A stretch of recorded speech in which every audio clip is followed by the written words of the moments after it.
Okay, I think that we are live.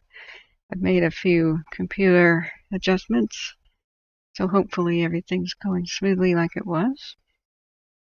While we wait for people to show up, I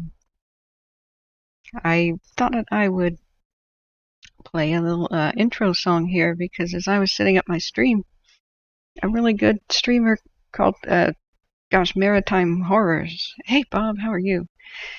Had a pop-up message because I'm a subscriber of this person. He's awesome.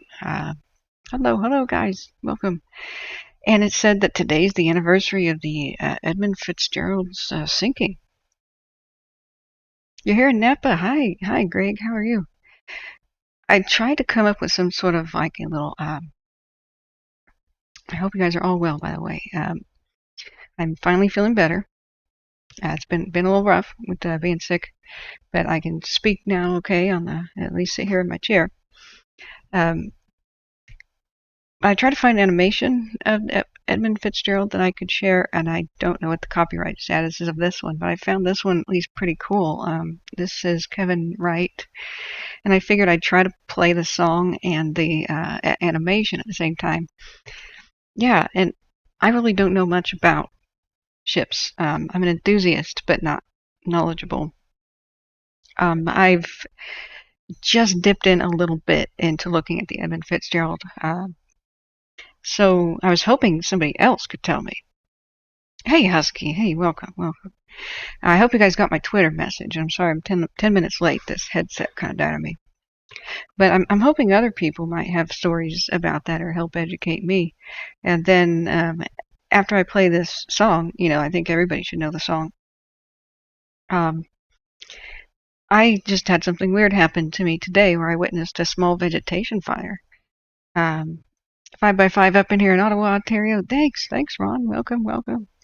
Oh, glad that Canada's with us here. I'm glad to have everybody here. I'm so happy to be back and have you guys around. This is wonderful. I've missed you guys so much. I was terribly sick for like a whole almost 2 weeks, so I'm just sort of kind of coming out of it, going whoa.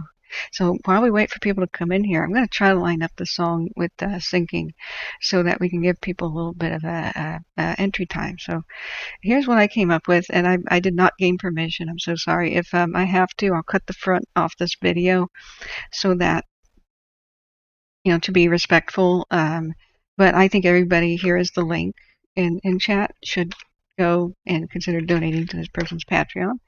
Hey, hello, Bo. How are you? Hey, Bugs, what's up? So while we wait for people to come in, and while I go get my tea, let's see if this works. So here's the super song.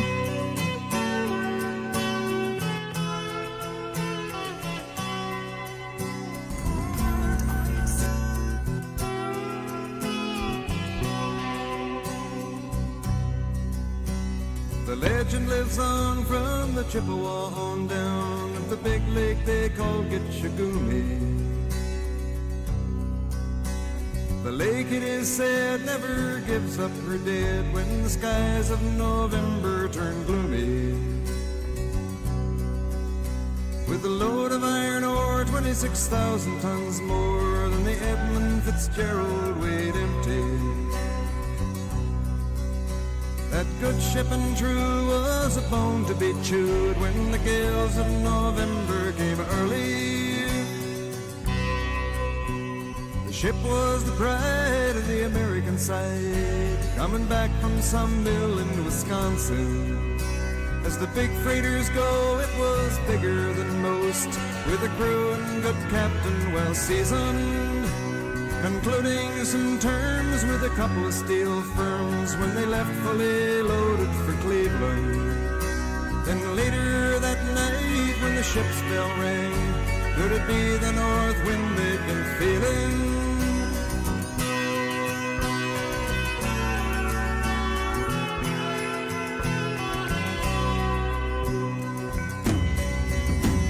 The wind in the wires made a tattletale sound and the wave broke over the railing. And every man knew, as the captain did too, 'twas the witch of November come stealing. The dawn came late and the breakfast had to wait when the gales of November came slashing. When afternoon came, it was freezing rain in the face of a hurricane west wind.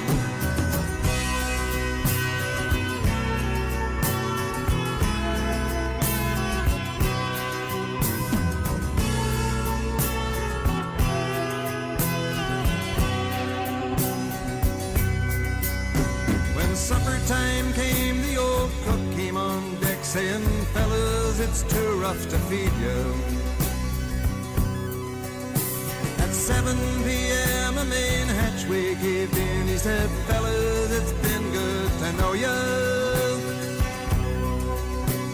The captain wired in, he had water coming in, and the good ship and crew was in peril.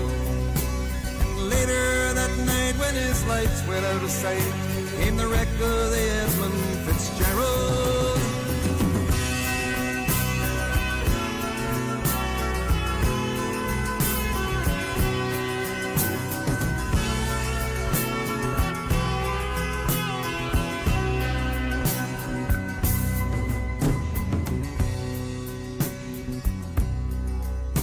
Does anyone know where the love of God goes when the waves turn the minutes to hours?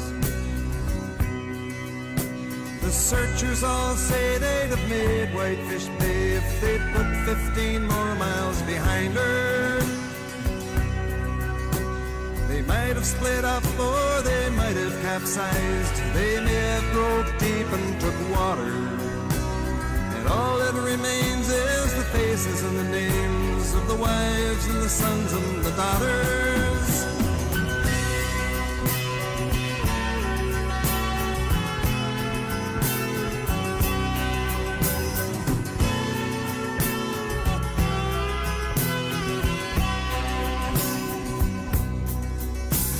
Lake Huron rolls, Superior sings in the rooms of her ice water mansion. Old Michigan steams like a young man's dreams. The islands and bays are for sportsmen. And farther below, Lake Ontario takes in what Lake Erie can send her. The iron boats go as the mariners all know, with the gales of November remembered.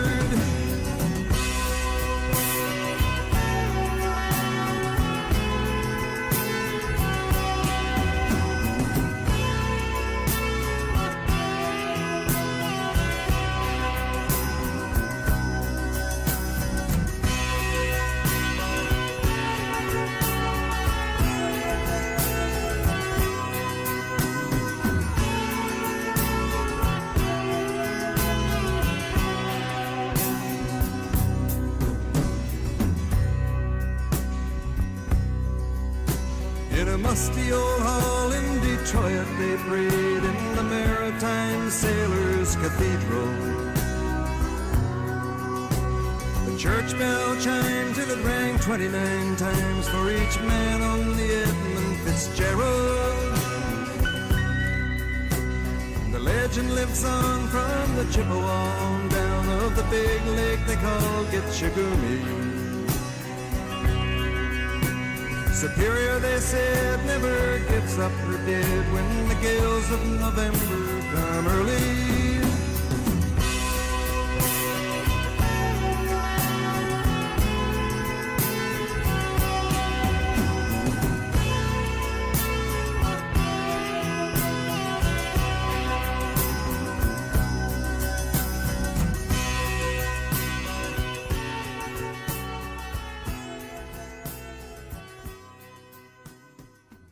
Dang, that is a good song. I'm sorry if I'm a little louder than it was. So, I'm sorry I don't have a presentation about the Fitz. Welcome everybody who's joined us. I just spontaneously threw that together to allow people to come in here without missing too much in the beginning. Because I forgot this is about it's the Witch of November. It's the time that she sank when the crazy storms show up on the Great Lakes and would bring down even one of the greatest of ships. She was not just a ship, but a pride of the fleet sort of thing, the biggest thing that I think ever sailed on the Great Lakes, unless they made something as big. But the size of her might have actually been something within her that caused her downfall. I I think maybe what I just saw here, this kind of shows how if your ship is so big that when giant swells happen, it can't really ride the waves so much as it straddles them, kind of like a building, like a type of a temple, like the Greek temples, the top one, the top piece, which I can't remember is that called the lintel, that spans the two. And if the distance between the swells is too great, then the back can break. So there's a really cool song by Elton John that is kind of related that I could have chosen, but this one can't be beat. This is one of the best, tragedy, disasters / sailor songs ever. Oh, does Smitty know I'm live? I don't know. I hope so. I could give him a text.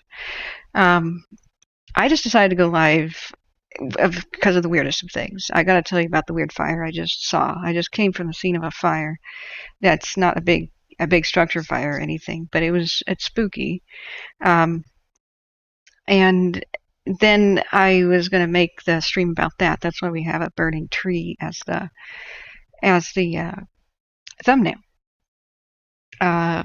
It's one of those weird things happen to me, and you can't make this up. I'll talk about that fire in a second, but there's a bunch of theories, and I'd love if anybody knows anything about the Edmund Fitzgerald, do please share, and we can talk about that too. But I do want to we could kind of keep it fire and history related, so it's open topics. Let's hang out. This is the first day I feel good enough to stream and sit upright in a chair in like 10 days since Halloween. And I barely was able to do the Halloween thing, but I think it was very enjoyable. I'm so sorry that it was a Sunday night. So many people had to tune out. But weird things happen to me, as you guys know, and I almost always come back with an interesting story. And you know what I was thinking? I sat down in this chair. Nope, not insurance fraud, but that's a good guess. We could talk about the ones that might be. There may be an arson situation in the east side of Portland, Oregon right now. It's questionable.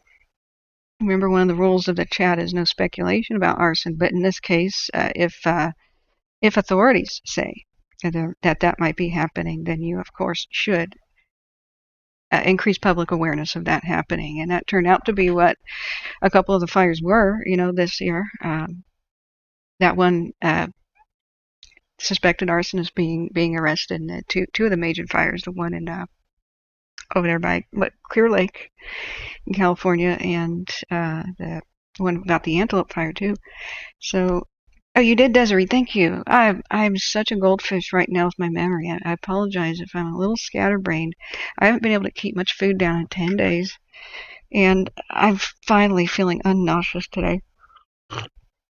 I got my tea. I'll just go into the fire story right away. This is the thumbnail image. We'd always return to the Edmund Fitzgerald or anything. Anybody wants to talk about? Carney says space lasers. Maura says the stream's working. Great, wonderful. And I'm so glad to have you guys here. I have not meant to be gone, but I've been real sick. Plus, even if I wanted to stream, the sighting problem with the leaks is not completely resolved. There's just some rot that's found. We're going to get torrential rains here in the Pacific Northwest, one of those pineapple storms / atmospheric rivers, whatever they want to call that. So I've made a lot of phone calls today and tried. I'm hoping, fingers crossed that there's no new leaks. But there may be, depending on what they peel off tomorrow and figure out, there might be more construction, just constant pounding on the walls, which would keep me from streaming live. And I don't know how long. It might be a couple of days, or they may say, let's wait on this. It's okay till spring. I don't know. But anyway, let's go. We're here tonight. Let's go to what I witnessed today. So Desiree says he knows all about the Fitzgerald. He studied at the Great Lakes. Oh yeah, then Heck yeah, it's gonna be good. Yeah, Bugs Bunny says flood party. Yeah, I've tried to make sure all the drains and spouts and everything gutters are clear, and I'll be on broom patrol, ready to unclog drains because that's one of the best things a citizen can do during a flood. If you see the leaves in the drains, just go unplug them, and you could save literally your neighborhood or from people having traffic nightmares. There's a really cool YouTube channel of a gentleman who does that, like as his hobby, and he's got a huge following of millions now. You've been raking bugs? Yeah, yeah. And Husky Eagle says the SS Edmund Fitzgerald was 728 feet long from bow to starboard. Wow. Yeah, that is pretty much biggest thing on the Great Lakes, right? I mean, dang. The funny thing is the ship behind her wasn't as big and made it. Crazy thing is the ship behind her that wasn't as big had a deeper draft and would have hit some rocks. And supposedly the Edmund Fitzgerald's last uh, mile was going over a bunch of rocks at the same depth of her draft. And uh, uh, since the stern is upside down, I think they ruled out hitting the rocks if I remember right. But that would be some kind of weird luck that it had just before sinking, which is a huge twist of irony if it skirts the rocks only to plunge moments later just because its back broke or something. Morris says I could use your nerd help. Oh, okay. Ron Kellison says I witnessed green water coming over the bow and washing down the flight deck, so I know about the power of the big waves. Nature can be very powerful. Oh yeah, Ron, were you enlisted or a seaman or something? That's fascinating. Do tell. You guys can tell me as much about yourselves as you want because I want to know. I love you guys and interacting with you and hearing about people's experiences. Of course, send me emails and such too. But here, yeah, back to the fire I was about to tell you guys about. I just came from this scene. I did film a little bit of it, but there's a complication. But Bob, what you were saying about that song lyric, you know, that's chilling. I think the most chilling part of the song for me is when the cook says, "Gentlemen, it's been good to know you." I mean, who knows what their last words to each other but could have been something similar. So here it is. It's soggy here in the Pacific Northwest. I had a doctor appointment today. You wouldn't think that outside vegetation fires would be a big thing right now, but there's actually been a lot of power lines down in the Pacific Northwest. Lots of calls related to that. When I keep multiple cities and towns on pulse point on my phone, and of course I have broadcastify alerts that let me know if a fire response goes on. Sometimes I can tune into the radio if I can't arrive on the scene and like film something. Do I have my good camera yet? No, I don't. I'm in the process of trying to acquire the camera. The video card's working like a dream. The stream now is so smooth. I don't think we're going to experience any sort of lag or like problems with updating things. Just look how snappy and responsive and everything loads. So I am so grateful to you guys for the donations. That's what I am using them for.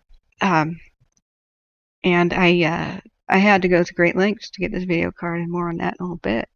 And Ron Kellison says, U.S. Navy 67 to 74. Well, thank you for your service. That was about the same time my dad was enlisted in the Air Force. So, man, did you go over to Nam and such? That's one of the things I've actually studied as fire related is the Forrestal's fire, and oh my God, Jack Innefeld's channel has the best storytelling of that I've ever heard of. He doesn't even have to put on spooky music or anything to spook you out. Like he just flatly tells the story of that ship's fire, and oh my God, what a horrifying tragedy. John McCain was involved too. He was on that ship, late John McCain, and I have nothing but utmost respect for the brave people who said I will go, and had to deal with that situation. It's beyond my imagining. So yeah, Bugs Bunny says my oldest brother Rip was in the Nam in the Navy. I'm so sorry, Bugs, for your loss. I know a lot of scarred veterans from that conflict. So Yeah, Carney Shill says Nick Zentner is a good geology YouTuber from the Pacific Northwest. Guess what? He's a rock star. Get it? Yeah, I was just saying that in one of my comments. So anyway, I'm sorry, I'm driving you guys crazy with this bounce around stuff, but um, so I here's a story about this fire I witnessed. It's outdoor vegetation fire and on a wet, rainy day. So I did not expect anything of the sort. I would expect that now's about the time of year where storms take down power lines and there's structure fires, there's candles, power outages, monoxide poisonings, and eventually there will be Christmas tree fires and that sort of thing, knocked over heaters. I did not expect an outdoor vegetation fire to be a big thing. Yeah, me too, Bugs, me too. So here are, I had a doctor appointment somewhat near Portland, so I go hang out with my friend in Portland. Doctors these days are running until 8 and even 9 p.m. That's how late you can make appointments. I had this weird lump under my left jaw during this last 10-day sickness, and I wanted to make sure that's okay. So in order to kill time, I go out and hang out with my friend who's like moving, and I just kind of help keep him company while he boxes some stuff up. And I sit down with him and I say, I've got to do Firestream. We gotta see what's the latest. Is the KNP completely extinguished? I don't know. Has it been rained on, or is it at least simmered down? Let's reconnect, reassess, reflect. I wanted to be online for the 8th, on the 8th, which is the anniversary of Paradise, one of the worst days of my life, kind of anniversaries, but I was sick as a dog. So I'm hanging out there, and I said, what I think I'll do is talk about the East Portland possible arsons. There's one confirmed. It was the 4th of July, and it was a killer. The Portland Fire Bureau still wants to know if anybody knows anything about that fire. Anyone should come forward. So since then, there's been other suspicious possible arson fires. And remember the fire that I showed you guys where the warehouse burned down a couple weeks ago? Well, I drove by a Lebanese restaurant, and I had two choices. Eat there, which is a great place, which is right next to where that warehouse fire was on the east side, or go to Double Dragon, which is a super Vietnamese place. This is related to this. I'm getting to where the vegetation fire happened. So here I was on my friend's couch telling him, you know what, I'll make the fire stream about that, about past fires, since I have nothing new to talk about.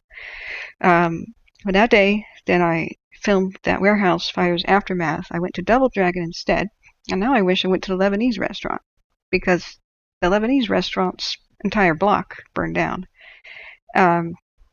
just recently, about a week and a half ago. Now that is very close to the last suspicious fire. I don't know if they're calling that one suspicious or not, but that whole block burned to the ground, and it's almost a rock throw away from where that warehouse burned down. And the 4th of July arson also occurred on the east side on Broadway. So we'll get to that later, but this is what I was telling my friend. So I said, that's what my fire stream will be about tonight. I have nothing new to talk about. No sooner had those words slipped out of my lips than I hear the unmistakable sound of air brakes outside, the kind of air brakes, say, on a fire truck. And my ears picked up, and he goes, what are you doing? And I stood up, and I went over to his blinds, and I peeked through them, and I said, that is a fire engine outside. And as I had walked over, I said, that sounds like a fire engine. He goes, pfft. And then I did that. I looked out the blinds, and he goes, no way. He thought I was screwing with him. And I said, dude. And I opened the blinds, and he goes, what the hell? So the fire crew was lost, and they needed to get around the other side of the building. Yeah, Husky Eagle says possibly arson or a big coincidence. Uh-huh. Exactly. So I can even tell you about other suspicions I've had in the past about the east side. The Taylor Electric and such. Anyway, back to this story. So the fire truck was lost. I turned on my phone and listened to their chatter. Dispatch through scanner radio. And they said, come around to this other building. And so I asked him, where is that building? And he goes, holy crap. And he just pointed. And I said, how far that way? He goes, the other side of that wall. And I said, okay. And I just grabbed the phone and wanted to go over and film whatever the heck's happening. I grabbed a blanket at first, thinking that maybe victims are outside needing a blanket. It's kind of wet. It was sprinkling, but not, I mean, more like spitting rain, not exact sprinkles, but everything was damp. Leaves were in that half damp stage. So I go around the outside of the building and, hey, Smitty, welcome. And I don't see a thing. The fire trucks are there. There's some blinding lights, and I go over towards a tree where there's a bunch of leaves at its base. And in this grassy area, I was trying to look around the side of the building because it was very long, and I was trying to figure out whose balcony is on fire. That's usually the way it is. Somebody has the barbecue this time of year, and it's fell on the wooden deck or something. And as I walked over toward the tree, people start shouting at me, get away from the tree. So I get away from the tree thinking, what the heck? And it's too dark to see it, but it had just been extinguished, and it had that white look to it, just like you're seeing here on this photo. And I said, no way, because it was a deciduous, kind of reminded me like a willow type of a tree, some sort of a creekside deciduous tree. Now it had been damaged, so one half of its base was completely devoid of bark, and it had a little bit of crumbly root, rot in the heartwood. And there were just wet leaves stacked at the base, and the tree was damp. So I looked down at it, and the light was really fading at this point. But as the fire crews came back, they'd apparently just gone to the truck to get tools. I said, what happened? And these bystanders said that tree was on fire, with the flames racing up its sides and everything. And I could scarcely believe it. So at that moment, there's just a couple of things that could have happened. Lightning, not likely. This is a low tree in the middle of a neighborhood, and I'm pretty sure it would have been shattered apart by lightning. It's just not a big tree. Looked old, but compact, if you know what I'm saying. Nearby, bigger, taller trees that would have attracted lightning better. So, besides, lightning's pretty dang intense. I'm sure it would have been smithereens. So I'm going through in my head everything that possibly could have happened. There's no electrical around it. There's no barbecues around it. It's just in the middle of a grassy field that's been wet, watered, green, with a bunch of wet leaves at its base. So the whole, I said cigarette, maybe? Somebody tossed a cigarette in there. Or maybe they thought the wet leaves would put the cigarette out, and maybe they're dry in the center. Or underneath the canopy of the leaves, it stayed dry, sheltered by the tree. And the guy shrugs, I don't know.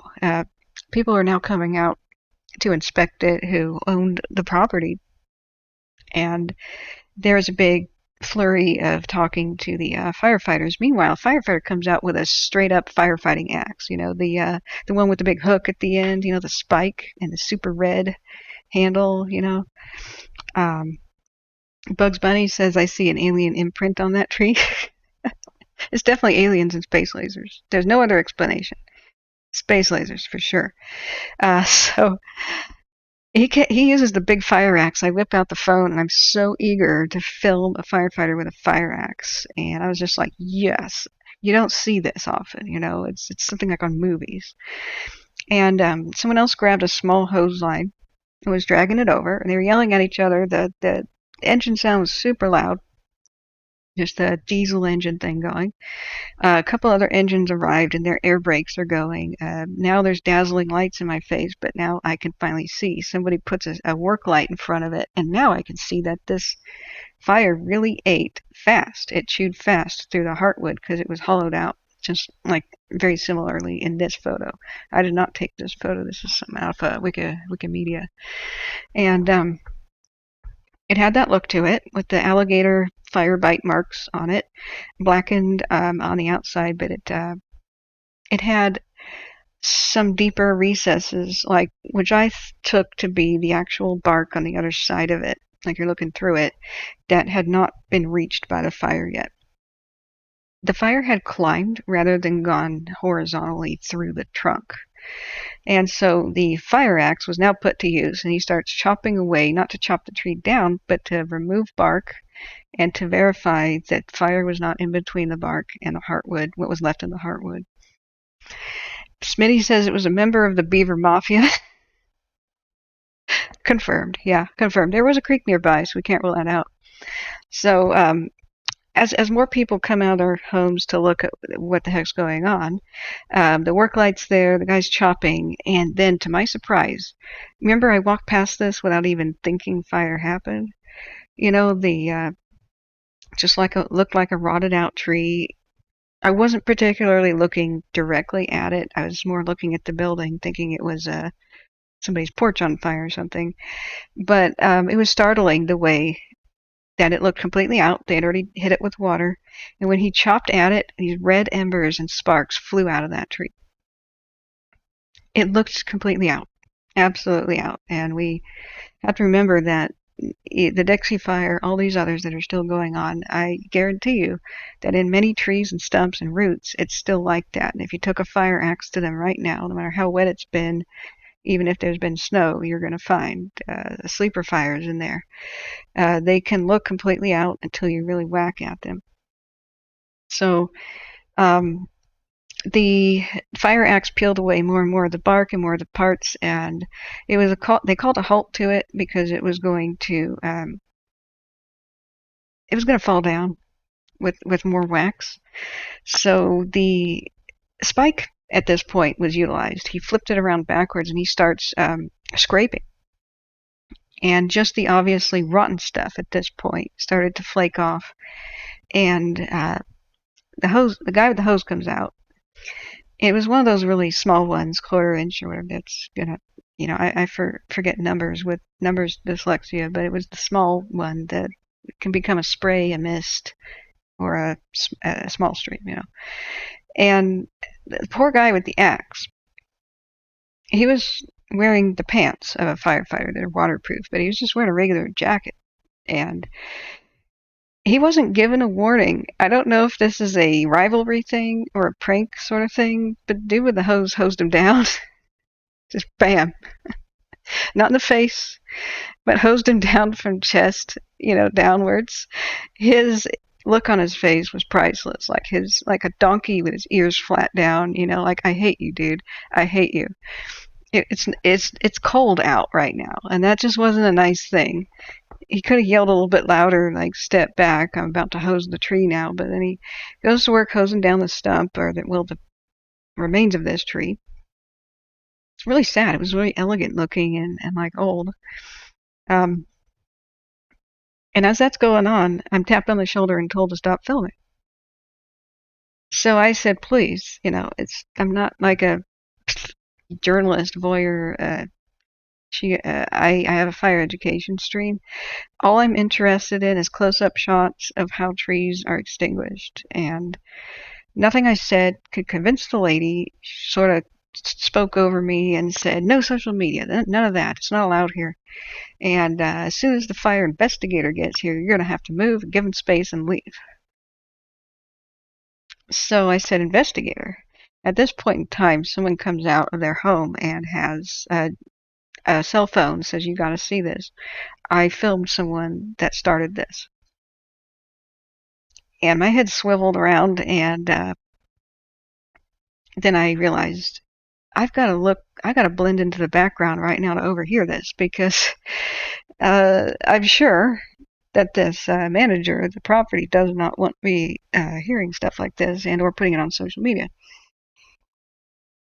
I'm obeying the wishes, because now that I hear investigators are coming out, it's an investigation, and unless I think it's just a better course of action to wait until investigation is concluded, rather than immediately put something on social media beforehand, And I don't want to go against people's wishes. I'll do what I can to anonymize the location and wait till things blow over and die down and my friend moves, because I don't want to get my friend in trouble either, because I was his guest. So here I am, just kind of backing away slowly, hoping I'm not noticed anymore. I'm glad that I have a mask on and I'm not going to be recognized. And I did put the phone in the pocket and I watched what they were doing with the tree to extinguish it. It was a good soaking they gave it, but it was a bit more in the mist kind of a setting, because it was really fragile at this point. They were worried that it was going to fall over. There were parked cars nearby. Anonymize is a word. It is now. I've just popularized it, and you all have to credit me. Everyone who uses it from now on, because I'm sure it's going to take off. No, I mean, it should be a word. I'm just going to go with that. So I try to overhear the conversation, and I was in a perfect spot to do so, even though the sounds of the hose plus the diesel trucks were still going. So apparently, it was a firebug and a firebug child. Recorded, and I did not see the recording, was a kid striking flint, sort of a motion, trying to light the base of the tree on fire with the leaves as a sort of a tinder, and stuffing the leaves into the hollow. So the hollow would have protected the somewhat dry leaves that were at the bottom of the pile, I suspect, from moisture. So that's how it was gotten going. I had thought about, before I heard this, that it was perhaps a spontaneous combustion case, but I really thought that was extremely unlikely. It's a real thing, but it has to be in an enclosed, almost airtight space where there's moisture within vegetation and there's a chemical reaction that creates heat. And it's almost exclusively seen in baled hay, when the hay was baled wet. And the outside dries and the interior did not, and a reaction starts. I've discussed this before. One of the worst fires that Oregon ever had was the loss of the tragic historic loss of the blimp hangar fire of the Tillamook Naval Air Station. And I'm sure plenty of photos and stuff are going to go there. But whoops, not news. It's going to be images. It's one of the largest wooden structures in the world. They were twins that were built, and they didn't just house one blimp. It housed many. Like here's the interior. The surviving one, the surviving twin of it, and yes, that is an airplane, going all the way through it in mid-flight. That's not suspended for the Air Museum. That's a pilot that flew through it with a daredevil stunt. So, oh, and there's JFK. Did he go there? Holy mackerel. I didn't know that JFK was there. I was in a room that JFK was once in. That is all kinds of cool. If you ever go to the Oregon coast, you must see this. The amount of old growth timber that lines the thing is immense. It's like a forest inside of a building.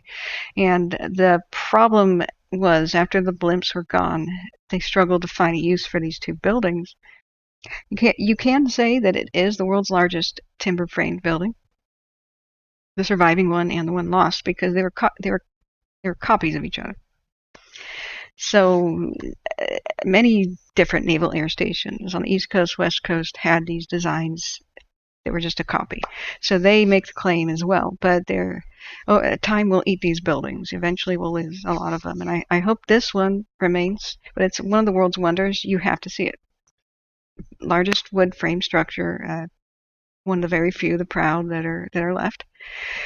And the fire that took the other one happened because of spontaneous combustion of hay, which was stored within it. That was what they did, is they rented it out to local farmers, because Tillamook is where they make all the cheese and the cows and stuff. So it was more than a 5-alarm fire. It was something like an 8-alarm fire. I think I was present in Portland as a child and saw it. It was one of the first times I'd ever been to Portland, and I barely recall this. Maybe it's hard to know, but there was an orange glow visible from Portland all the way in the entire coast, and people thought it was a forest fire, but it turned out just to be, the world's largest wooden building burning down, and it was a complete and total loss. If you go there to the surviving one, you'll watch this slideshow that they have and a video, and it has some like really old film footage or VHS footage of the fire, and it's kind of deteriorated, but it was an eye-opening kind of a little presentation in the Air Museum that's here today. Now these giant pillars are still there. I did a primitive dash cam drive there. I have that footage somewhere on my hard drives, and as soon as I get my computer together, can't wait to share it with you.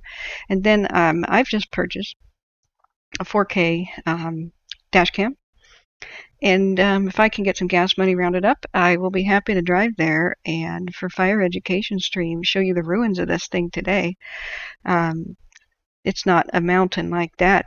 They took the debris away, but those pillars are still standing there. And the foundation is there. It's just like a huge concrete slab and concrete walls and associated ruins. They've actually built a couple of buildings inside of it as if it was just, like a street to build on. And I don't know what it's like today, but that was many years ago when I took people out there to see it. We're visiting, and we did a Oregon and Washington coast tour. It was really cool. So going back to this tree fire, the oh yeah, there's a good photo too. I mean, it was massive. I don't know how many alarms this was. We should probably oh wait, that's the same article. Oh, that's its construction. How incredible. This is also a ghost town, by the way. They basically built an entire town for the blimps to be on anti-Japanese sub patrol. And like I said in my last stream with the balloon bombs, the public didn't know about it, but the Japanese during World War II were sending over incendiary bombs on hot air balloons, trying to start a forest fire or two or a dozen. And it was classified, so they just said that the blimps were there for the anti-sub patrol, but in reality, half their duty was to look out for the balloon bombs, track them and intercept them and get them taken down. So one day I hope to go to Tillamook and ask, there's got to be old, retired fire people out there. But in reality, it was so huge, I don't think anything on the coast might have had a big enough response. I'm sure firefighters from Portland and maybe even Tacoma and other places had to respond to this because it was incredible. Sari says, hello, I haven't seen you on here for a while. Nice to see you. Good. Hey, Sari. Hey, welcome. And I'm glad you could make it. Thanks, Desiree, so much for telling Smitty we were here. So this is an open history and fire stream. So we can talk about Edmund Fitzgerald, which I opened with. We can talk about what I just witnessed because I just came from the scene of the fire, and we can talk about this stuff too. I sort of tie things together as much as I can. The arson, I hate to say it, but child arsonist just seems to have started that tree fire that I just came from, and it was near my friend's place. As I overheard the very end of things, and then I finally sidestepped out of there and wanted to not be noticed anymore, the property manager said to other worried residents who are saying, do we have to look out for a potential arsonist now? The crowd was getting a little bit antsy about this, and she assured everyone that they had a clear view of who this child was, and they were going to go and talk to the parents now. So apparently the child was recognized. If this is the case, if the kid's a firebug, that's very good, being caught early. But if the kid was just being naive and or playing, I have no idea about the kid's age or whatnot, then that's also good that they got caught, that they'll find out that this was serious, that tree on fire could have fallen on a car.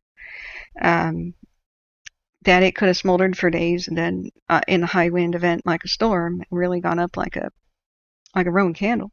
So I'm very happy that somebody happened to witness this, and they did the right thing. If you ever see anything weird and suspicious, whip out your phone and film it. If you're ever at the scene of a fire, whip out your phone and film the crowd. Firebugs often stay to watch what they do. You just filming faces in the crowd could be the key to catching them, and that's how they caught the San Mateo.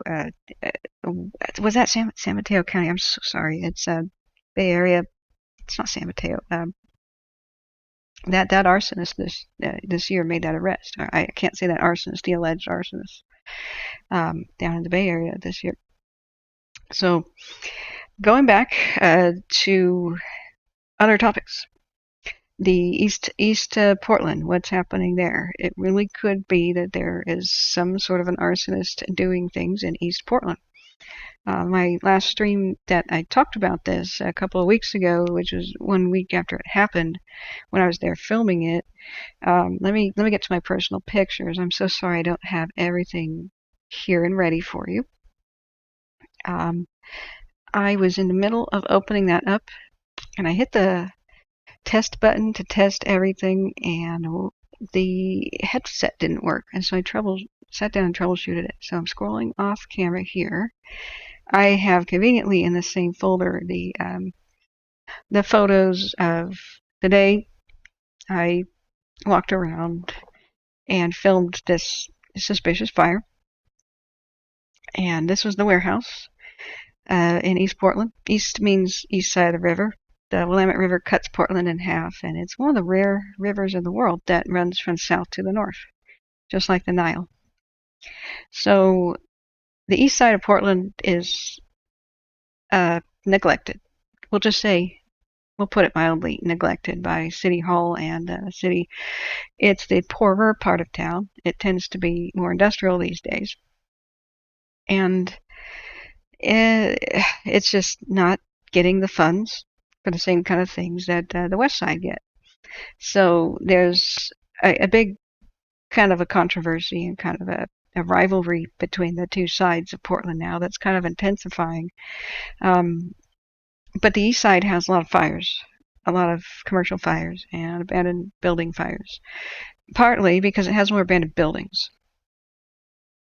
I mean, it's just like that. The prosperity is on the west side. The action's on the west side. The grittier stuff is on the east side. It's become a lot of gentrified lately, so it's safer than it once was. It used to be kind of sketchy. There's been a lot of facelifts to a lot of historical buildings, like this one right here was saved at great expense, and it's lovely.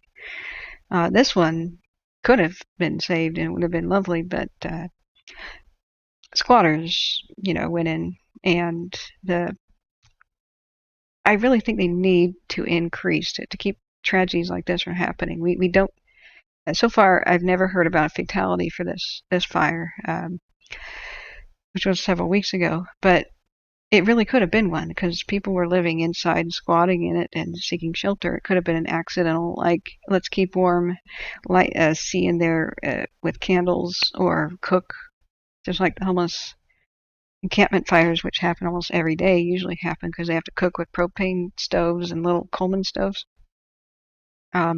And almost like the Bunsen burner kind of a deal. Since there's no electricity in there and it was maze-like, it was stamped as too unsafe to enter with a giant U on it by the fire inspectors. And they tried to cite the building owners and said, put up a dang fence and fix your entrances so that the homeless and explorers and kids can't get in here, please. It's a death trap. So as far as I know, the owners did not secure the entrance. And this was one of those deja vu things. First there was a fire.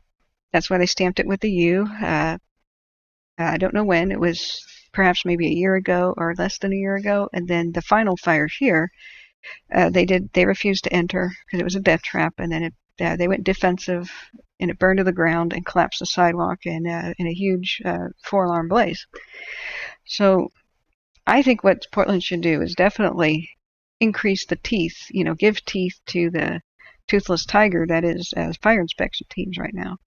Um, if they cite you for an unsafe building or like weeds growing up or an overgrown amount of vegetation around your structure, I think that we just collectively need to learn our lesson and say enough's enough and make penalties pretty real and unignorable, because the property owners here just did not have an incentive to protect this building. They wanted to demolish it, and they were trying to look for a buyer that probably was going to demolish it. So what do they care if it burns down? Well, they should care if it burns down with people inside. But you can't make somebody care, but you can make them care about their wallet. That, when we issue a citation, you better comply, you better fix it, or you're going to face harsh penalties.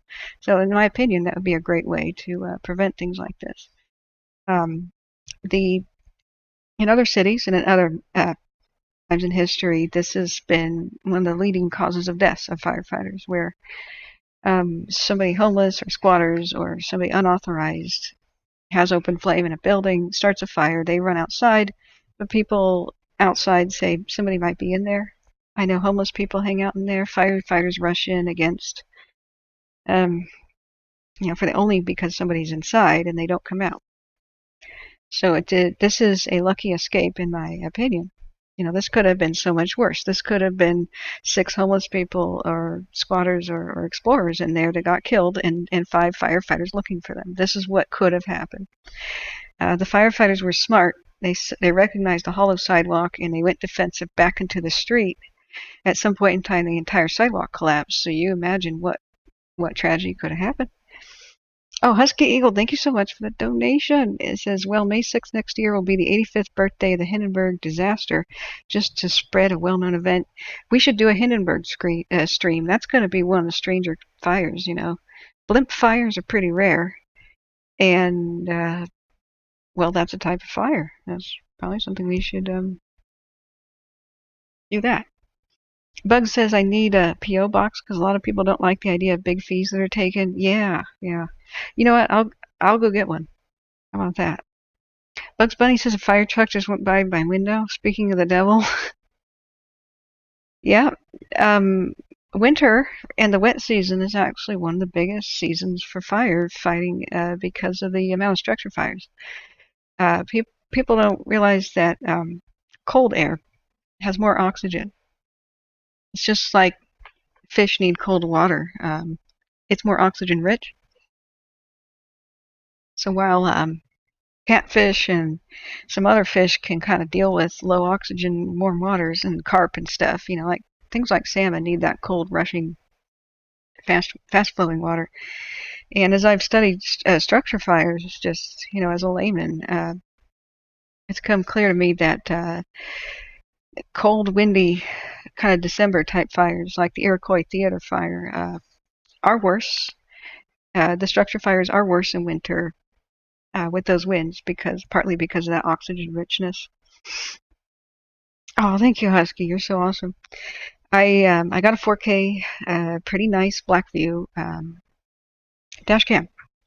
So my immediate goal, if the torrential rain will stop, will be to try to practice by driving around. Maybe I can capture some nice leaf action, and then maybe I can then drive through fire aftermath areas.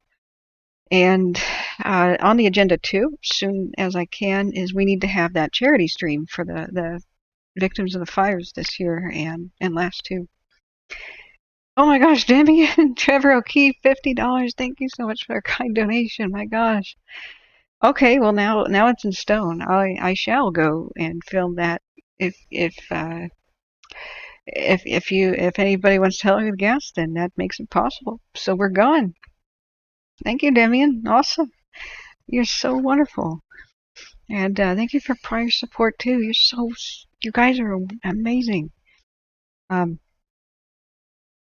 Yeah. Well, I mean, it's a bit of a drive for me, but that'll get me there. Yeah. So we'll go. I need an oil change, and then dang, I'm excited now. We'll look at the forecast. I've tried to film in the pouring rain before. The time I went to Paradise, gosh, it was probably today, 2 years ago. Um, no. It was just after the fire.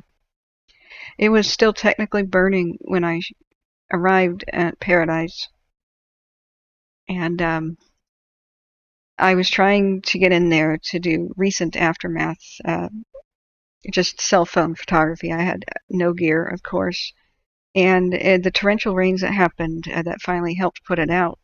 Or no, it wasn't. It wasn't this time. It had to be early December, so it might have been around December 5th. I got close to it, and I drove to Cherokee, the ghost town.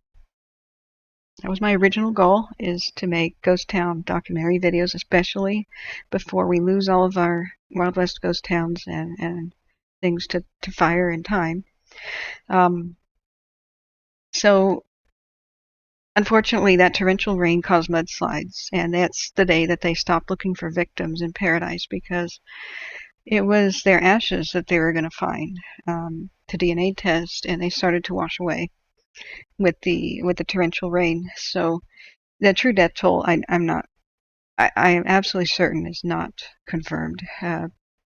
They stay at 85 because of missing persons reports cross-referenced with what they found, but it wasn't complete. Anybody who was a guest, who wasn't documented, who was a farm worker, or who was, of course, an undocumented alien, of course, or anybody passing through, hikers, campers, anybody, fishermen, all kinds of people passing through could have gotten caught in that and made a run for it into the wilderness and gotten caught. Just like September 11th, every once in a while they find human remains in a gutter in New York City. I believe that will eventually happen. And when I put forth this idea, a lot of firefighters back me up on that one. Because they themselves, when they go out to fight wildfires, found victims of prior fires because the vegetation burned away, but then they would find remains, shoes. They would find things like all the eyelets of a boot,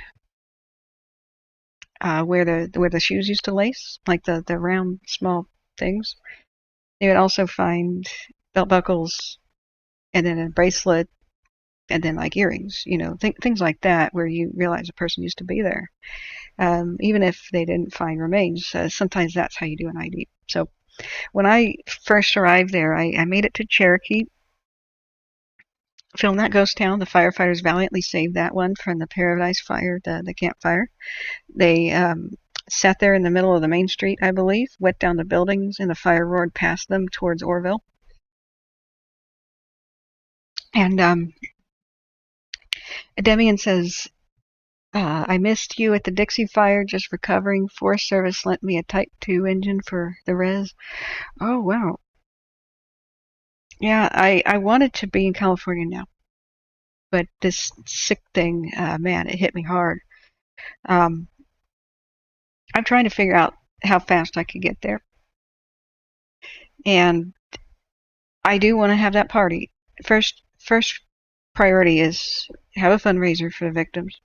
Second priority, get myself to California and film things, interview people if they want, and have the end of fire celebration. As grim as it might be, we have to look forward to something. I want to meet everybody who possibly wants to meet me, and I think that would be a cool thing. And so I have not done that yet. So you haven't really missed me. I wanted to be there sooner. But I'm desperate to confirm whether or not some of the ghost towns and historical things that I know about are still there in Plymouth County and Madison County. I haven't been able to get confirmation on something, so that'll be coming. So here's the fire that I was at. This is the one that was suspicious, could possibly be arson. And I told you guys when I first showed you this footage that I took that I spoke to a couple people on the street who just showed up and looked. And one individual who I don't know said there was a fire the night before this happened. This was several weeks ago, or more like a month ago, actually. Um, and he said that it was malicious and suspicious. It was somebody lighting the tent of a homeless person on fire. And that person got out of their tent, but lost possessions. And if you don't know what's happened to Portland, there's tents on almost every single street corner. There's a gigantic crisis here. The city allowed low-income housing to be bulldozed for condos that are sitting there half empty. So even if you have all the money you want to rent a somewhat low to modest apartment or house, you're on a waiting list for like a year and a half. So there's people who are working, who have decent incomes, who are living in tents and cars and vans and RVs and stuff in the Portland area. It was a manufactured crisis. It's not all economy and stuff. So, Burning Bread says, what do you do with the money raised from the wildfires? Well, I took donations to have food delivery so that I didn't have to leave my station, cook, go to the grocery store, because I spent every waking hour for like the better part of about 94 days. From July 14th to, I don't know, just 94 days later, until I collapsed from exhaustion and just about lost my voice. I only had 7 days off that entire time. And so I would just sit down for 16 hours and cover the fires, or sometimes 2 days in a row. I sometimes streamed for like 46 hours in a row without sleep if there was a red flag day or something. So I had massive amounts of food delivery, grocery delivery, and like Uber Eats. And you guys, I'm so grateful for that. I didn't work, so that paid the bills, kept the lights on. I didn't really have any gas expense. I was going to say put gas in the tank, but I didn't go anywhere. I didn't go anywhere at all. Like, it was weird that when you realize you haven't left your house in 2 weeks or really been outside. The next thing I did was upgrade the computer, because that amount of filming, I have to record just in case YouTube does not save the videos. YouTube deleted a lot of my videos last time, so I bought a bunch of hard drives. I had to buy a mouse because it was screwing up. So I spent donation money on a mouse. I had instructions to pass on some donation money to a couple of the fire victims. Did that. I still have to do one more of those. And then the video card was the big purchase, though. The big purchase. The Bitcoin has reached $64,000. Can you believe that? 64,000. It used to be worth 64 cents. And oh, Demi, you were there that night when I cried that night that Greenville burned. God, yeah, I bawled on stream. I no matter what mood I was in or sick or whatever, I was here 99% of the time. So through the good, the bad, and the ugly, that was hard. When I do go down and visit Greenville, that's going to be real hard. I have the grave of a old family friend who was like an aunt to me that I have to visit in Greenville, and I'm like, I'll probably just be speaking to her grave like you wouldn't believe what happened. But they'll rebuild, I'm sure. So I didn't see it. I thought I saw Greenville rescued. I had decided to go to sleep. The last thing that I celebrated was Greenville's saving by all those airplanes. I thought the airplanes retardant drops, which were extremely high risk and almost after dark, were going to save Greenville. I couldn't fathom its destruction, but who saw it coming was Daniel Kearns, and he tried to warn everyone for days because he was friends with the people on the line. And that's when I learned my biggest lesson is trust the people, the boots on the ground, what the hell they're doing, who are professionals. And I just didn't know he was a boots on the ground professional. All I saw was a guy with a Facebook page. Somebody had just told me about him. I wish to God that I had known more about him first, but we can't change the past. But thanks, Debian, for being there. I'd love to meet you. Um, Going back to this topic, I wanted to bring attention to this East Side Portland possible arson situation and return to that. This is what I shot the one day. I wanted to show you what just burned down. It's Google Maps we got to go to. Let's see here.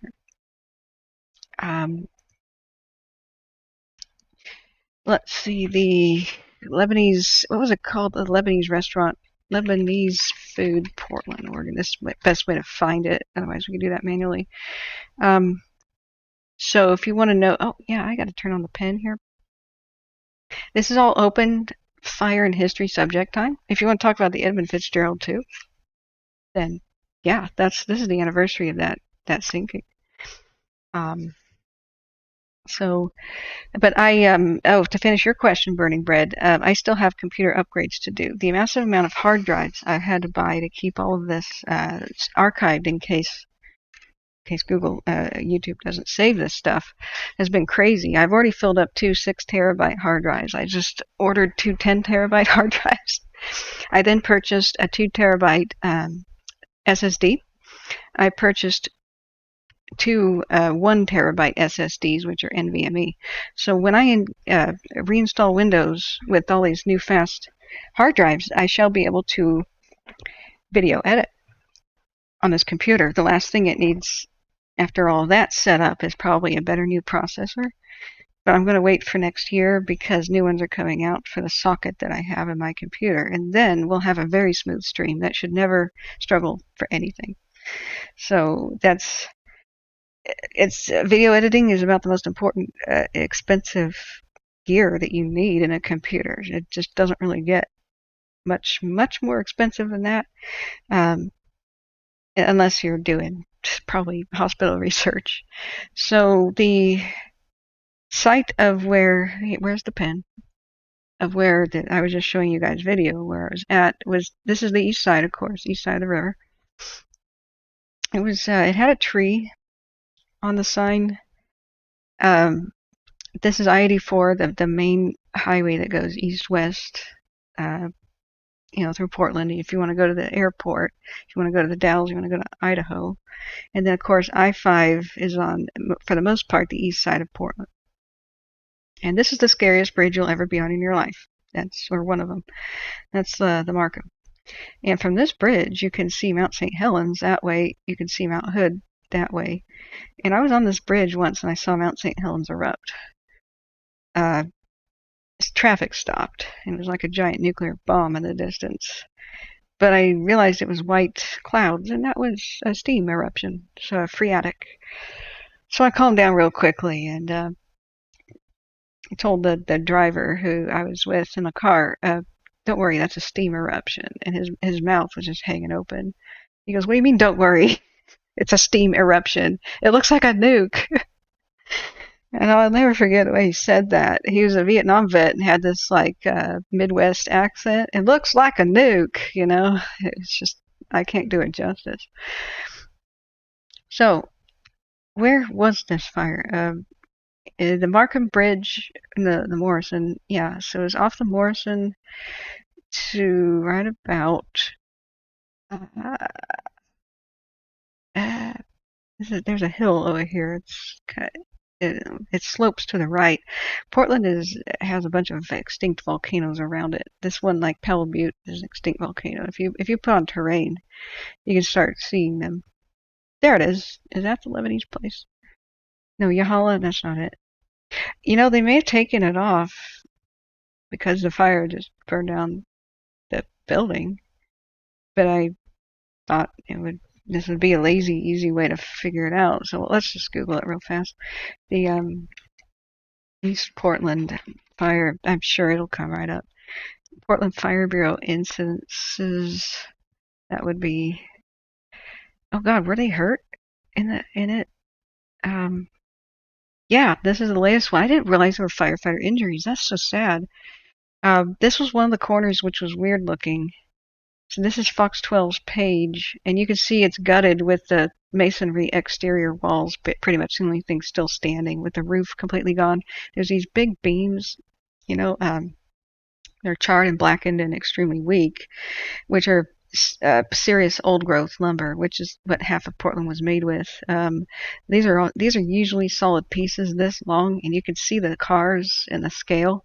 Same thing with the other building from my own personal photos. Is that kind of wood you don't see very often anymore. It's as much as the interior of everything in the building and everyone's business loss and the sad fact that the firefighters are injured.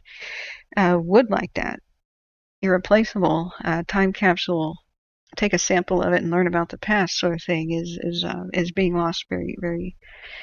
Uh, it's disappearing rapidly, and it's just another one of those sad things. This building would have been so strong in some ways because of those solid beams. These days, sometimes they're not even recovered, even though they're worth a fortune. There's a race to tear down buildings and push something up in Portland, and it's the development's out of control, insane. So that's another thing. Does that have to do with what these fires are doing? Are these buildings worth more dead than alive? In many cases, that's going to be true. That doesn't mean that arson is going to happen. It means there's an incentive. I mean, there's a huge fiscal incentive that increases the likeliness. So what has been been burning lately? And it's these buildings that have the huge wooden interiors that'll go up like a tinderbox of exposed beams. You want these beams to be, you want them to be covered for fire. You want them to be protected from fire by some sort of drywall, some sort of a coating. But in the past, this is probably the 20s or turn of the century type of a structure. You just look up when you walk into such a structure and you just see exposed beams. Moore says they're not extinct, that they're just sleeping.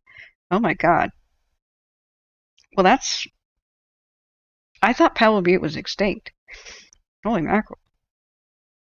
I've gotta look into that. That's unsettling. I think they're extinct. Nick Zentner, the rock star, get it? A geology rock star, was talking about how. Sorry, I was looking for an address, wasn't I? See how distracted I get. Nick Zentner was saying that the Pacific Northwest is on its own little turntable plate that is exactly like a turntable, that it rotates. So the hot spots of the Earth don't move. It's just that the crust moves. So he thinks that Tillamook Bay is a crater, a volcanic crater related to Yellowstone, and that the North American plate and such has been drifting so much that Yellowstone used to be closer to Portland, and then even the southwest, central to southwest Oregon coast, and that blows my mind. So the other thing he talks about is the Seattle and Portland, Washington and Oregon states seem to be rotating like a clock in a circular pattern. You have to see his lectures like this, like this. And every once in a while it stops like clockwork and then starts rotating again. My head exploded during the whole presentation. I wish I knew more about geology, but he explains it so that anybody can understand it. And I do recommend anybody look at that. Well, let's get the address for this fire, and then I'll just find the other place because it's right next to it. Southeast 13th and Hawthorne. So 13th and Hawthorne. And Hawthorne. I don't go to Portland much, guys. Sorry, I don't know my way around. No, that's definitely not it. Where's that supposed to be? New York? Okay. All right. So there is apparently a 13th and Hawthorne in New York City, and the more you know. So that explains the weird shape of the building. This is Ladd's addition. There's a super wealthy guy called Ladd, and every once in a while these street corners are wedge-shaped. Um, he got all fancy with Lad's Edition. It might have been his personal like garden before they developed it or something, but it was a planned section of town. He was a wealthy landowner. Um, I could go on about this person because he used to own a couple of properties west of Portland that became ghost towns. But let's stay with the fire thing. Where's 13th and Hawthorne? Oh, this is so populated with crap. Okay, yeah, here's Hawthorne. Yeah, the Hawthorne Bridge, so just blocks away from the Morrison. And to leave this area and get back on the freeway, I took the Morrison like this and went that way. Yeah, that makes sense. I'm oriented now. So, you know what? There was a fire at the Helium Comedy Club too, like a week ago, if I read the address correct. So my suspicions, are peaked that something might be going on here. A lot of things could be coincidence, so we will accept that coincidence is very possible. I would love to know more about these things, but we do know that it was. Here's the area that we were at. Where's 12th? 12th. Where's that building? Is it the wedge right here? It's 12th and Hawthorne. Yeah, it was right here. So let's go to satellite. Uh, yeah, Riyadh's. That's what it was called. Riyadh's Lebanese restaurant. Okay, so this being on the corner of Lad's Edition explains the wedge shape of the building because it's literally a, like a, like so. So they saved this house. Those firefighters heroically saved that house. A wooden Foursquare historic building. Whoops, what is this stuff? That's pretty awesome that they did that. It had paint peeling off its side and such, but here, as you could see with the fires, just look from courtesy of Fox 12 here, you can see how it burned through the roof, and right here on the side is that little greenhouse that they say. Bug says, can you repeat that bit about geology and the reference? I missed it.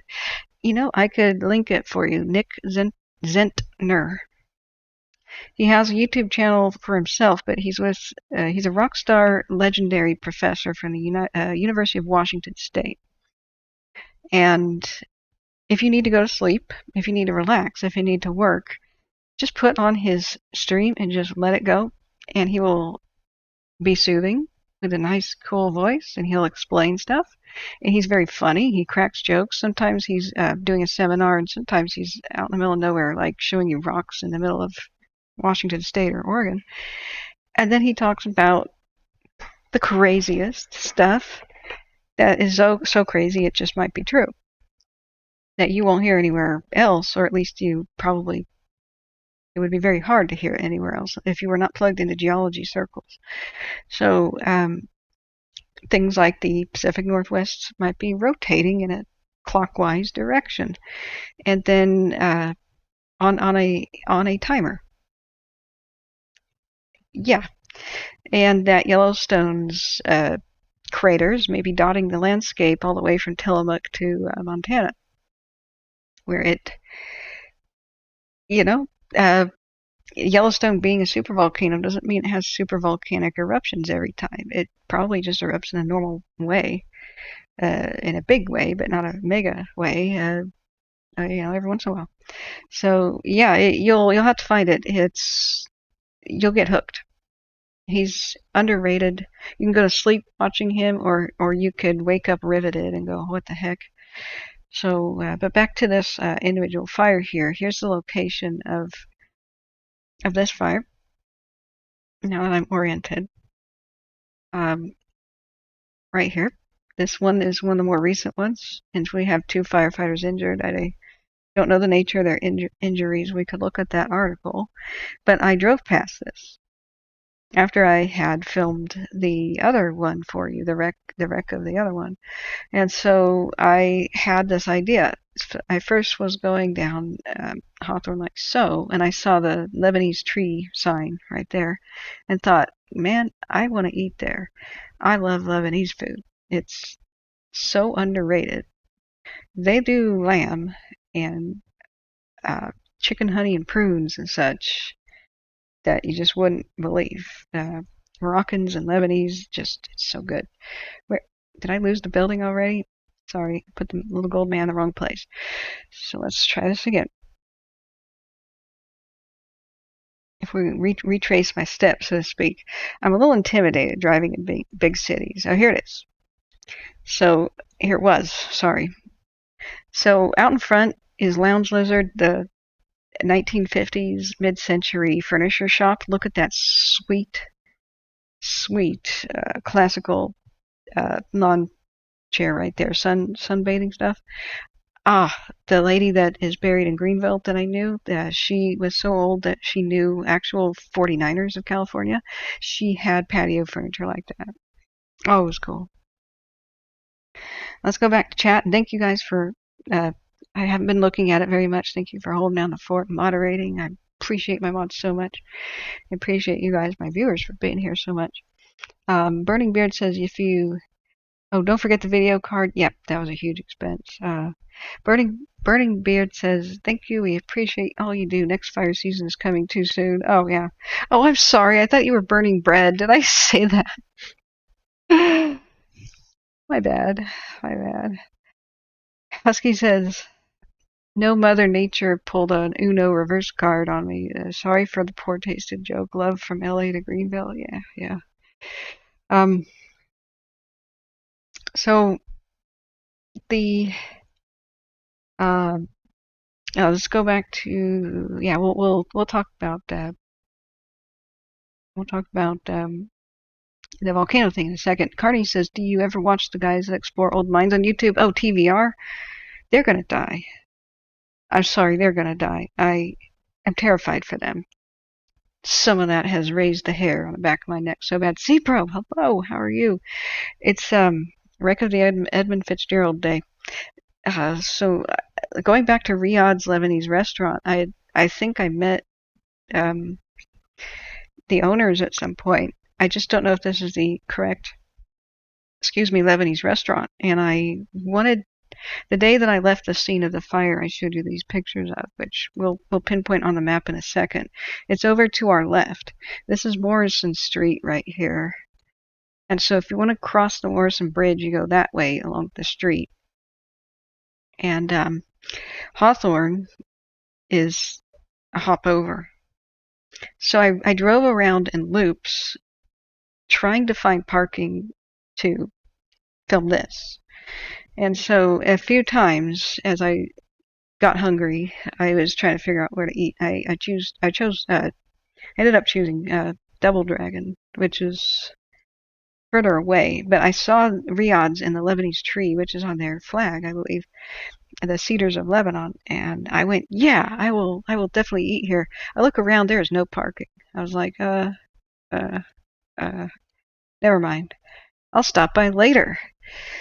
Well, this is the last time I saw this building alive because then this place burns down. And the heartwarming thing is they had, you know what? I'll include them in the fundraiser. I may not have to though. They may have met their goals. They put it on Kickstarter, and at least some of these businesses have gotten some really good donations. They were really beloved. It's Hawthorne is considered the hippie, bohemian, artsy street, and it used to have funky shops galore. And so, especially the not just the Lebanese restaurant, but the Lounge Lizard and other funky, keep Portland weird kind of things, was a big loss. And this structure was incredible. We can see if anybody took an indoor shot of it.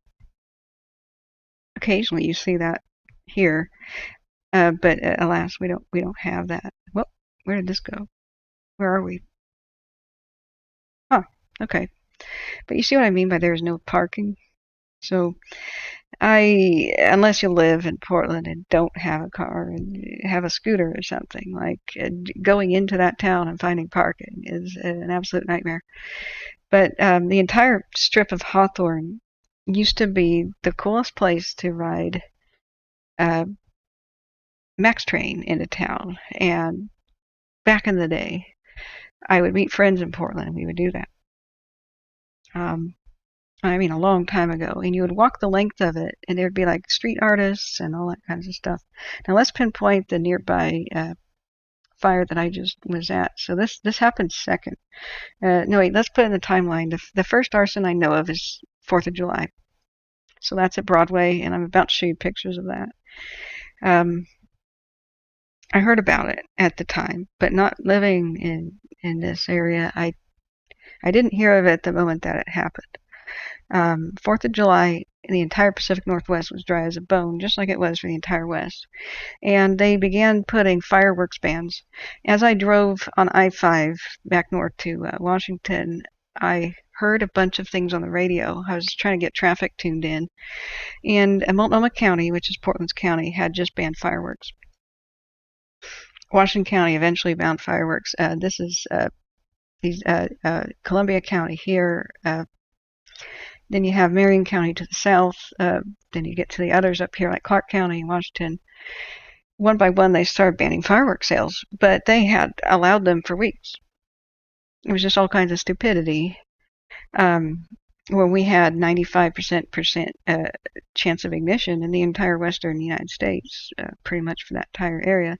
So all of 4th of July, I sat there nervously thinking, what disaster is going to happen? At least one. And sure enough, this 5-alarm fatal fire occurs. So that was on the east side, and I drove through a little bit later, and I'll open up the pictures, and that was on Broadway.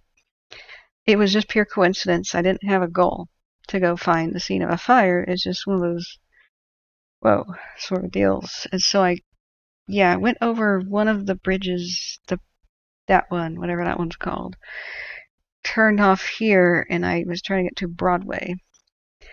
And Broadway is a one-way street, which is like so. Most of Portland is a grid. So I got a wide alert to go east. And then to get on Broadway proper, I was continuing to go east. And I was driving, excuse me, to the east, to the east. And I think I can just find this by memory. There it is. To get on Broadway proper, there's a strange slowdown to 20 miles an hour. And then you have to do a hairpin turn and then do that. So I vaguely remember that truck drivers who were stupid enough to take this route regretted it, because it's an old neighborhood, old houses, those nice, lovely wooden 4-square homes. They, like so many new constructed buildings, do not have, instead of the crammed in sardine, let's cram so many people on this block, they were the old school. We have one house to like a fourth of the block, and it's a big family dwelling. The kind of thing that's now worth a couple $1,000,000, which you just can't. What real estate has done has been crazy. So I was nostalgic and said, oh, I remember being on the street before. There was dang it, did I just lose this? I'm sorry, friends. I knew the aquarium. There was a legendary aquarium on Broadway, and I was excited. I'm about to go to the aquarium. When record scratch, I make that turn, and there's this massive burned out husk of a building. That's Burnside. Sorry, I'm disoriented again. Let's go back to Broadway. There's Broadway. Here we go. Widler, Broadway. And I don't know if that aquarium's still there, but it was called Broadway Aquarium. Now let's get you into my point of view from where I drove. So the topic we're on, friends, is there a running around East Side arsonist? Or multiples? We know that there's at least one. So are we facing east again?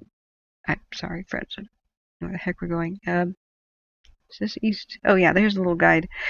Um, Northeast Widler. Yeah, so I go past here, and you can see how this used to be a residential type neighborhood. These old trees on each side. Some of them have been demolished for new type construction, but when you get deeper into the neighborhood, you'll see the newer stuff intermingling with the old classical homes. And here's another one of those old trees. Whoa, what the heck is that? um, it's a ghost. Confirmed. Paranormal. I now believe in the paranormal seeing that. Okay, so yeah, there's some businesses and some other apartments, and then you get to the old neighborhoods. They're just photo worthy, like tour worthy. See these guys? This is the way old Portland used to look. So I'm told it's just like everywhere. These incredible four squares and craftsmen's and giant old trees and wonderful things and bed mattresses. But I was delighted. I was like blissful. It was a sweet, nice drive. It's July. It's nice. Let's go. La la la la. And I go this way, and I hear my jaw dropped, and there's a scene of absolute horror. Um, it wasn't still smoking or anything, but dang near. Um, this is the scene of the arson right here. It's the Matrix twins. um, and I'll show you what this building became. Firefighters had to work hard to save these homes to the left. And this tree is going to play into the story right here. These, the big four squares, the classics. These were in danger from the embers and stuff that were drifting over because this was burning to the ground. This entire complex right here. I can't, oh God, I should know what it's called. Heck, maybe there's just a sign here. Now hiring? No, now renting. Oh gosh. When was this taken? June of 2019 though, so somewhat old. Yeah, it was called the something manor, wasn't it? I'm sorry, I'm still recovering from being sick, and I definitely should drink more tea with sugar in it. Desiree says that was creepy. Yeah, it was. Husky says Tsar Bomba was the most powerful nuclear device ever detonated by man, which the Soviet Union tested the bomb. Yeah, I'm actually a nuclear test enthusiast. Those are mesmerizing to watch.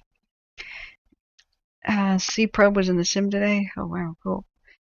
So here, this was one of the scenes of one of the craziest fires Portland's probably ever seen. You would think that past historic fires would be worse. So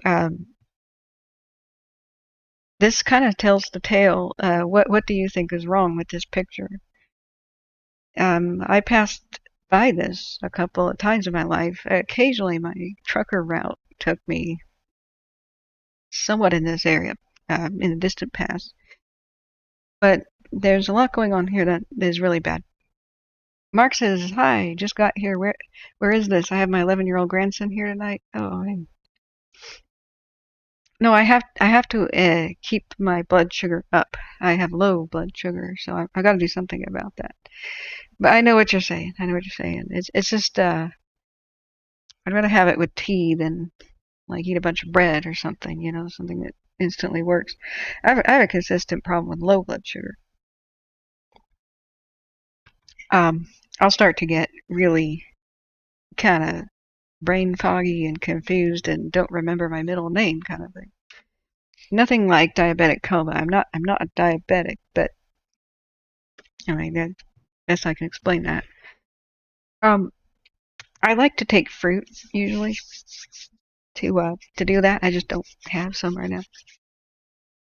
So if you look at this, there's a disaster waiting to happen that before I became fire educated, I would not have recognized. I would not have thought anything is wrong with this picture.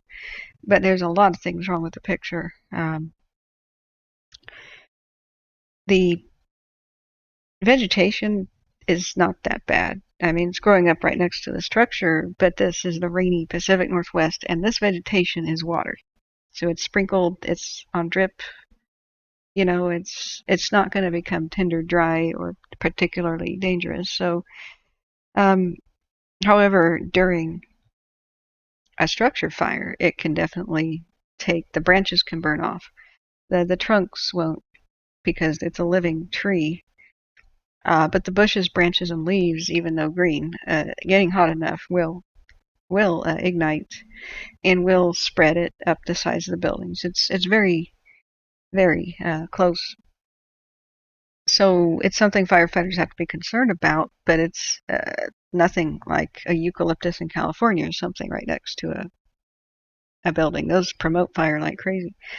It's not good, but that's not terrible. The power lines are terrible. They can drag them down in a storm, pin them against a building, and these trees are tall enough to do serious damage, to block the entire road. But that is, spoiler alert, not what happened. It interfered with the firefighting. Overhead power lines do, because once the structure goes up, this insulation starts to melt off of them.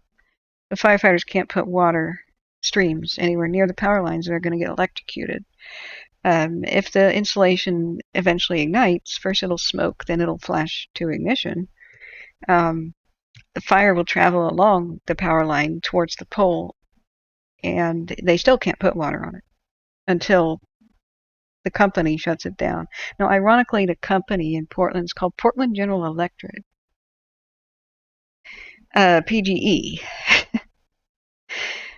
Please don't confuse it with PG&E, the murder company of California. So different PGE. So I don't know the story on how long it took them to cut power so they could fully engage with firefighting. They can't park there. The reason we should bury the lines anywhere, not just California, but Portland, is because that delay in firefighting is deadly. You have to do this right away.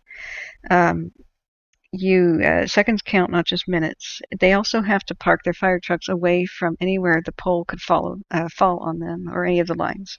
So the fire trucks just have to be away from all the stuff. So the complications with this, there are people's homes that burn to the ground just because they had to wait so long for the power company to show up, turn off power. Same thing with vehicles, people trapped in vehicles with the arcing and sparking wires. There sometimes is no way to get the victim out. This is 1800 stuff. It has to go. So let's go back to what else is wrong with this picture. Ways out. How do you get out? It doesn't seem like this is a death trap at first. Yeah, exactly, Bugs Bunny. PGE, not PG&E. Mark says, does anyone know if our water here in Reno that comes from Tahoe or will be affected at all by the fire retardant that was sprayed? Oh, it's not the chemical stuff anymore. It's like a fertilizer mix with dye. It shouldn't. The old stuff was a bad chemical, so they say it's trace amounts still present in people's well water and breast milk. But Husky says, what's the way out? Jumping from a third-story building. Yeah, directly onto concrete, which is real bad, especially if you're elderly. Now, this is a middle to modest income apartment complex. So you do have elderly here. You have the disabled. That will become a factor in the firefighting on the 4th of July. There are no fire escapes. And I did find out, I walked here up this staircase. I took a few pictures. I'll show them to you in a second. There's nothing on this side of the building where you could really escape. This is elevated, so anybody who had a window facing this direction didn't have to leap as far down because the ground level is here on that side of the building. However, that's if you could get to that side of the building. I believe the apartments were cut. It might have been divided like this. There may have been a central hallway between them. It's so difficult to tell. Or if it wasn't laid out like that, it's probably more likely that this was the two apartments, right? You had room 1, room 2, room 1, room 2 for each renter. I think that's the way it happened. So there are no, actually, yeah, I'm sorry, I just contradicted myself. I read and I just recalled this. There are no interior hallways. It's all exterior, uh, here to here, right? Here to here. So stairways, here to here. So yeah, sorry guys. I didn't prepare this as a presentation. It's just when I witnessed the fire today, I realized, yeah, I'm going to stream it. I could have taken a little bit more time to prepare, but let's just keep going. We when finding out that a child arsonist probably lit that fire that I just sort of saw was something that made me want to stream tonight. So Tiger Lily, oh hi, welcome, thank you. So yeah, I'm not too worried about it, Mark. The fertilizer dealing with the wildfires, I think it's going to be okay. Plus, the rain is probably going to wash it away, like to the rivers. You know, I don't think there was too much of it dropped by the lake at all. Um, the fire didn't really reach the lake. Uh, all of the runoff from the Tahoe area will go to the west, down those rivers. So if there's nothing in the lake, I wouldn't be surprised. So back to this arson event of the 4th of July. Um, the big problem here that makes this a death trap, or made it more of a death trap, these are just balconies. They don't connect to escape, which is bad. Would have been nice if it had a wraparound here, perhaps. I don't know. But you see how people's front doors just open up onto their only escape route, which is this wooden walkway. That's what makes this primarily a death trap. The balconies and even every little stick here that forms the handrails is all 100% wood. The lower part, the base, is what needed to have not been wood for the ideal situation. And for building codes of the future, if they're not already like that, they should be. Especially if it's your only egress besides jumping out a window and shattering your ankles. The other thing that's wrong here is there's no gate. God, if only there was a gate. If there was a gate, it might be okay. Might be okay. Well, it's not okay, but it would have been more okay to put trash here. Where is this trash? Where do people park? Right underneath the dwellings. Well, that's nice and convenient to have covered parking. What if there's a vehicle fire? You now have a blazing, either electric battery fed inferno fire underneath somebody's apartment, or you have a vehicle fire with gasoline in the tank, making a vehicle fire inferno. So that's a hazard. Lack of gate means anybody can walk in there. If anybody walks in here, there's a huge amount of homeless and poor people and trash users. I don't even know if there's a word for this. I don't mean trash users. The people who don't have trash, who don't pay for it, who don't have trash pickup, they have to do something with their trash, and they usually deposit small bags of it around town. You know, they just kind of look around at night, nobody's looking, and they'll just sneak over and deposit trash into some dumpster, some bin, and then do, you know, if they can't find a store to do that. So because of the economic situation in Portland right now, there's a lot of these dumpsters getting completely full of trash, and sometimes they have ashes from people's fireplaces, or they have cigarettes or something else that might become flammable. Oh, my phone stopped working. Oh my God, I don't know why the screen's weird. I don't know why the back is splitting off. It's a swelling battery. I'll just throw it in the trash. And then the battery ignites, right? Don't put cell phones in the trash, guys, or anything with a lithium-ion battery or LiPo. So you have this added risk here that anybody can walk up in there and put something flammable in the trash underneath, directly where people live, next to vehicles that have full of gasoline and or electric batteries, although really for this neighborhood I wouldn't expect an electric vehicle, but perhaps a hybrid, you know. So what happened the night of the arson is people started calling 911. The neighbors across the street, neighbors in everywhere. It spread remarkably quickly. They didn't know point of origin when they first arrived. The firefighters come and they say, wow, defensive. There are victims in the street and in here laying on the ground. There are people being pulled away. There's people yelling for help out of windows. I was not at the scene. I have not interviewed anybody that has anything to do with this. The day I drove by, I saw the burned out Hulk, and I returned for photography, but I couldn't flag anybody down who was there for it. It had been quite a bit of time had passed. It wasn't recent with a lot of foot traffic like the other scene was. So this happened 4th of July during the night after dark. Firefighters arrived. There's this giant glow in the neighborhood. And when they arrive, it's nearing fully engulfed for most of the structures. There's a 1, a 2, back there, a 3, and up the hill, you know. And there were some elderly folks that could not really get out the window, and they had to jump eventually. People were catching them, and it was really sketchy. There were children had to jump out of windows too, hanging down, like kind of grabbing the window ledge with their hands, and then the adults would grab them by the wrist and drop them the rest of the way. Some of them had to land on their own. Some of them landed into the arms of neighbors and bystanders. There were 2 fatal injuries. At least one of the victims was laying somewhere around here and could not be helped.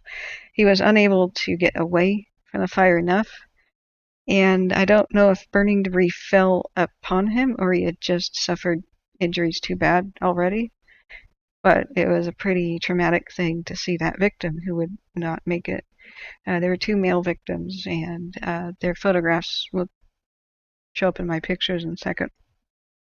So I'll show you them. Let me get down to them. And this is if anybody's just tuned in, this is the first, the first case of arson that I became aware of that was confirmed later as arson and intentionally set. It's kind of a before and after.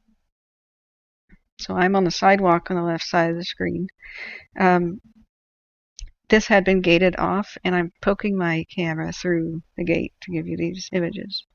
So, whoopsie, I didn't mean a rotate button there. But it was a raging inferno immediately.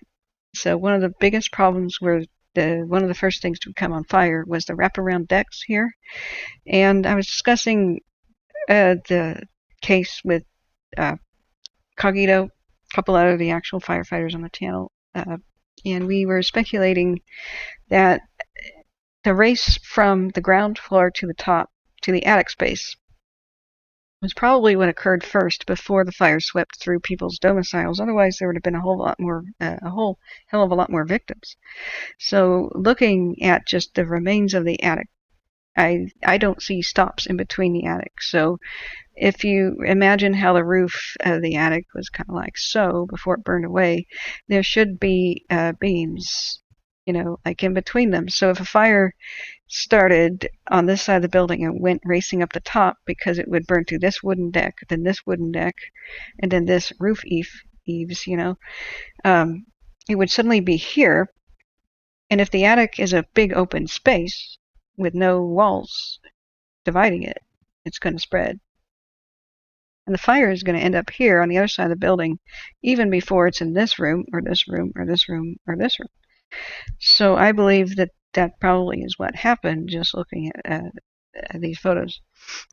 Let me get you some more perspectives about what they look like. This is the building on the left. This is not the stairs that I went up. I went up to other ones over there. So um, this deck survives. You can see the railing survive. So we know that the fire's origin was not under here. This wouldn't be there.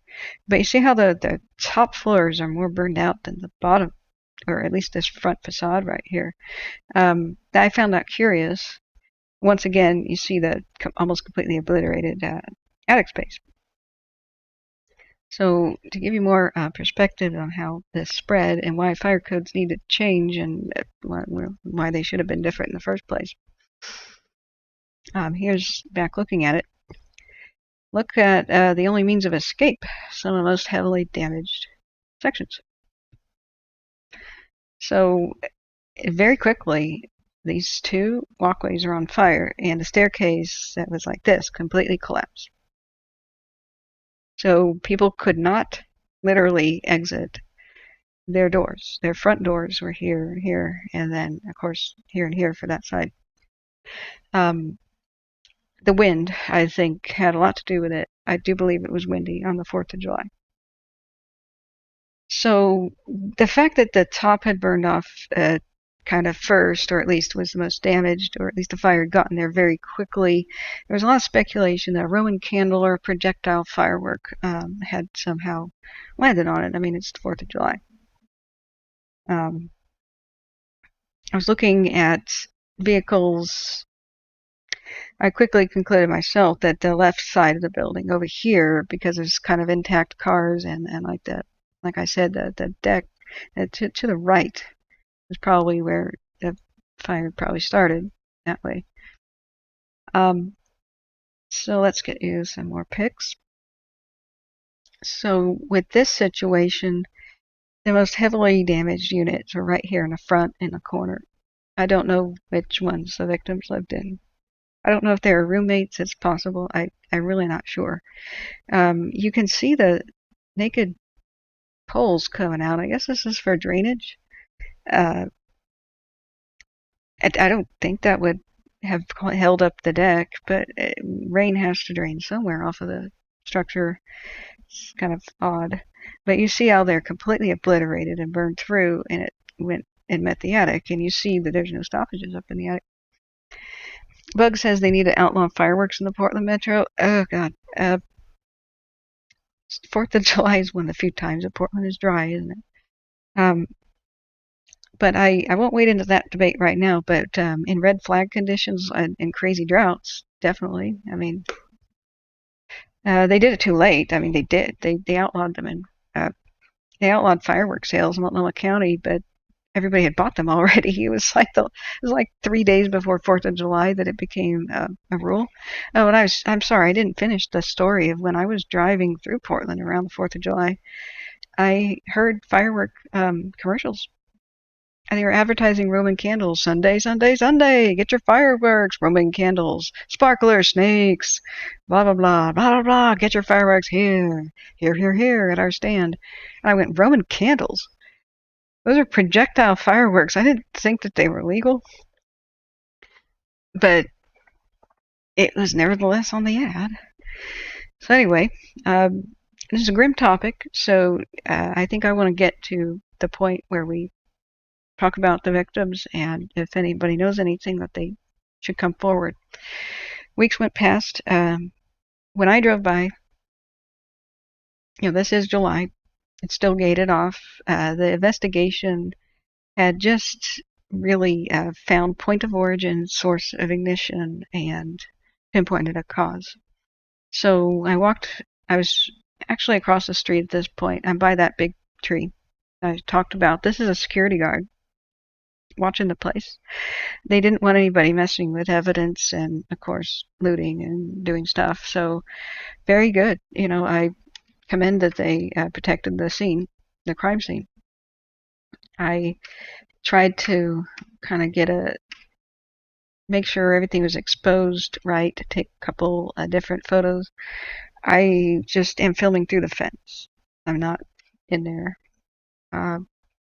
So I took a different shot of the lady in front of it. who was carrying a shopping bag and just didn't even look. It's like she had walked past this burning wreck every day. But it was everybody's possessions were like a total loss. I'm still not trespassing. I walked up that staircase and I tried to see what would you have to retrieve if you lived here, and it's just there's nothing. This what's there. The only thing I could make out was there was a jar here, so this must have been a kitchen cabinet. These are hinges, I believe. So Husky says that's how the gender review fire. Oh God, the gender review fire started. Fireworks, the El Dorado fire, 26,000 acres of land. Didn't they have to helicopter rescue people from the vicinity too, or am I thinking of a different one? That was before the Dixie fire, so I wasn't doing the stream or concentrating on that at the time. Let me see about a couple more of my pictures real quick. Here's the tree with your help is needed. Portland Fire and Rescue is looking for any information anyone might have about a fire that occurred here. 2226 Northeast Weidler Street. Please call 503-823-INFO. I do believe there's a reward for information. They did determine that the cause was arson, and fireworks were placed into the dumpsters underneath the structure where people lived. Now, these are recycling bins. Could have been a recycling bin, but they say dumpster. This is, of course, 2019 photo, but it wasn't like small ones, I don't think. I don't think it was like a prank. It could have been an intended prank, but I don't know. I don't think it was, because of this is perfect if you want to kill someone. This setup is absolutely perfect if you want to kill. It may have been youth, could have been adults, could have been anything. Some witnesses reported hearing some youth type voice shout "no," and it was female apparently around the time. But you know what? Youth are running around everywhere on 4th of July. Like it could be completely unrelated. Windows are open. Could have been from within a dwelling. Unless somebody saw the perpetrators, I would not want to go around blaming youth. This was fatal, 2 fatalities, and this is, if somebody's a criminal and wants to harm someone, that's a perfect selection. Perfect night to do it when the firefighters are busy doing other stuff. Perfect type of ignition source. Perfect gasoline containing fuels here within the cars. Wooden deck. No means of escape. It's very suspicious. So let's look back at the rest of my photos. Victims' photos were here on this tree. Seth and Bill. And there was a lot of tender expressions of mourning and flowers. And they completely decorated this as a memorial. There were some really wonderful community outreach posters that said, "Were you impacted by this fire? Scan this code and you'll be hooked up with people who can help you." I thought that was amazing. Everything from church groups to charities had little posters kind of stapled to this huge tree. I'm sorry, not all my photos came out because it's kind of a raw situation. I'm just going through my actual SD card here. Let me find this off camera, excuse me, because I think there are a couple of more images that I want to show you there. So this was I was here about a week later. Dixie Fire begins the 13th of July. I go live on the 14th. I had no time to explain this. I wanted to just go live and tell people, please, if you know anything about this, um, if somebody is a firebug, they need to be caught now before they do worse. Adult, man, woman, child, anybody who would get excited by the prospect of lighting a fire in there, even if they're just stupid, they need to be caught. And if somebody thought it was a good prank, they still need to be found. I mean, because the victims need answers, the families need answers. Um, the law will look a lot more favorably upon somebody who turns themselves in. Um, and if they have any conscience, they'll find it very hard to live with themselves anyway. It would be a good way to clear a conscience and not have to worry about the law, because this is such a heinous crime that they're not going to forget it. They're going to keep looking. They're going to be cell phone tracing and doing all sorts of stuff to pinpoint likely suspect. But the worst case scenario is that this is a firebug or a murderer, and they don't stop. They would just get excited by this and be encouraged. So the timeline of this is East Portland. We have more suspicious fires. The warehouse. Whoops! I just totally closed that window. Sorry, friends. The warehouse that I showed you my personal pictures of. Let's go back to the map. I wish that I could mark the map and have that permanent as I zoomed in and out, but it just wouldn't work. So if we look at where these fires have occurred, the Broadway Bridge here, Weidler, this one is here, approximate, and I wasn't zoomed out enough, friends, sorry.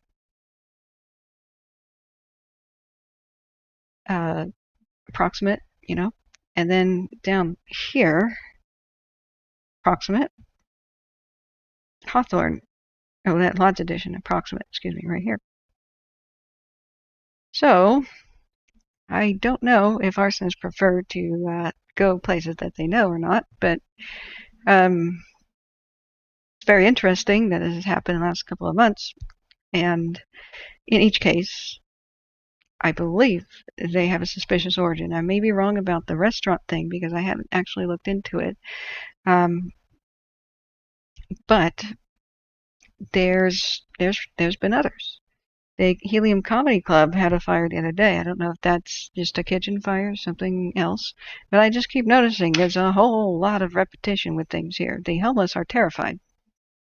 The ones I spoke to are terrified, and they say our stuff doesn't get reported, but people keep lighting our tents on fire. I watched something on YouTube. It was I think it was Coin 6 News. There was another fire here underneath the bridge, or it may have been actually on the west side, I'm sorry, but just over so.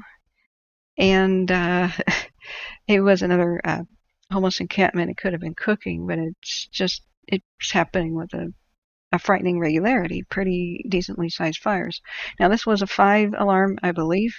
This one was a 4 or a 5. And this one was either a 3 or a 4. So these were the major ones, with the homeless encampments being smaller. So this reminds me of the day that I was told as a truck driver to keep my eye out on stuff on the east side of Portland. It's not like I hung out there too often, but as we picked up things in southeast Portland occasionally, I began hearing in the rumor mill, and plus what was going on, that in the dumpsters around 5th and Division, where's Division?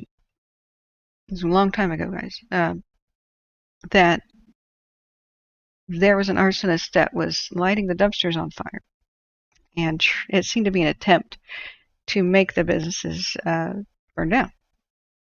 Like underneath awnings, next to windows, you get the picture. And they particularly were fond of lighting pallets on fire that were stacked up next to buildings, the wooden pallets. So everyone was ordered, hey, get your pallets away from your buildings. It's not like a law we have to enforce, but just be intelligent, please. So where's division? Oh, here somewhere. Yeah, there's division 5th, 6th. Okay, right around here, which is here. Up there is where Riyadh's restaurant is, and the bottom X. So even though that was a long time ago, whoever the arsonist was hit the jackpot, I believe, when they burned down Taylor Electric. It was an electric supply company, and that was like a 5-alarm fire. Started at night. And on my trucking route, I had driven right past it and took an alternative exit. If I had taken a different turn, I would have probably been in some sort of position to have reported it early. But I didn't. I did not take that road that day. I just deviated it from once in my life. And nobody else noticed it either until it was a massive 4-alarm fire that shut down city blocks. The transformers inside, the transformer fluid, was an absolute nightmare for PCB releases into the environment. It was absolutely insane. So C-Probe says, I had a friend in high school who was a firebug, and he channeled that urge constructively and became a call fireman. Oh, God. I don't know if you... I don't think he's a firebug then. I think he's just excitable by it. Firebugs don't generally want to kill. Like, they want to destroy.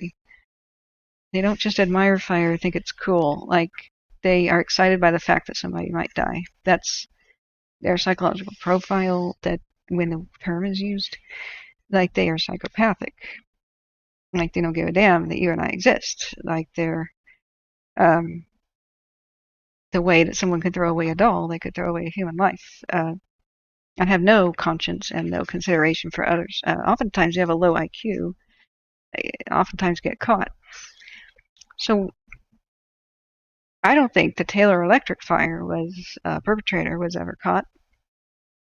I don't think it's a coincidence that all over the east side of Portland, right next to 5th and Division or wherever Taylor Electric was, I think that was the coup de grace of whoever was the arsonist at the time. It was random. It was just like that person just wanted something to burn.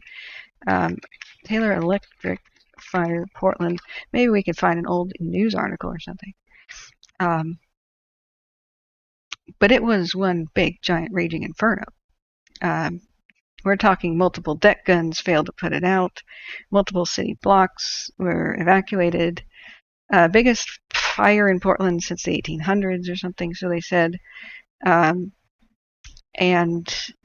it shut down the southwest portion of the city, or southwest portion of the east side. Weird as that sounds. I was hoping there'd be a picture of the actual fire, bigger than that. It looks like it's a tiny thumbnail or something. Oh, somebody doing the ruins. Yeah, it became a huge graffiti crime spot, which was an eyesore. And somebody came out of the woodwork to say we should preserve the graffiti on the building because it's art. And it was just complete trash. It was just like a heroin needles and condoms everywhere kind of. That's what the neighborhood became. Weird people showed up to do photography there. But as you can see, these people lit fires in the burned out hulk of the fire burned out building and dragged things in there to light them on fire. And that's why they said, that's it. We've got to tear down the rest of this building. They wanted to keep the ruins up there to like redevelop it. They may have done something with the ruins, but it was just what it goes to show that you just don't wait to develop stuff again. So the arsonist in that particular case had been lighting dumpsters and pallets on fire, which were adjacent to buildings, and the fires usually started reaching for the roofs of and awnings of buildings. As you can see here, that's not it. I don't think that's it. But this is a good example of how it might have started. Taylor Electric was a much bigger building than that, but you see how the dumpster is aflame.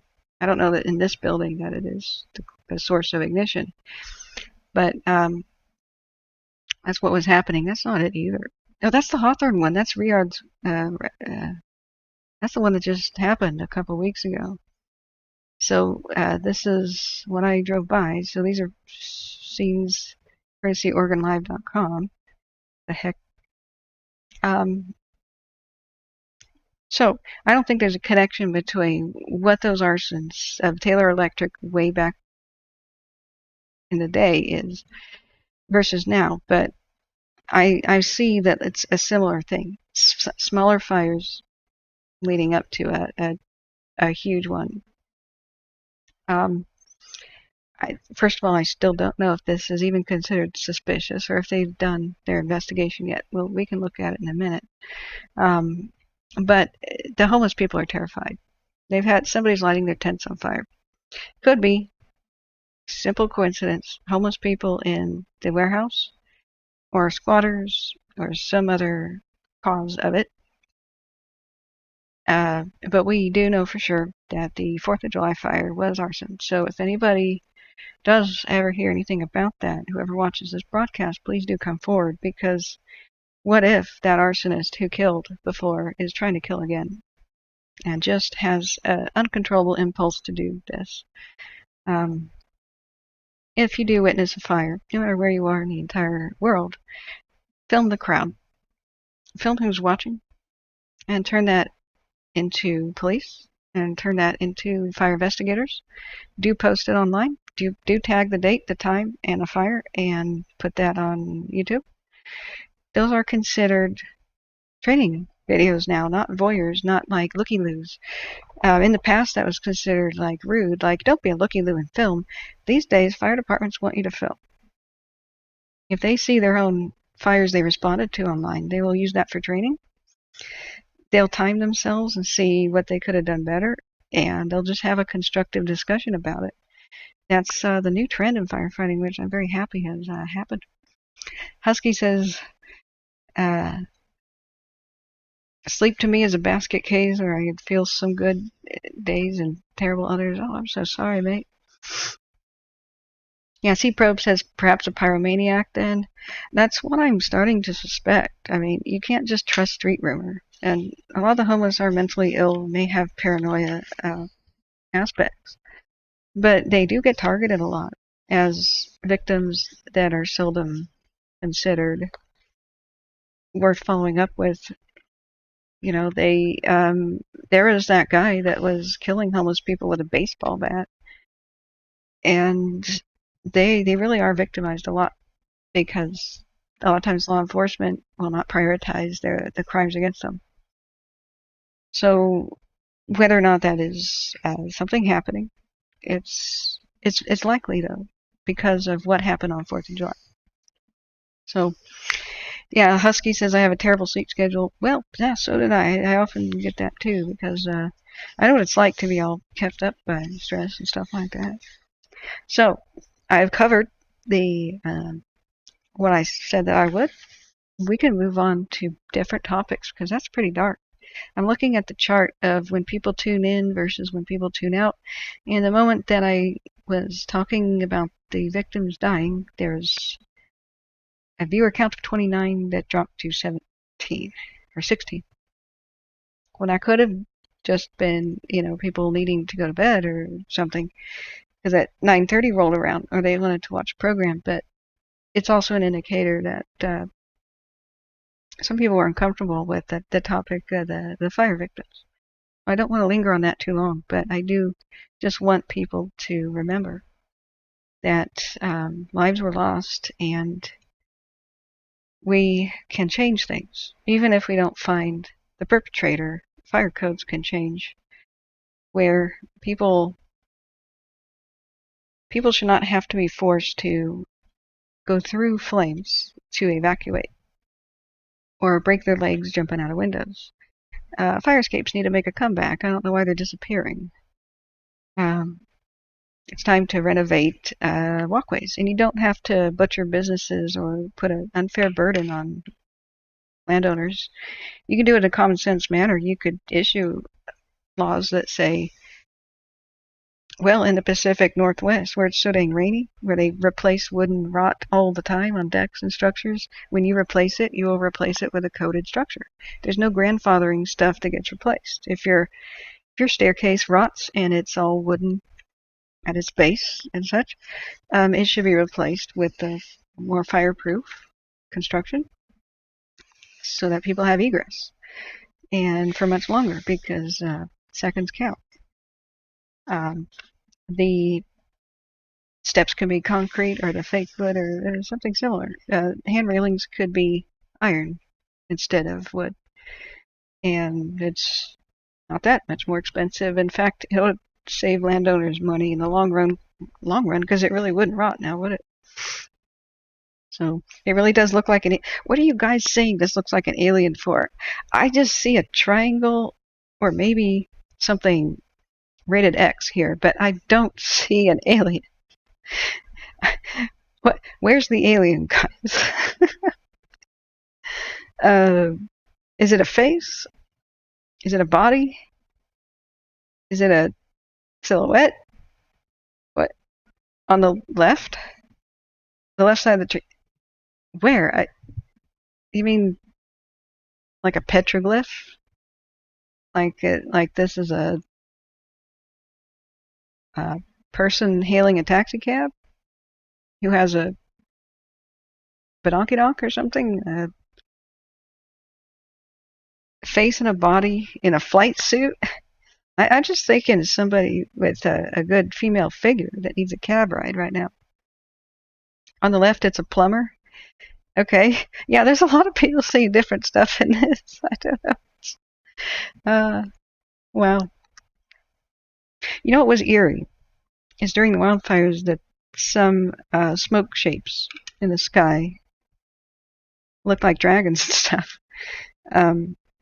Just because, like the Chinese ones, because of a serpentine elongated body that curls around and maybe has a mouth like what I'm talking about is like that, you know. That's just what smoke does, you know, it just curls around, and then when winds, like going that way, it'll push it that way. When it was trying to rise in a column, you know, winds will kind of swirl it. Just like when an airplane goes by, you see the curlicues, wind does stuff. That's what freaked me out. But I never really saw anything else. Mark says I see Santa Claus. What? Santa Claus. Okay. Now to me, I would think of this as a mouth. The tree's like yelling like it's singing in an opera. Like, whoa, here's an eyeball. It's a bird, actually. It's a bird with his mouth open. Feed me, Mom. And it's going to get some worms in it, you know? I don't know, guys. This is quality content that I dish up here. Bugs Bunny says, now I see Jaws and the fire in his mouth. Jaws? Oh, I can see that. Mark says it must be my medication. Maybe. Maybe. I could see somebody dancing. So here's their head, right? Here's their body. And they got their leg up like this. And their arm is like this. Everybody dance. I don't know. I want to see something happy right now. I can't be on these dark topics for too long. It's Edmund Fitzgerald Day. You know, we could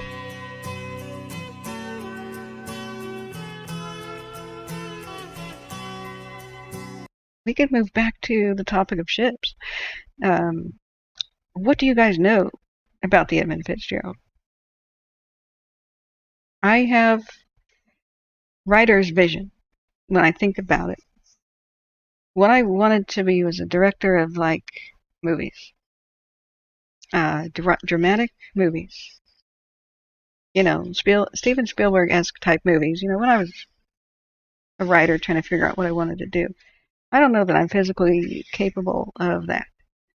I found out more about what directing is. It's more about getting a performance out of actors. And working with people is very people oriented. And what you think of as directing, like how a movie looks, mostly as the director of photography. And so I switched goals to wanting to be a director of photography um, before I realized my physical health just is not going to be good for it's not going to accommodate the demands of a movie set. That's some of the most brutal work I've ever done in my life when I did student projects. Yes. Yes, thank you to all veterans. Absolutely. And I don't know if I can do a stream tomorrow. That would be cool if I could. But I want to say thank you to everybody who has a dangerous job who makes our lives possible. Everyone from the crab fishermen to the seamen, the merchant seamen, the forgotten people like Seabees and such in wars, the engineers, the divers, not just first responders and firefighters and soldiers, the uh, the people that risk their lives that are the unsung heroes, people like water tenders and merchant seamen and cargo ship employees and the dock workers, the longshoremen, the electricians and uh, people on power lines and uh, everybody that keeps the sewers running. Because my God, what would we do without that? I think that's a perfectly respectable job. That's absolutely necessary, and I actually think that'd be kind of dang fun. I'm kind of addicted to watching the Victorian London fatberg removal videos and like seeing the Victorian sewers and such. Seeing Rome's subterranean aqueducts, and Pompeii didn't have a sewer, but that's why I believe it started to decline as a town. It was in severe decline when it volcano erupted. Um, we can talk about more about Pompeii. I talked about it for 7 hours on Halloween before I knew it, and I didn't even scratch the surface. I could tell you so much more about it. There's new breaking news that happens to do with Pompeii as well. And once again, this is Kevin Wright, and I did not use this with permission. I'm just respectfully muting it and just trying to show you guys what the giant ship this was, if anybody's not familiar. I like this animation. Oh, he says this is the Edmund Fitzgerald sinking in a vehicle simulator. And this was put on for 2015. That explains a little bit of the funky, like what's going on here sort of thing. I didn't think that it would pitch and roll from side to side. When I watched videos about it, you see the up and down thing. You see the wow. It's oh. Did you see that? I didn't catch that. But that's one heck of a boom. The bow is off the sea right there. It's kind of rearing up like a horse, and a great chunk of the ship is out of the water. How long is that? How long was the Fitz from here to here is above the water? Um, I don't think that's realistic for physics. I This isn't a perfect simulator. Uh, you watch it slam back down. I would only think that it could be out of the water like that if it was climbing or straddling a wave. Maybe it's just that the wave isn't animated. Do you see what I mean? Boom! It smashes back down into the water and rolls that way. So you see, okay. Notice the trough between these. See how it's a U, the peak. Now if the Fitz was straddling it with the bow here, stern here, you would see how water's not supporting it underneath, right? Where's my other graphic that I had?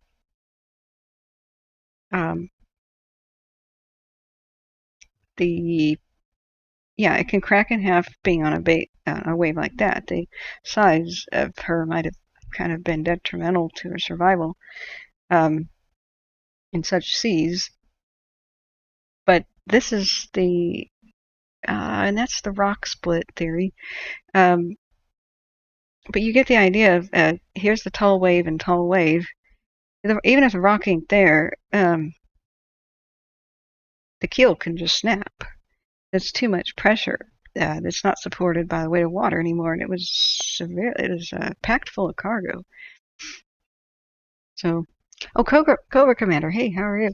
I'm so sorry, guys. Did I miss anybody trying to greet me in chat? Because I got all tunnel vision again. Um, Bug says I added magnesium to my nightly melatonin with great results. You know, I love lavender. I put lavender oil on my wrists and underneath my chin and go to sleep with that.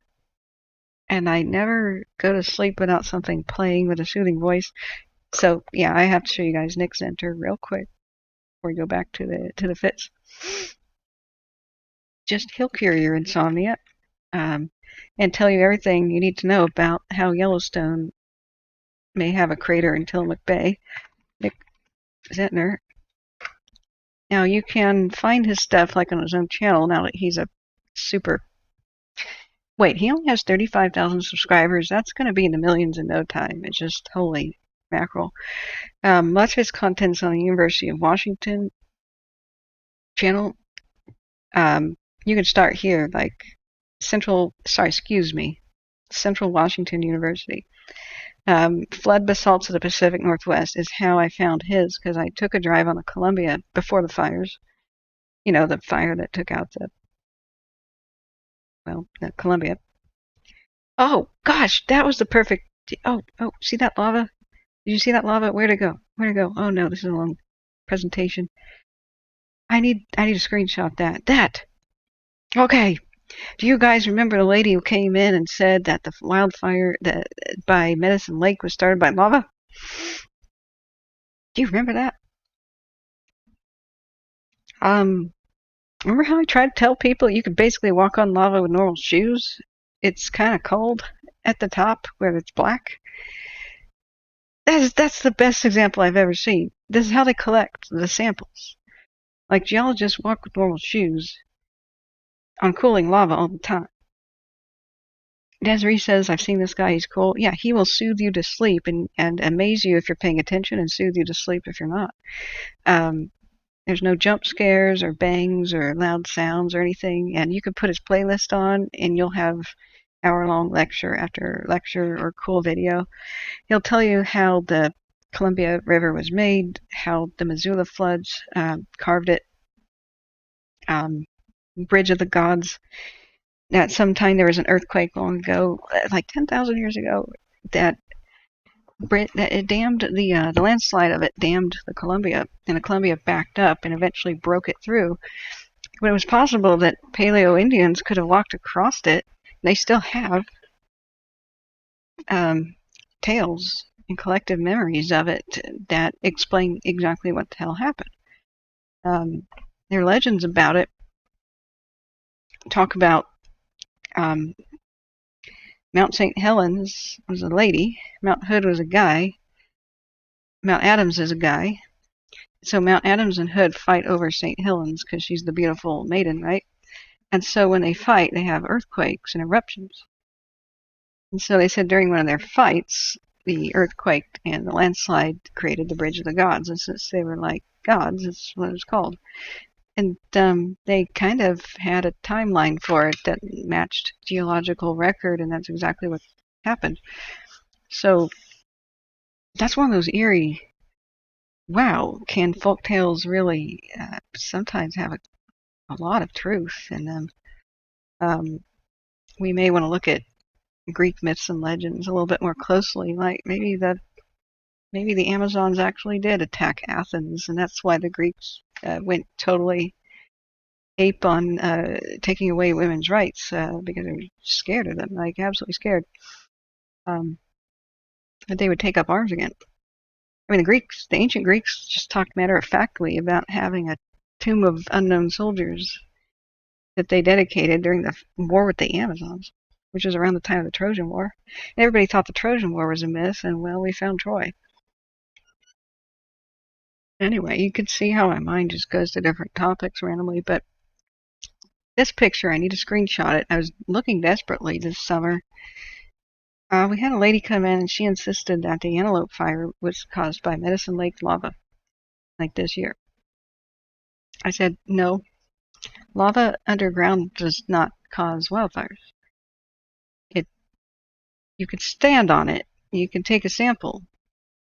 It's sometimes wraps itself around trees without igniting the tree. And I saw that at La Palma. There was a literal palm tree the other day that lava wrapped itself around it, and the tree did not ignite. It was just sticking up out of the black lava. It's really weird how that can work. But eventually, if fresh lava that's hot enough hits that tree, it will ignite it because it will boil the sap off into a point of ignition. But it takes a remarkably long time to actually make a tree ignite, even with lava touching it. You can walk up to it and roast weenies just like they do in Iceland. If it's slower moving it is, the cooler it is as well. So the runny hot stuff is the runny stuff is the hot stuff. It stays red longer. The slow moving black coated stuff is what you could outrun with a walking pace and what you can walk on and take a sample. They have to take I think he's holding one of the geologist's picks right there. I guess he can never use that again. How would you get the lava off of it? And he's hacking into it to get at the red stuff. I think he's got his jar somewhere. To take samples, they usually immediately quench it. Like a blacksmith puts a hot horseshoe into a jar or can. And when they do that, it sometimes flashes into obsidian. Obsidian is when lava cools extremely rapidly. Now, I like a different channel too that will put you right to sleep, Husky, and that's called the Geology channel. It's got a robot voice in it.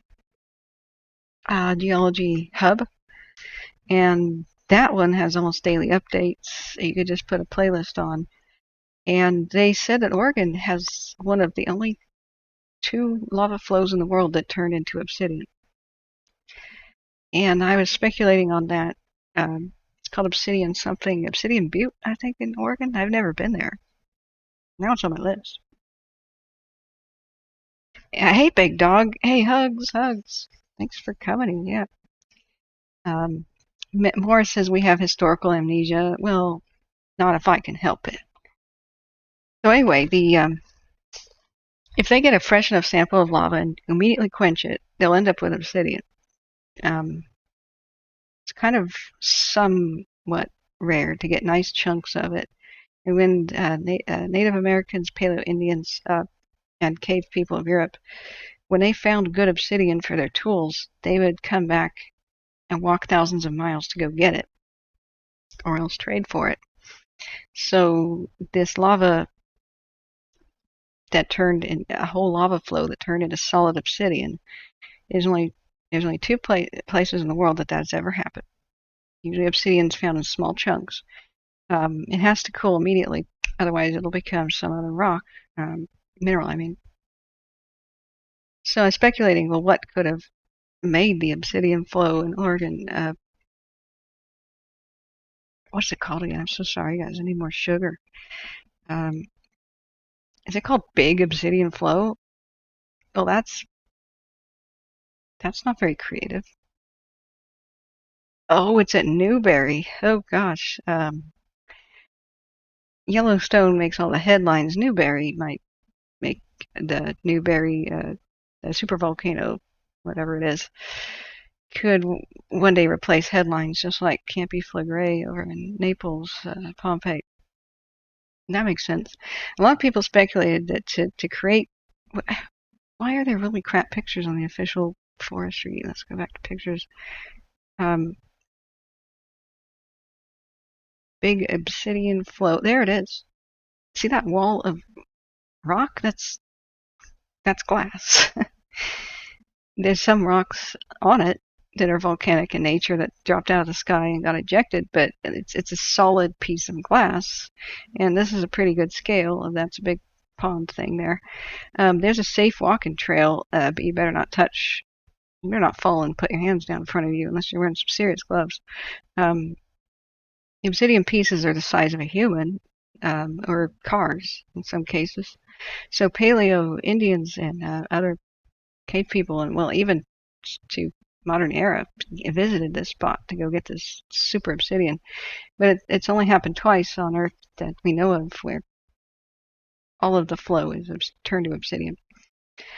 So the speculation is, why did it had to have been quenched by something like water, just cooled extremely rapidly, right? Oh, there's a giant chunk. Yeah, it looks like this. That's a neat piece. It's huge. You're forbidden to take pieces, which I laugh at. Like, what? We're not going to deplete that, guys. I don't see anything wrong with a tourist taking home a piece. That's never going to be depleted. That's gigantic. But whatever, you got to obey the park rules. But that's a lovely piece right there. Um, they can now trace arrowheads all over.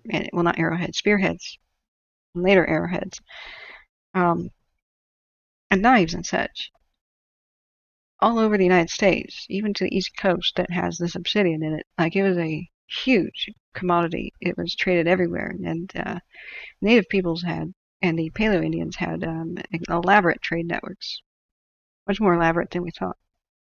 So, yeah, Husky says obsidian is a glassy rock material. Yep, it is volcanic glass, straight up volcanic glass, the original glass before it was cool. You know, the Earth was doing a couple of things because it's a hipster before it was cool. They made glass before it was cool. The Egyptians came later to invent that. And they were doing mushroom clouds before it was cool. You know, with volcanoes. And we only recently had the ability to make a mushroom cloud. Newbury, yes. Hey, Tiger Lily, yeah. So a lot of people apparently have seen this, and I just somehow didn't know about it. I knew that there was good obsidian in Northeast California and somewhere in Oregon, but haven't really been in Eastern Oregon very much. It's a ghost town paradise, but I've got an interest and enthusiasm in geology, just no formal training. B says, I think Egyptians traveled all the way to UK for tin. Crazy. Absolutely. That if you think about it, tin is worth more than platinum is today for ancient people. Bronze meant that you would win all the wars against your enemies. It meant that you could do epic building, and it meant that you could have metal on your ships that wouldn't rust and disintegrate, and would be strong enough to hold your ship masts together and all sorts of good things that you want on a ship that copper couldn't do. You had to have it. So it's incredible, but there's copper everywhere. But to make bronze, you need tin, and England, like Cornwall, has it. A couple of places, I think in Cappadocia, but not that many places on Earth. Husky says, I've seen obsidians. It's cool and very complex. Yeah, I've seen master. Shoot, nappers at work for demonstrations for history field trips and stuff. And if you think that making tools out of obsidian or stone is easy, you're completely insane. I was handed a bunch of pieces and just could not do anything to make it look like anything. It'll break off in your hands. It'll cut you. Little flakes go towards your eyes. If you strike it in the wrong way, you'll make blood blisters on your own fingers. It's the first time I ever got a blood blister. A tiny dot that was raised completely full of bright red blood on my fingers and just ready to burst, like a tiny purple red bruise, and it hurt like the dickens. So there was no division of labor until there was civilization is BS. It was masters that crafted the majority of the pieces. Just, it's practical if you've ever tried it and know what the heck it's about. Most people could not do it. There was clear division of labor. Master flint knappers and obsidian knappers, that's all they did. You could bet your Vippy that the rest of the tribe just gave them whatever they wanted because they were crucial. And if you had the skills, you could do it. You'd have to have very good vision, working hands that were, skilled with craft.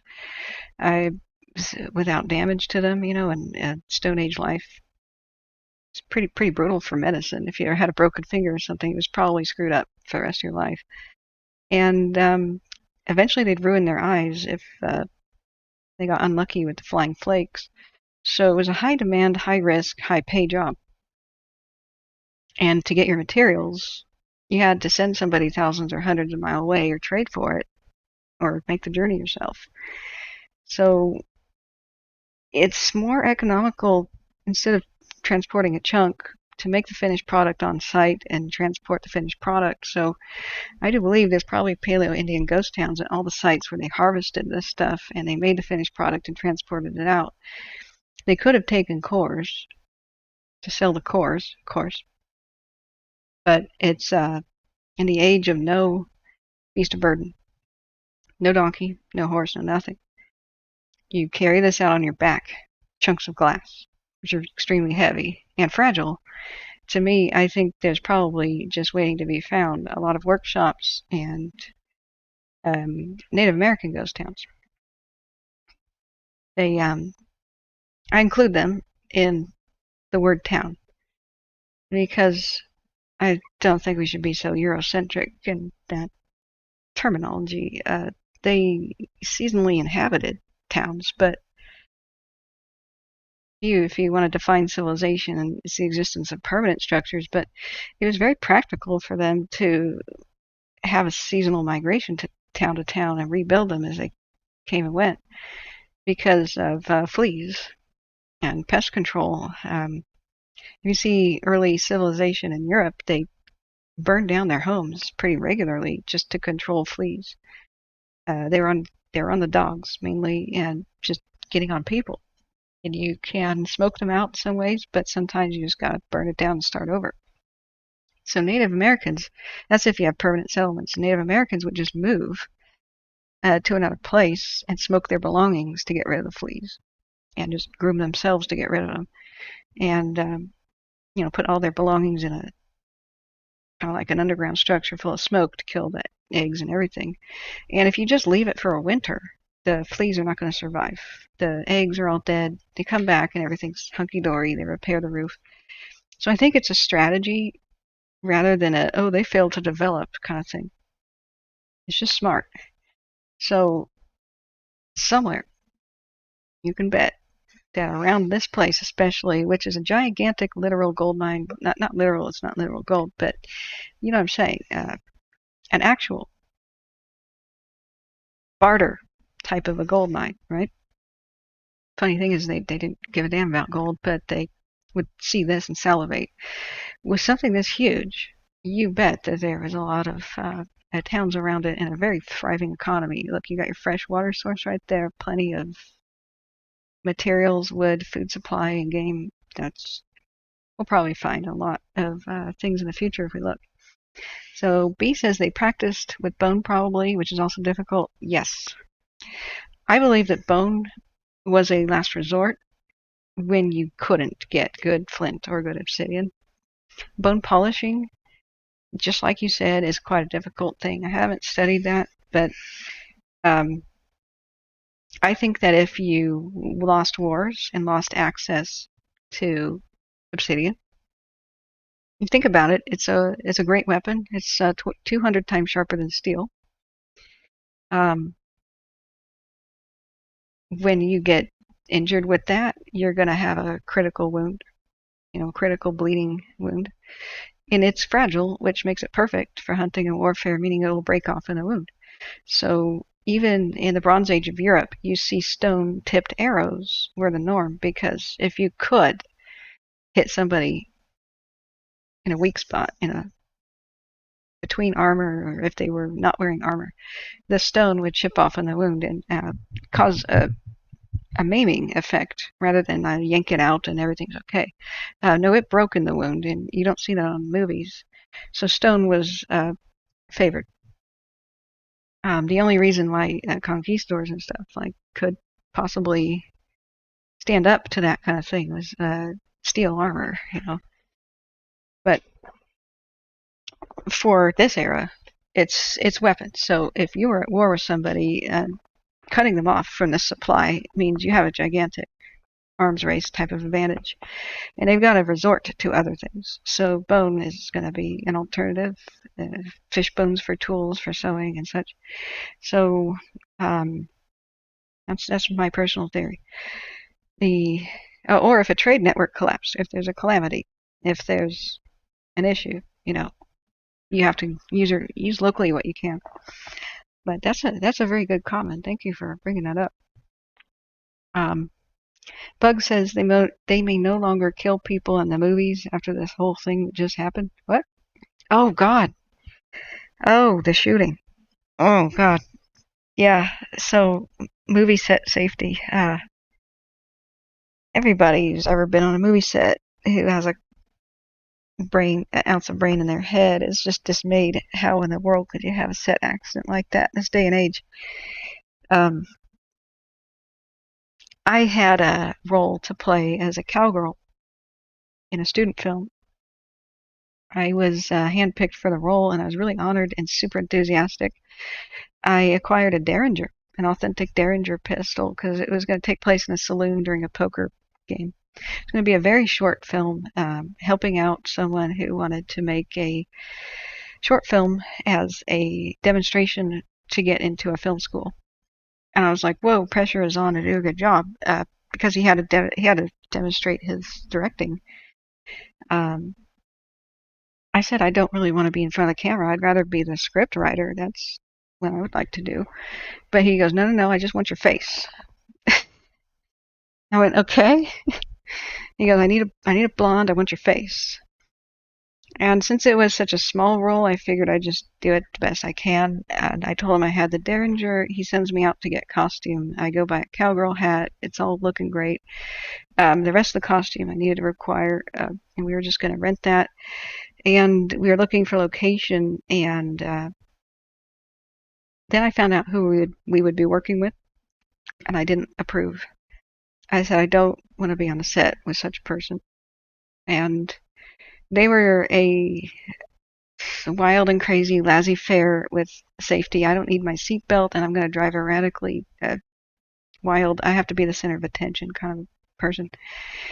Terry says, wow, hello, Smitty, and hello, Cassie. Good to see you. Hey, Terry, how are you? It's good to see you, too. You guys have an argument about americium and francium. Is that smoke detectors like I was talking about? Oh, just what is the rarest metal on the planet? Huh. No, americium was in almost every smoke detector. I don't think it's that rare. Francium, I don't remember even hearing about that one. But long story short is I said I'm not going to be on a movie set with that person with an actual pistol.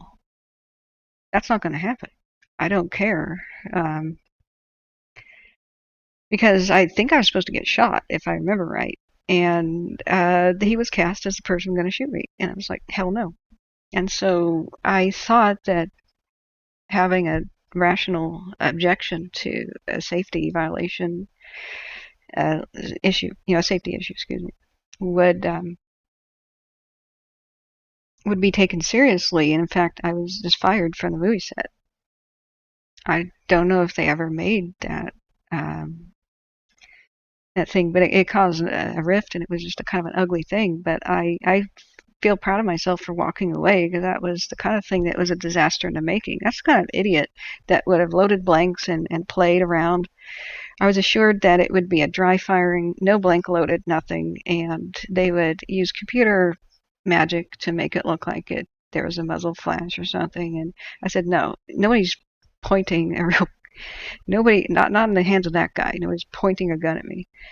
And there are just very simple rules that would prevent that, such as never bringing live ammo to the set. Why would you? Why in God's name would you?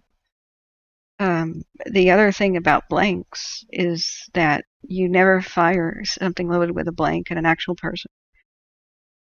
These days, guns don't kick anymore in movies, because that is a computer-generated, muzzle flash in most situations. If you are firing a real blank with a real kick, then it is a shot where the actor is firing at the camera lens, and nobody is behind the camera. It's firing right adjacent to it.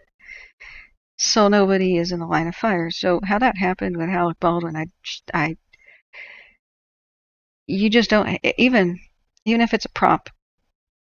First rule of gun safety is check the chamber and make sure it's unloaded. And just there's no excuse. I have no idea.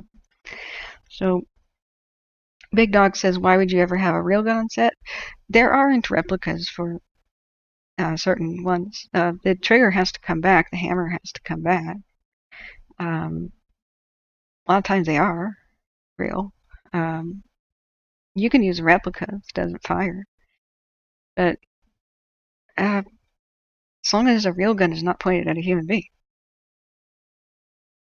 it's a shot thing. And there's a lot of procedures. There's a lot of procedures. Only certain people can handle it. And they sign off on it, and it's supervised. And it's not like you check the chamber. It's like a lot of people around you verify as well. And it is just Hollywood has not had an accident in a long time because of common sense rules like that. Yeah, The Crow was one of the last, and the poor actor guy, gosh, I can't remember his name, but he blew his head off, not head off, but he took a gun with a blank in it to his temple of his own head as a joke during a boring part of a movie. He knew it was loaded with a blank, but he didn't know it through a small projectile at the end, and so he fractured his skull and never regained consciousness and died on a movie set even before The Crow happened in the 80s. I mean, The Crow was a movie of the 90s, so it was insane that even Brandon Lee's death happened. And so to have one happen again, it's like whatever happened was a complete flagrant violation. But Alec Baldwin has to live with it. The lady that died, gosh, I can't remember her name. It's not like I was prepared to talk to this. It was one of the very few female directors of photography that have ever lived and made it in the big time. When I was trying to figure out if I could do real movie sets, like go to Hollywood, be a director of photography or something, I met an actual bigwig director of photography. I think he was involved in the Rambo movies, if I remember right, or some very similar movie. I met him at the beach in Oregon, actually, during the time that I went down there to film that Tillamook blimp hangar, I think. It was the weirdest coincidence. Did I ever tell you guys weird things happened to me? Yeah, I was filming the remains of this thing because this pillar is still standing. I made my way down to Newport, and which is south of Tillamook, and I was alone and didn't have anybody to take my picture at the beach. So I flagged down a guy walking with a dude, and I said, "Mister, would you please take my picture?" Turns out it's a director of photography from Hollywood. His friend has the most amused look on his face. He goes, "Sure, I will." He grabs my camera phone, takes a picture of me, but before he does, he adjusts like 25 different settings.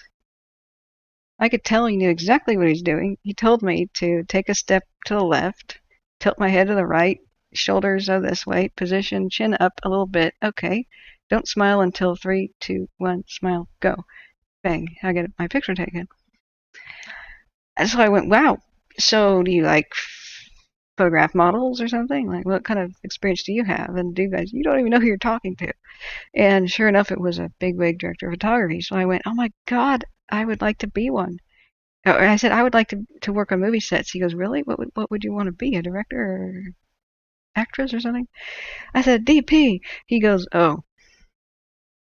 Smile just fell off of his face. And he was trying to break the news to me. And I said, what? He goes, there are no female DPs. There's never really been one. Other than independent film projects. And I said, well, why? Big Dog says the blind leading the blind. Gosh. Yeah, D years, you're correct. Hey, D, how are you? Brandon Lee was killed by a blank. Yes, he was. He was killed by a blank fired from a real gun. That, actually, no. Sorry, I'm so sorry. He was killed by an ejected bullet portion in the barrel that the blank removed from the barrel that was lodged in it. Yeah, I'm so sorry, guys. The blank is the rumor that everybody repeats like a parrot. It was loaded with a blank. People didn't realize there was a bullet lodged in the barrel from a previous firing of a live round. Some pieces of that lodged into the base of his spine and severed arteries in the abdomen and immediately knocked him unconscious, never to regain consciousness. And I think it went through the grocery shopping bag prop that he was holding. And God, if only he had something more significant or substantial in the grocery bag, like a bag of cat litter. That would have probably stopped it. But it was just a prop with just like fruit or something or an empty milk carton. You know what I mean?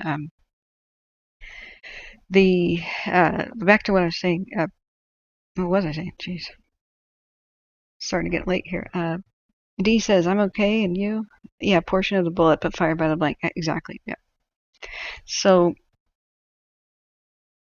but there's even rules in place now where you can run something through the barrel of pipe cleaner and verify there's nothing in there. That's why we haven't seen the like of that kind of accident since.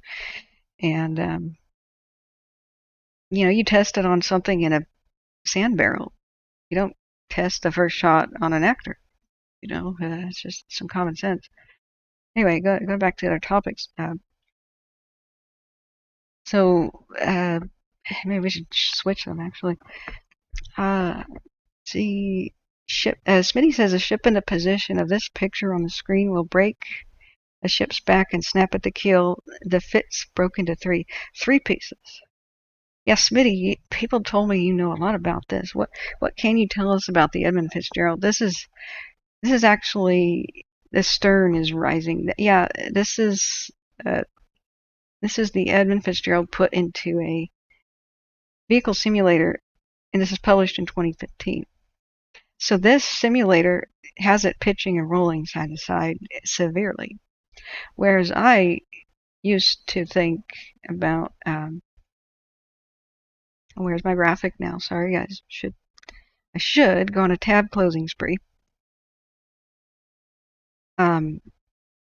You typically see the wave spanning keel break animation, which is very relevant. Many ships have perished that way. However, the Fitz had very good steel, like super nice, flexible, high quality steel. Yet that storm was pretty severe. If the waves are high enough, the span between them would have been just incredible. Even a high quality ship can't take that. And like we were pointing out, the longer the ship, the more stress at the center. So there's a lot of the ways the Great Lakes try to murder ships illustrated. Wow. Resting failure. Yeah, could have happened. Snap the keel there. The Fitzgerald broke into, I thought it was just two pieces. The plowing, yeah, the bow was screwed up, so the bow struck. But that could have been after the sinking, after the plunging. But if the water was shallow enough, I wonder if that's possible. Could they have struck the bottom just plowing down into the waves? That's a different kind of unreal.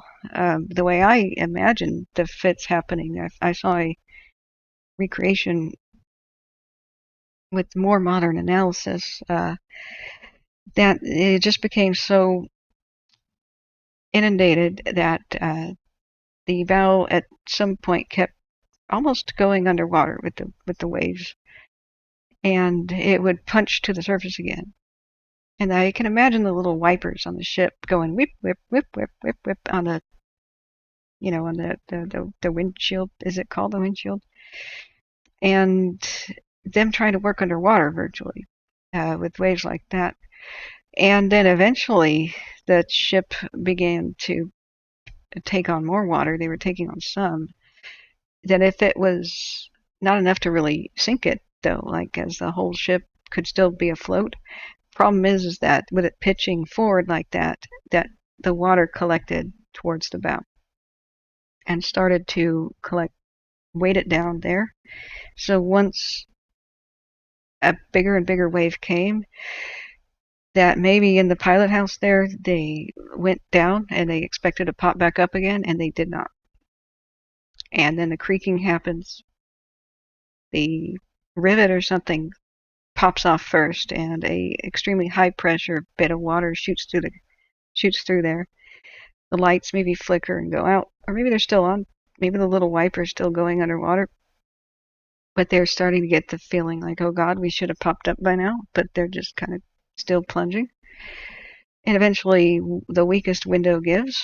Water pours in through that window, and it would have exploded their eardrums with the pressure, I'm sure. They would have probably instantly been unconscious. Another weaker window probably burst on the opposite side. Either that or all of them shattered at once. Who knows? But the air had to escape somehow. So if just one weak window went, another one would have gone. And the air would have been pushed out. And I would hope that it would have been instantaneous death for anybody in the pilot house.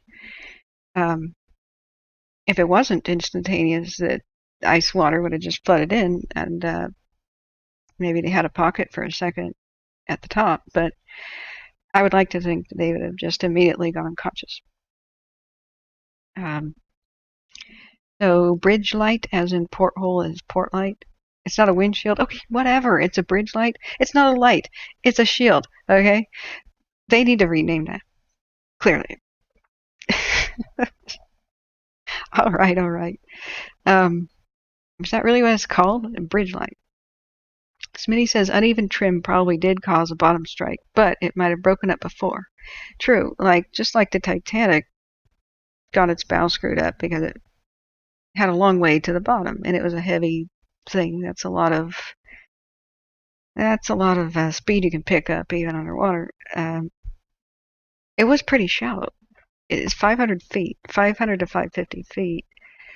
So that may have been the angle. It was how many feet long? 700 something.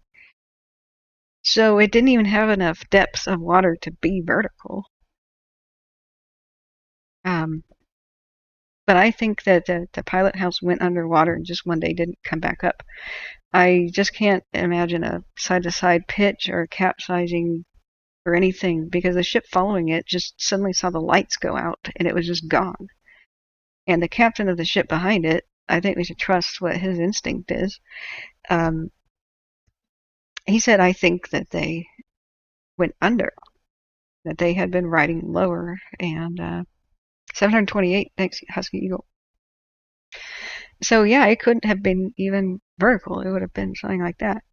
But eventually that doors or windows would have given. Do you think the doors would have been the weak point? I just can't imagine glass being as strong. Because when I was watching Deadliest Catch, the freak waves just smashed glass in, I don't know what kind of laminate strength they could have come up with at the time. Bulletproof, quotation mark, armored vehicles existed with pretty super armor. But Desiree says, exactly, but funnier. What's funny? Life imitates art that's imitating life.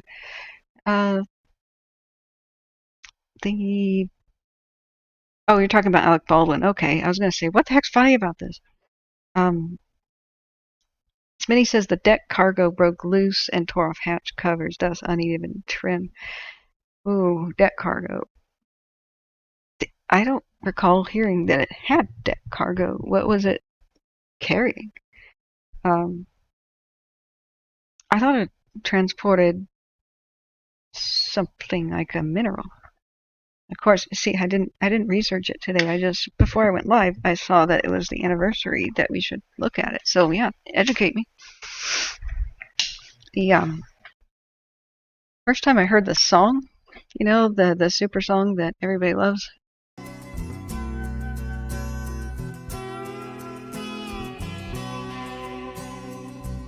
I was walking through Costco and stopped dead in my tracks and went, wait a second, wait a second. And I spun around on one heel and looked back towards the TV section. And it had no lyrics, so I had a hard time placing the song. I hadn't heard it since childhood, really. And I was like, what is this? And it had a nature 4K, like frogs jumping in the rainforest and exotic birds and dolphins and stuff. And it was like it was a happy song. I went, that doesn't seem right. And so I sat there and tried my best to recall it. And then I whipped out my cell phone and I did the Shazam app, and identified the song. I went, Record of the Edmund Fitzgerald. They're selling TVs with this song. However, it was beautiful, and it they had it on the super, three-dimensional sound, Dolby 7.0 thing. It was an iron ore carrier, Morris says. Okay. Now that I'm warmed up, let's do the Titanic. Oh, God. The Titanic would be fascinating. I know a lot more about the Titanic. I researched that a lot because we may have had family members, distant relatives on it. It's hard to research third-class people, but it's very possible. We could have a couple first-class relatives and a couple third ones, and they at the time would not have known that they were related. It's so remote from each other. So it's not like they rubbed elbows or cared about each other, but it's kind of an interesting twist. But the Titanic, I heard this rumor about it, that the first order to move the ship to the left, hard to port, full reverse or whatever they were doing, was interpreted backwards in the engine room, and that somebody on their deathbed said that I know why the iceberg was struck. It didn't look like the ship was going to do it, but back then there was a reverse ordering. So if you turn the rudder to the left, the ship went right, and you turn the ship right, and the thing goes left. And the age of the Titanic was about the time when they changed that system, and the ordering went to the direction that the ship was supposed to go versus rudder direction, and a confusion happened, and so they steered right towards it and then realized an error and corrected. That's a 100% rumor that I can't verify, and I can't even remember where I heard it, but it was a deathbed confession according to the person who put that out there. And then if you guys who know about ships would like to weigh in on that, I always found that kind of disturbed me a little bit, to think that just a simple screw up like that may have been the big thing that caused the disaster, because people argue about steel strength and all that, but accidentally steering towards it, it barely glanced at it, it barely scraped. So yeah, Strange, hey, how are you? Husky says, imagine if an aircraft carrier snapped in half. Ooh. Well, I could tell you stories about similar things related to that, and I'm going to use the bathroom first to come back and do that. I could tell you some horror stories about the Liberty ships and the death traps they were before they found out something. So, be right back, friends. In fact, I'll just start playing that song. We'll be right back. The legend lives on from the Chippewa on down of the big lake they call Gitchagumi. The lake, it is said, never gives up her dead when the skies of November turn gloomy. With a load of iron ore, 26,000 tons more than the Edmund Fitzgerald weighed empty. That good ship and true was a bone to be chewed when the gales of November came early. The ship was the pride of the American side, coming back from some mill in Wisconsin. As the big freighters go, it was bigger than most, with a crew and good captain well seasoned, concluding some terms with a couple of steel firms when they left fully loaded for Cleveland.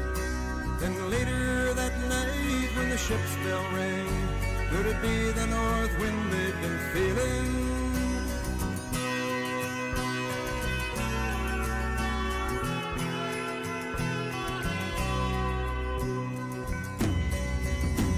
The wind in the wires made a tattletale sound, and the wave broke over the railing. And every man knew, as the captain did too, 'twas the witch of November come stealing.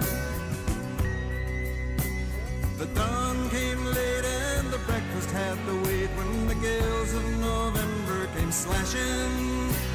When afternoon came, it was freezing rain, in the face of a hurricane west wind.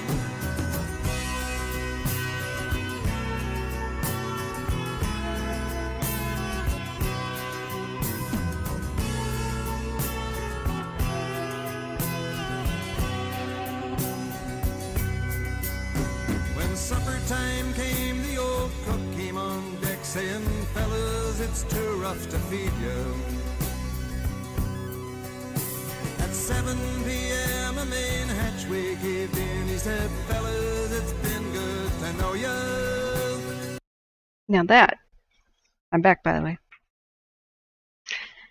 Now that part of the song is not verified. I don't think that it's ever been verified that a hatch was completely gone, They tried to blame crewmen for the wreck, saying that they didn't tie him down, batten him down, literally batten down the hatches, I guess, well enough that they had a complacency culture. And I always get really mad when people are blamed. You better prove it to me, or else you are committing a crime that's pretty heinous, which is blaming somebody who can't blame them, can't defend themselves anymore, somebody who's dead. And when you blame people, if a situation is the actual problem, if a safety issue is an actual problem, something else is the actual problem, you're ignoring it, and that can't change, and that means that it'll happen again. There won't be any law changes or regulations or, lessons learned, right? Have I eaten? I have not eaten. I should go eat something. Steve says, "Just got here. Are we talking about sea shanties?" I don't know what my chat talks about sometimes. I look over, it's talking about Celine Dion and Saturday Night Live and stuff. So, yeah, Bugs has requested Titanic. So, yeah, we'll get to that. And I'm going to tell you about the Liberty ship death traps. But this part here,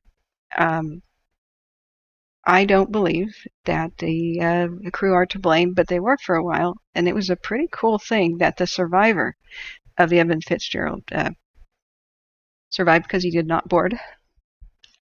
But the person who had once been a crewmate and was supposed to be on the voyage, I suppose, he got enraged that they were blamed. And so he demonstrated the way to tie and secure the hatches and said, "This is how he did it. And this is not our fault. They did it this way. This is great." And it was a very convincing demonstration. It sure convinced me, even though I know nothing about sailing. Big Dog says there's lava rolling down La Palma. Yeah. Oh, S always rolls downhill. Gotcha. Yeah. La Palma made me write that. I had that zap of inspiration for the short story I began to read you guys on Halloween. I'm sorry I don't have any more right now for you that's prepared. I want to do that justice. This is a hangout stream, right?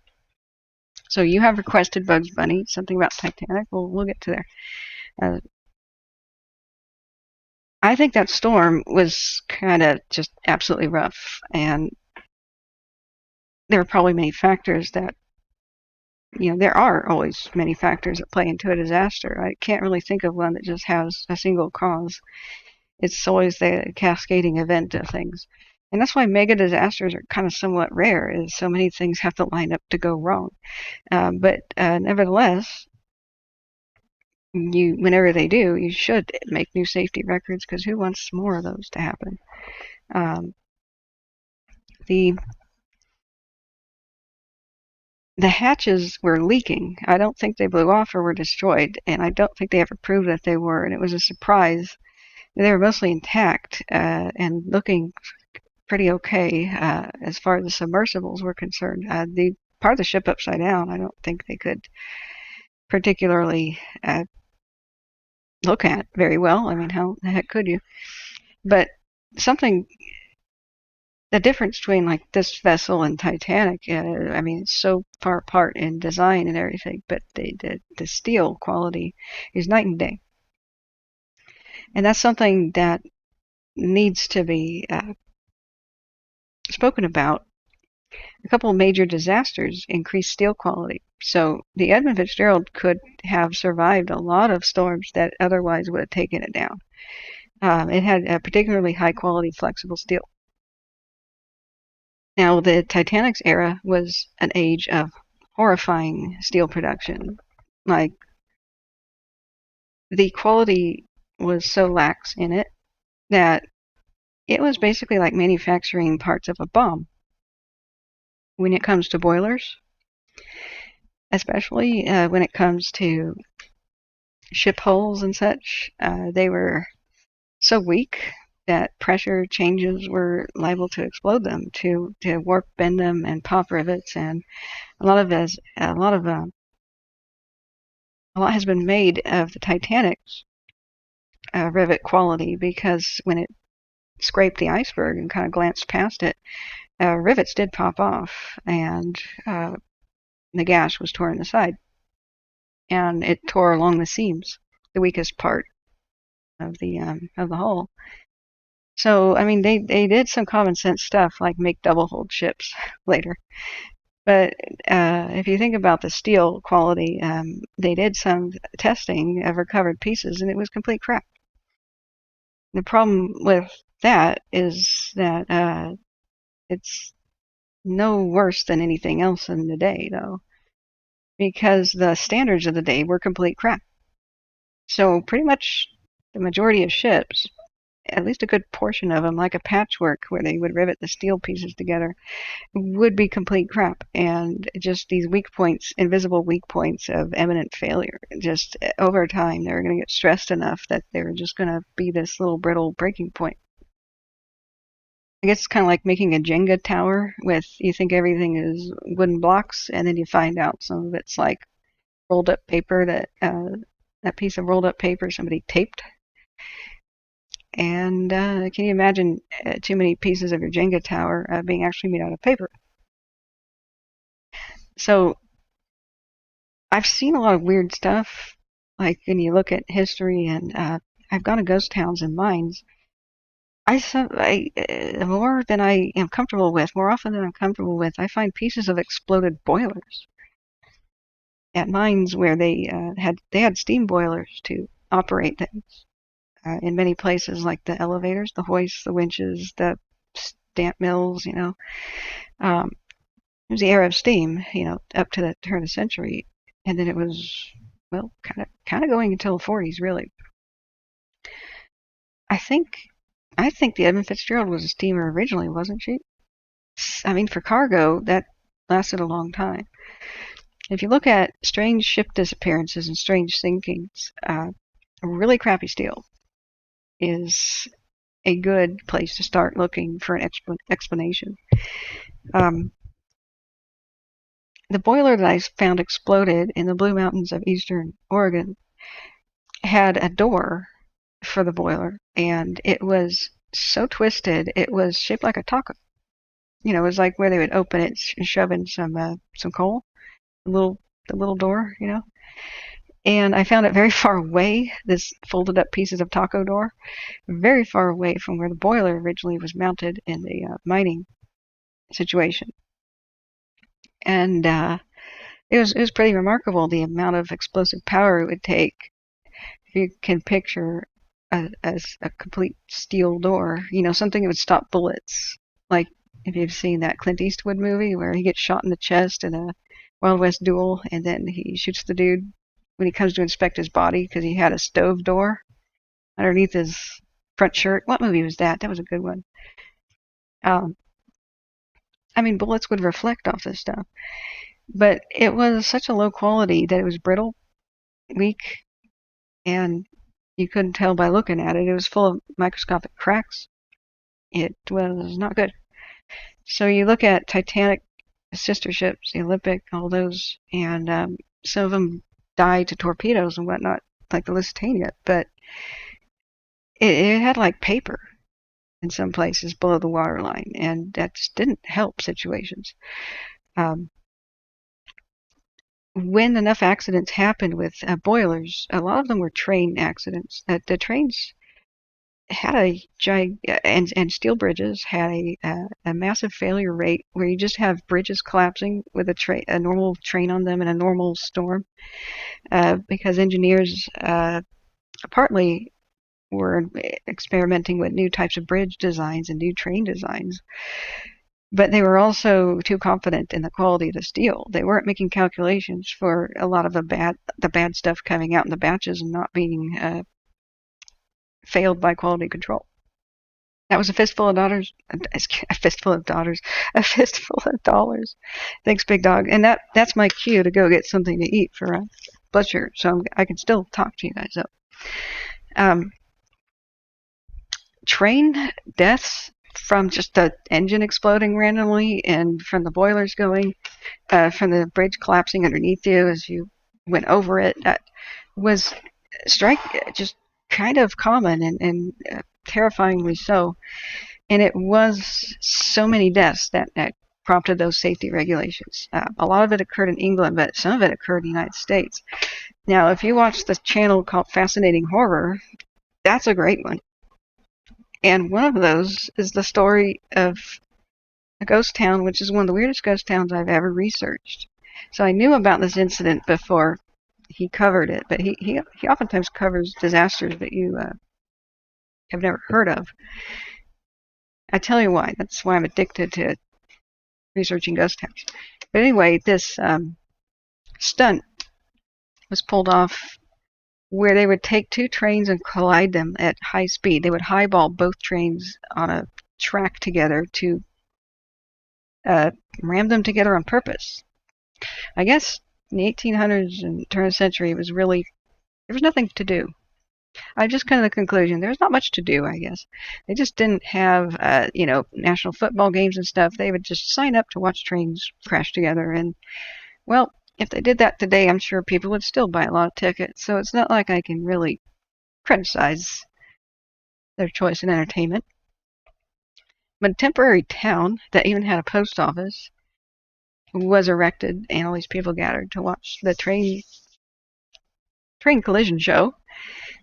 And they took precautions to make sure that the boilers weren't going to explode and shatter shrapnel into the crowd, but that's what happened. And part of it was the fact that steel was really damn weak, and it was a lot weaker than they thought, and there were maimings and a death or two, and it was a bad disaster. One day I may go to the site of this thing to see if there's anything there, like I'm sure the temporary town's gone. What should I eat here? I've got a variety of things. I'm looking in the kitchen now. Oh, I have Cheerios. That's a nice little snack. I think I'll grab that. All right. So, going back to the computer here. Now, that's a little crunchy. I might kind of destroy your guys' ears with the microphone being by my face here. Maybe that's a bad choice. Okay, I'm gonna eat the little fruit gels. Yeah, that's vitamin C anyway. Mott's fruit gels. Okay. You can get these at Costco. They're like gummies, but they're fruit. 100% fruit flavored snack. Assorted fruit, naturally flavored. It's good. So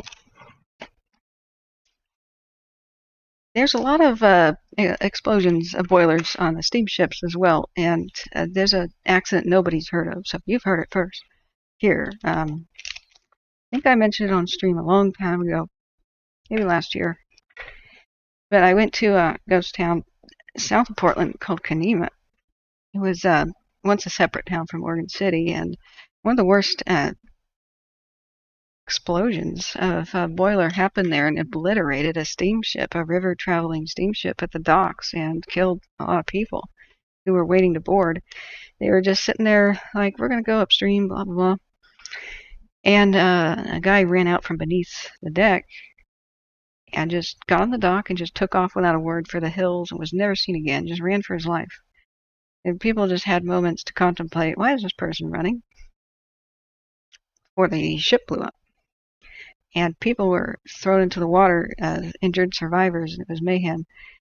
And some of them were unable to swim, and they started drifting towards the Willamette Falls, and they were going to go over the waterfall, and people desperately tried to rescue them. So that was the explosion of the Gazelle. Now that could have been weak steel, but it could have been a combination of this practice where they would intentionally close down the relief valves to get pressure high enough to go upstream because the waterfall was right there. Kenema was the place where the ships had to stop at the waterfall. People had to get off, go down the road, and get to the ships on the other part of the river. The waterfall was too steep before there were locks. So the thing is, though, about that practice is it's not that dangerous if you have better steel. It's extremely dangerous if you don't. So these people below who are in charge, of the boilers might have done the same thing on other ships and get changed to another one and try to do it to have disaster, literally blow up in their face. Going back to just straight up weak steel, all these explosions, mostly the train deaths, because rich people are on trains, and the bridge collapsing prompted the changes where steel became a much better quality after a time. But anything that was built, I don't know when these reforms happened, probably before 1920, is of very questionable steel quality, extremely questionable. The Cyclops, the big Bermuda Triangle mystery, the Cyclops, was probably much like the Edmund Fitzgerald, as it was a gigantic coal freighter, shape and size, if not complete, design. It's a big, long ship, and it would have had maybe some masts that would support loading. It disappeared in the Bermuda Triangle sometime in the 20s, if I'm not mistaken, or turn of the century. It was built earlier. It's one of the largest ships to have ever disappeared without a trace, with nobody ever finding it. It had sailed from South America, I believe, or Barbados or someplace like that, and was heading towards the east coast of United States and into the Bermuda Triangle when all of a sudden it's just gone. They've mapped a lot of the seafloor and just thought they'd eventually find it, and they just haven't. So there's a bunch of theories. How could a gigantic ship in pretty fair weather, somewhat fair weather, just sort of vanish without a trace at all, no survivors, no distress call? And the weak steel starts to make a bit more sense, especially if it's overloaded, that if it hit swells, that it would have had its keel broke and just kind of gone down really fast, like the illustration. Even in the 40s, in wartime, the Liberty ships were built with some pretty non-flexible, weak type of steel. Oh, I am. Psychically, I just got to you, D. Yeah. Some of them had parts of them had concrete construction, if you could believe that. I tried to find the one at the Oregon coast a long time ago. They found one in the kind of like in the beach sand. It had been buried on purpose and disposed of that way. And so Tillamook County or Newport, wherever Newport is, or some county like that, was digging it up to dispose of it proper. And I tried to drive to it to find where it was to film that. And I arrived there and but could not locate it. The problem was is that I had seen a map of the area, and it was inverted, and it wasn't clear. So I thought I knew exactly where I was going, did not take the information with me about it, and just arrived at the coast with no cell phone signal or any way to verify it, like in the evening. And unless I had stayed the night and inquired about it the next day, I just couldn't find anybody who would have told me where it was. So that really sucked. But I found out, reading that article, that Liberty ship had a lot of concrete.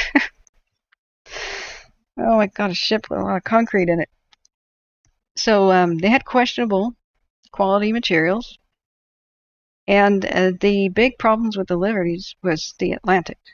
The Pacific was pretty warm where they were going. The Solomons, the Hawaii, you know. In the West Coast, there weren't that many Liberty, like full-size Liberties in the Pacific, if I remember right. There was a lot of, excuse me, not Liberty, Victories. So sorry to get those confused. They were mostly the smaller Liberties, but the Victories. I have that right? Which ones are bigger? I need to confirm because I haven't eaten the blood sugar. Size Liberty versus Victory ships. I thought the Victories were the giants. The design was an enhancement of the Liberty, which had been successfully produced. Victories were slightly larger than Liberties. There we go. 14 feet longer at 450 feet long, 6 feet wider and 62 wider at 62 feet. Oh, excuse me, I read this wrong. 14 feet longer at 455 feet, 6 feet wider at 62 feet, and drawing 1 foot more at 28 feet deep floated. Okay, so they're not, the size difference isn't as great as I suspected. So that's kind of what they look like. Now this one has camouflage on it. That's why the paint scheme is kind of weird. But they had a lot of mass for loading the cargo. The crates would be moved around on these cranes that were permanently mounted to the ship. And when they went into the Atlantic, they had the biggest problems. I'm sure some of them went to cold waters like Alaska occasionally, but the Pacific was pretty warm. Hawaii to Solomons to Australia, the islands, you know. So the metal fatigue issue really plagued them because their steel was not terribly flexible. It was pretty crap. The keel was the weak point. So as they went around in the coldest waters, every once in a while, a Liberty or Victory would just go down. Sometimes so fast that there was no distress call, and then they thought it was submarines. They thought it was the U-boats or mini-subs. Then there was the spooky folklore, the superstitions, you know, the aliens, you know. Big Dog says Newport's in Lincoln County. There you go. There you go. Strange says Liberty ships were pure death traps, yet for more reasons than one. The more I read about them, the more I go, oh dear God. The Merchant Marine were the unsung heroes of the war. They had a very limited lifespan to expect from the war, just running around in U-boat territory helpless. Not only that, even if there were no U-boats, a lot of these were just, they figured out they're disappearing for a different reason. And with modern analysis and diving and such, they found out that in the coldest of the waters, cold makes steel brittle. It's why when you watch the Russian car crash video compilations, where almost everybody has a dash cam because most car insurances require that in Russia as a anti-fraud measure, Russian cars just, it's like watching tin cans crumple in these accidents. Part of it is the cold. you have an accident in the cold, it is going to be worse. Steel tends to just fold and shatter and cleave, snap. And on a ship pitching and rolling in a nor'easter, in a squall, a blizzard, cold water like that, fully loaded, maybe overloaded with stuff like tanks and stuff in the hull, aircraft parts, and some maybe were similarly. I know munition ships were kind of different, but they seem to have kind of packed some of them with munitions sometimes. They just went under, and so rapidly that it was astonishing. They almost never had survivors just from the cold water. And when the submersibles began to explore them, just like, finding the Titanic in the 80s, they were broken in half. They were cleaved almost directly in half. Some of the, it's instead of my recollection from these documentaries I watched, we could try to see Liberty ship broken in half. Let's just see what this comes up with. It's still in the article. Early Liberty ships suffered hull and deck cracks, and a few were lost due to structural defects. That's such a mild way of putting it, right? 12 ships, including 3 of the 2,710 Liberty ships built, broke in half without a warning, including the SS John P. Gaines, which sank on the 24th of November with a loss of 10 lives in 1943. So I was hoping. Oh, Liberty ship failures, an article by Metallurgy and Materials Engineering. There we go. Good. That's the SS Schenectady. I bet you don't pronounce the SCH like a sh. Maybe Schenectady or Schenectady. I don't know. It failed before leaving the shipyard. Wow. So this has been reprinted with permission of Earl R. Parker, Brittle Behavior of Engineering Studies, National Academy of Sciences, National Research Council, John Wiley & Sons, New York, 1957. Yeah, what they say about the Titanic is that steel wasn't bad. It was just as good as any other steel of the day, and that's when you say, dude, yeah, all the steel of the day totally sucked. So when you have wartime, you had this return to the crappy steel because it's wartime. They didn't expect half these ships to last a year, to actually make it past the U-boats and other hazards and such. They just needed them to be numerous, not strong. And so that's the sadness about the way of thinking that has to happen in war. But they just needed to spam them out. And quality be damned in some cases. Well, maybe they should have had a little bit higher standards in this kind of case. So subsequent investigations concluded one or more of the following factors contributed to each failure. While some normally ductile metal alloys are cooled to relatively low temperatures, they become susceptible to brittle fracture. That is, they experience a ductile to brittle transition upon cooling through a critical range of temperatures. So like I said, the Atlantic, the nor'easters, and that other ship example was November. So that's the witch of November. The nor'easter storms are just bad. Coming off of Canada, the Great Lakes, North Atlantic. These Liberty ships were constructed of steel that experienced a ductile to brittle transition. Some of them were deployed to the frigid North Atlantic, where once ductile metal experienced brittle fracture when temperatures dropped below the transition temperature. I wish they would tell us what that is. The corner of each hatch, like the door, was square, and these corners acted as points of stress concentration where cracks can form. Oh, that's a serious design flaw then. The German U-boats were sinking cargo ships faster than they could be replaced, using existing construction techniques. See how I remembered that from memory? I'm proud of myself now. Consequently, it became necessary to revolutionize construction methods to build cargo ships faster in greater numbers. This was accomplished using prefab steel sheets that were assembled by welding rather than time-consuming riveting, which was traditional. Unfortunately, cracks in welded structures may propagate unimpeded for long distances, which can lead to catastrophic failure. Yeah, welds that are bad are way weaker than riveting. That's what everybody will tell you. If it starts at the bottom of the weld, the crack will go through the entire thing. That's why welders are paid a lot. You've got to be good. It's a skill job.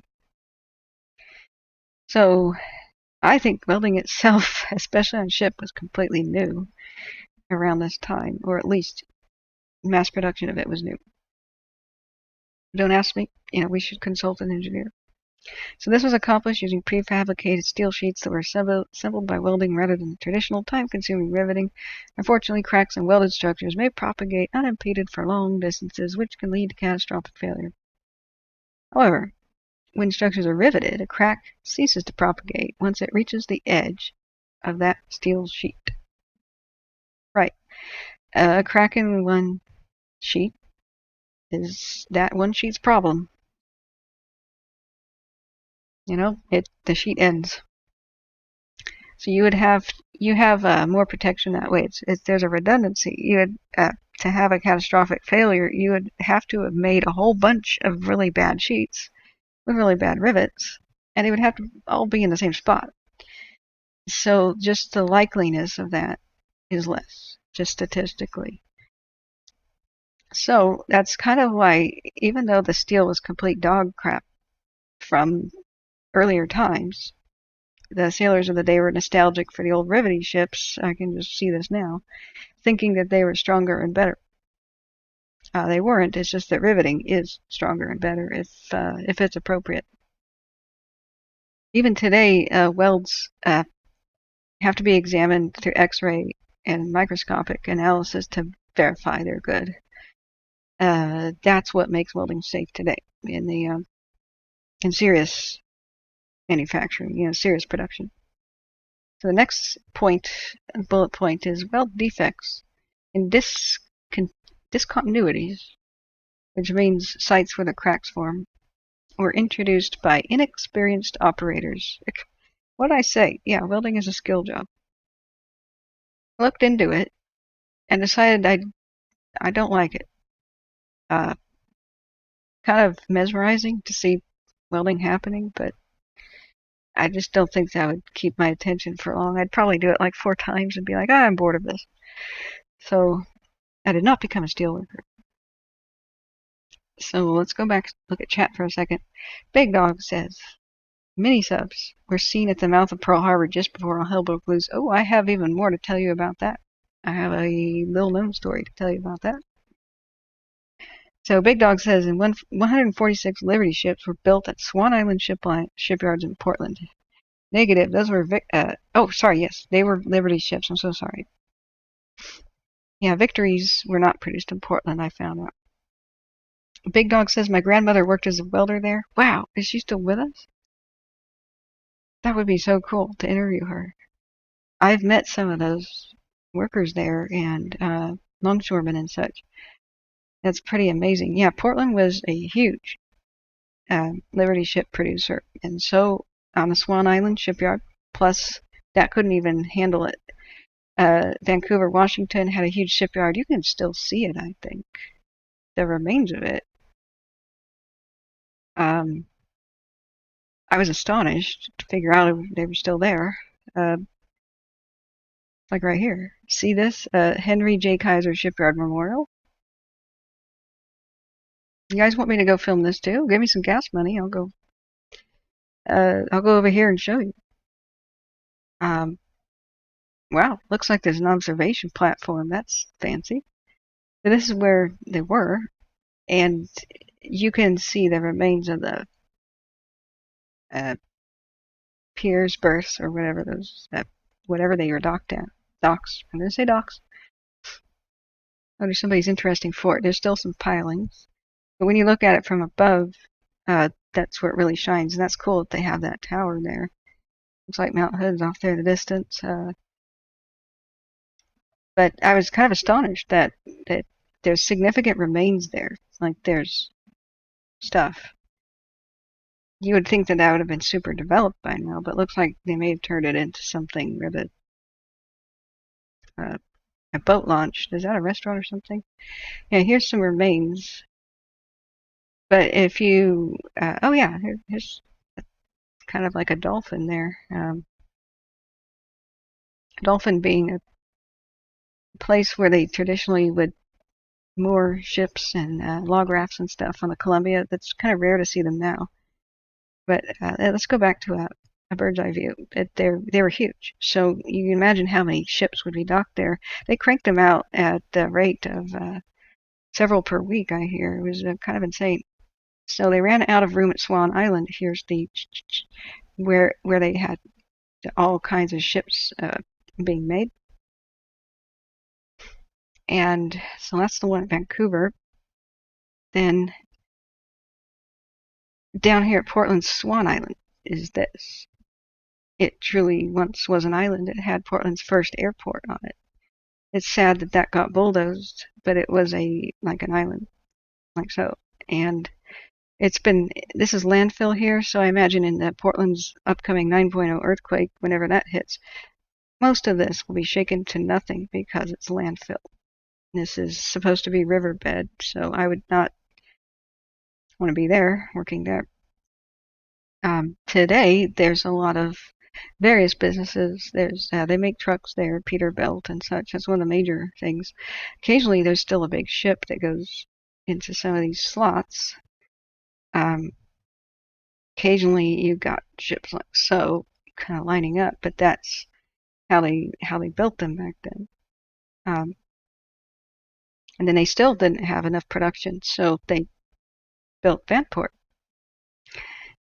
So glad they eventually put it on the Google Maps. Portland tried to hide the fact that it ever existed. It doesn't have a proper memorial to this day, but this was Oregon's second largest city that they built just to build housing for the workers, because Portland didn't want to grow and didn't want to have slums. They didn't want low-income people, period, to live inside city limits. It's pretty evil. That's a different story. They never really wanted to grow much. Liked to have rent high, and didn't want anybody rocking the boat, so to speak. So they wrung their hands and said, "Oh, we're trying to build more housing for workers. But gosh, we're so slow."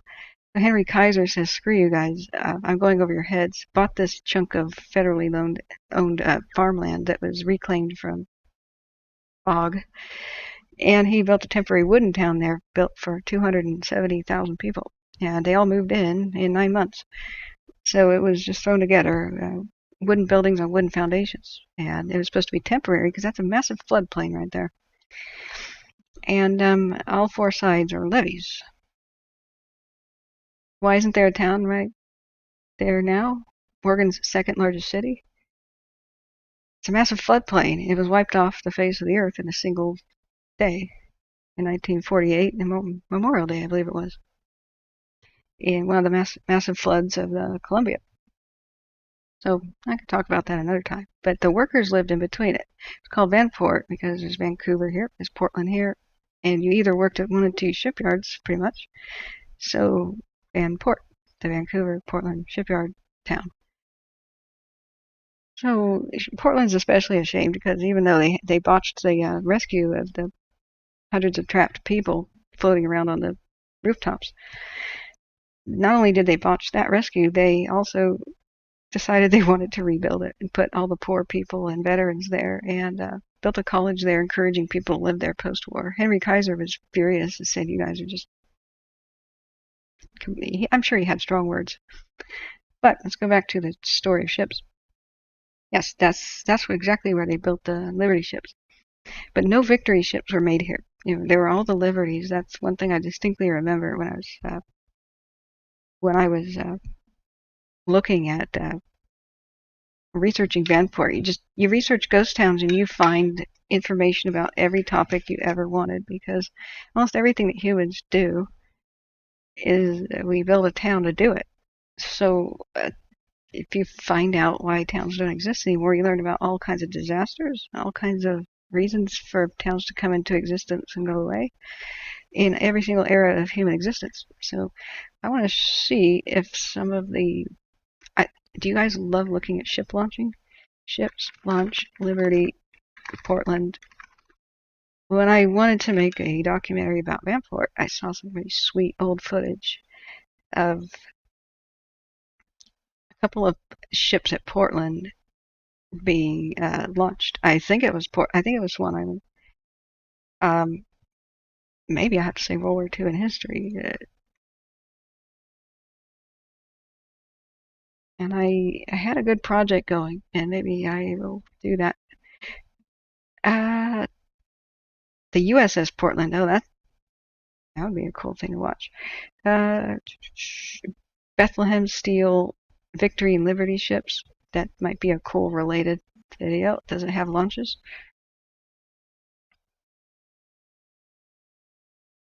Okay. Portland so far is not even on the map. I guess it wasn't Bethlehem Steel. I don't know what to say. Hey, that's riveting. Like Rosie the Riveter, man. Nobody talks about Rosie the Welder, right? Maybe that's because the welding was such crap. Is that why, guys? Oh, here's a bird. Here's a launching. Push the button. Go. Woo. I have to do the sound effects. Are there? Oh wait, it does have sound.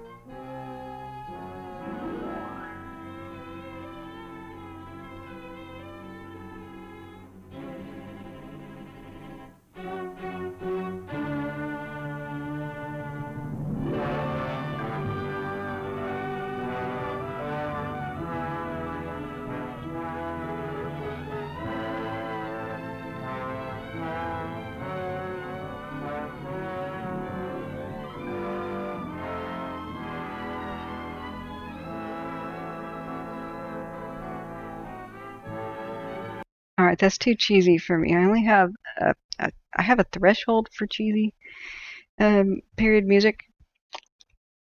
It's kind of cooler when you do modern stuff, but yeah, I love ship launches and stuff like this. And this is an example of the cranes that they had. They were pretty amazing. What's more astounding is the rate they cranked these out. A couple of them were ready to go every day, or almost every day, a couple a week, I think. Music to build ships by. Oh, I've got a couple selections. It's funny what goes along with things. When I took video editing classes, I was told for homework and just for general practice to take video and match it to music, rescore it, and then edit that way. And some of the craziest stuff mashes up together, like modern music with Fred Astaire dancing in the 30s. I made a whole lot of projects that way.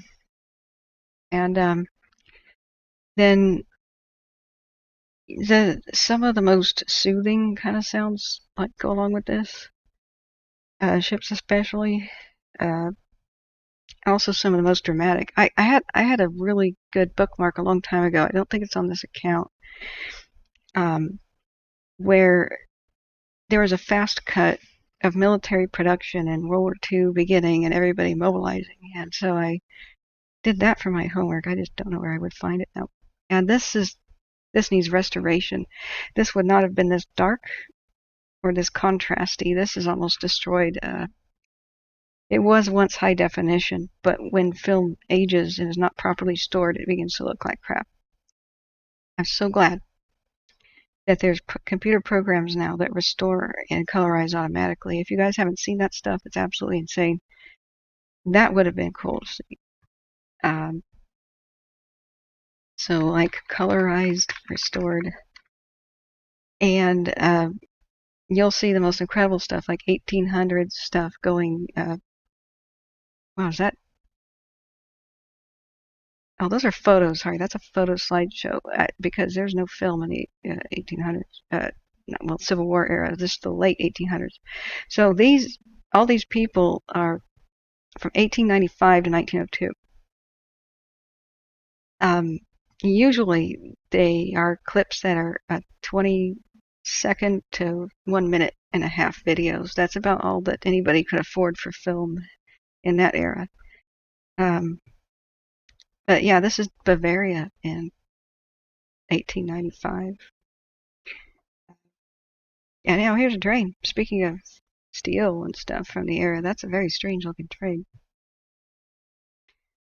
But it's all characteristically tripod, static angle, not moving, and actually moving the camera became an innovation for filmmaking. That guy he is a Bengal Lancer, isn't he? Or a wannabe. That dude right there, he's probably come from British India. He's probably a cavalryman, um, like the original safari hats, you know. Oh, here's New York City. That's still there. Um, but this is up converted and colorized 60 frames per second. It was, of course, shot in about 14 frames a second, but they use a technique called frame doubling. Just add the missing frames, and then you get this mesmerizing, very crisp, steady image. So Husky says I'm going to bed. See it? Yeah, see you. Good night. I should probably go to bed soon too. But this needs to be done for our Liberty Ship videos. So I was really hoping um, we might get lucky with somebody doing it. On board our Liberty Ship 1940s color in HD. That's definitely not HD, but nor is it stabilized. But that's a color image of what they would. Is there a launching? Yeah, it launches. Okay, here we go, guys. Um, was it just this blurry to begin with? Look at the blimp. It's so cool. I talk with old timers, and they remember the skies being full of blimps. I don't know if we'll ever see that again. I think that we will. I think that we will. Um, I think blimps are going to make a huge comeback as soon as we can, make them stable. There it goes. There it goes.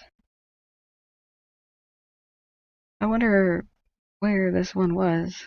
They're going to have a timestamp in there because they cannot copyright this, whoever has access to this material. But they can sell it to you. If this timestamp wasn't right on the front, you would just copy this without paying them. So that's what the timestamp is about. If you want it removed, you got to pay them.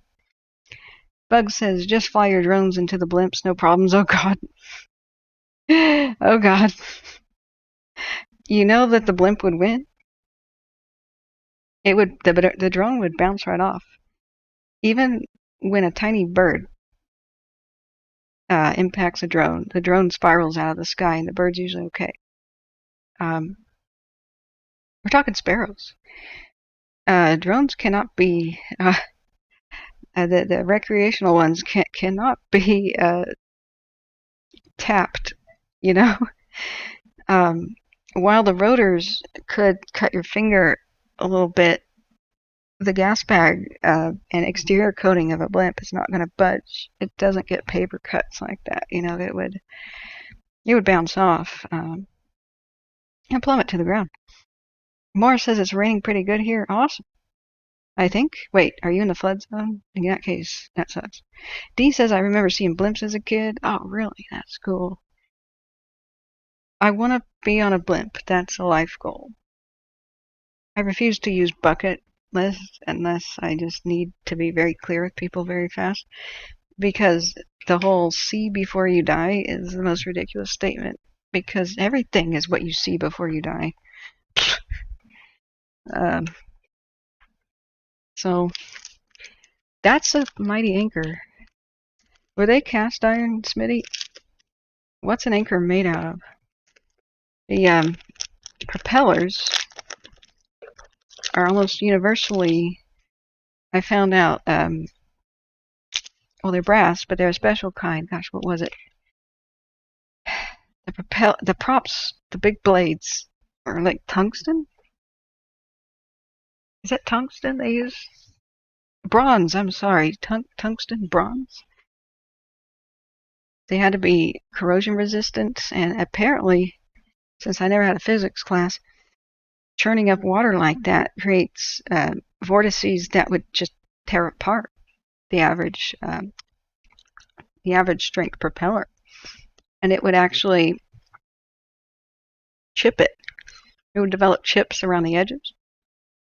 It would splinter off like kind of like flaking obsidian. So propellers are some of the most expensive pieces of bronze, not brass. I just randomly say that sometimes. Ever made. I was watching a YouTube video, and this one guy says, here's a propeller here. I wonder what it would be for scrap. And I went, oh my God, that's tungsten bronze. You wouldn't scrap that. And if you were, oh my God, it would be a travesty. Piece of art. It's probably like worth $500,000. Because of the quality of that you would just put it on a new ship no matter how old it was. Those are kind of the most immortal things that we make in our era. If you think about Pompeii, the ancient Greek world, a lot of iron stuff of the Roman era is just gone. It just rusted away. Pompeii doesn't have much in the way of iron that survives, but all the brass and the bronze, not brass, the bronze statues Pompeii look like they were made yesterday. So do some of them that come out of the sea in the Mediterranean. And that was interesting, by the way. But you can go back to things like the Edmund Fitzgerald. The Greek world has bronze statues that look like somebody made them a few days ago. And we have their bronze swords, shields, armor, helmets. And we have zero suits of armor from the Roman era because it was iron. We only have their helmets because they were made out of bronze. I think about 8 Roman helmets survived. That would be the holy grail of any archaeology. I was hoping that they would find somebody wearing armor in Pompeii, but they never have. They have swords, and they usually are decorated with naval decorations. So they were not going to wear armor in peacetime on the Navy ships like Pliny the Elder would have been directing in the rescue. So the swords are there. We've got several Roman swords, and that's it. Now, say 1,000,000 years passes, a whole 1,000,000 years, or maybe 100,000 years from now, what will remain of our civilization? The stuff on the ocean floor might survive the best because we could have ice ages and glaciers that would kind of erase human civilization for a couple thousand years at a time, just turn it into dust, as ice is absolutely powerful. There's nothing really more powerful than hydropower. And on the ocean, though, shipwrecks that are made out of wood, of course, will be gone, and the iron will rust away. But then I think there will be a couple of gigantic bronze propellers that will preserve perfectly in the mud in the deep ocean depths. And aliens or future humans will scratch their heads saying, what the hell are these for? And they'll think we were so primitive we couldn't possibly have had the technology to build something like the Titanic or the Fitzgerald or something. But they'll find too many bronze propellers to think it's a fluke. And they'll say that we were a sea god worshipping people who were superstitious and made wonderful works of swirling art, and we went to sacred locations at the sea and we dumped them there to placate the gods, and because we couldn't possibly have had enough technological advancement to make a giant ship. And some people argue those were to propel ships, and people will laugh at them and say, yeah, right.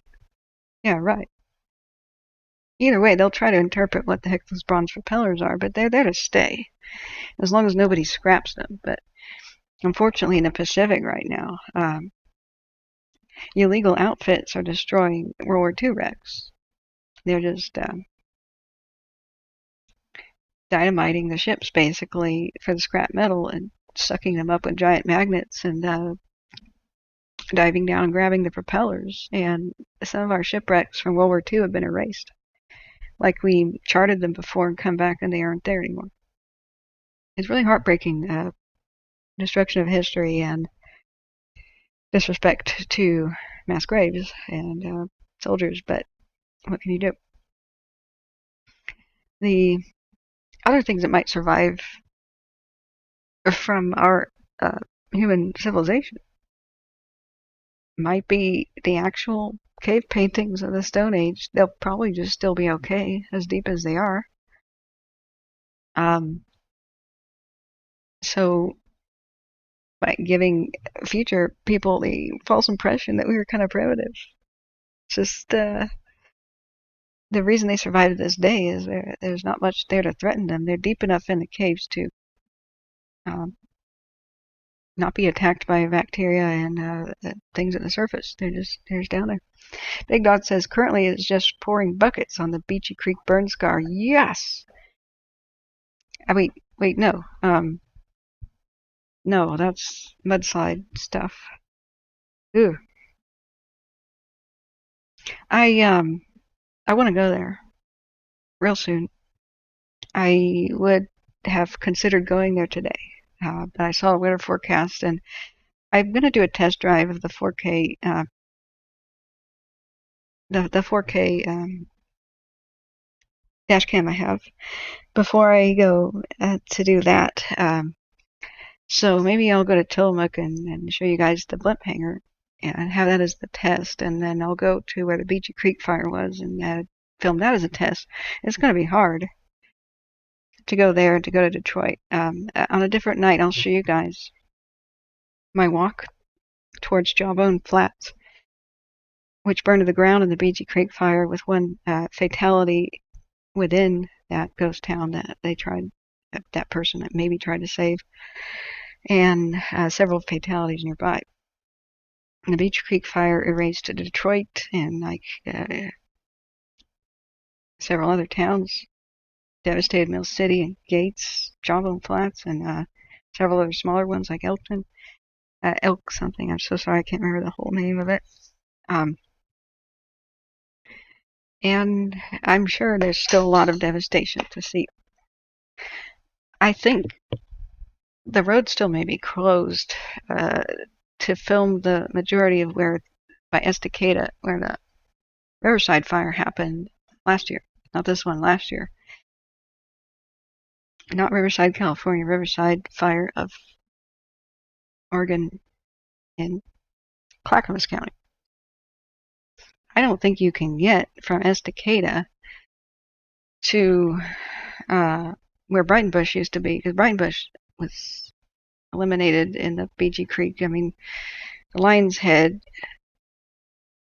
you might call it the Lion's Head fire, but they merged, so whatever. Yeah, the Opal Creek area, Big Dog. The sad thing about my strange God-touched existence, I'm using the old term loosely. In the past, in like pagan Roman times, if somebody had extremely weird things happen to them, they were called God-touched because they seemed to, the gods were steering them around, and they just believed in fate and, you know, interference of spirits and stuff wholeheartedly. So, you know, if somebody's about to be executed for a crime or something, and there's a flash of lightning somewhere, they go, "Oh, gods have spoken. You're free. You're God-touched." And so, it's that same concept of a strange irony where I just get fascinated by something, or I like something, or I want to do something, and then it's destroyed. Either right after I was fortunate enough to get there, or just before. So with Jawbone Flats, I plan to film it and make a documentary about how successful the restoration of ghost towns can be to revive tourism as a new economic drive in regions that are depressed. I mean, the ghost town happened because economy failed. That's the number one reason for a ghost town. So instead of letting old buildings dilapidate and losing our history, I was trying to prove a point that when done right, when you restore, it draws people back. And I had a goal to change culture from that of taking and looting and stripping and metal detecting and for treasures. You know, you can do that all you want where it's appropriate, but not at a historic site. You know, instead of that mindset, the leave only footprints, take only pictures mindset could save our history. And Jawbone Flats was about the best example I had for the entire region of the states of Washington and Oregon. It was a gold mining town that was ran up until right about 1942, I believe, when the executive order from the president shut down gold mining in the entire United States. Well, most gold mines never reopened. To this day, we have just a sliver of gold mines that used to operate. They didn't run out of gold. They were in operation, but the war meant that they took all miners and took them to iron and steel, things for the war effort. And a lot of the miners never came back. They were drafted and they died, or never went back to mining, at least, because they'd come back and they didn't have a job. The mines, when you shut down a gold mine, it usually can't reopen because the pumps would cost something like $30,000 a month to operate. So the war lasted about 5 years, approximately. That's a burden they couldn't keep going.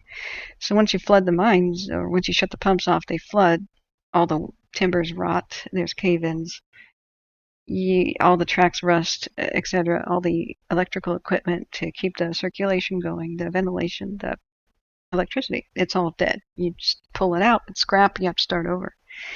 And it just wasn't something that, when they counted the beans, how much gold's left in there, it was hard to convince investors to reopen. So most towns that ever supported gold mining in the United States are today ghost towns. And in California, they revived a bunch for the tourist trade. Come try gold panning, Wild West reenactment, and everybody loves it. People like the Japanese freaking love it.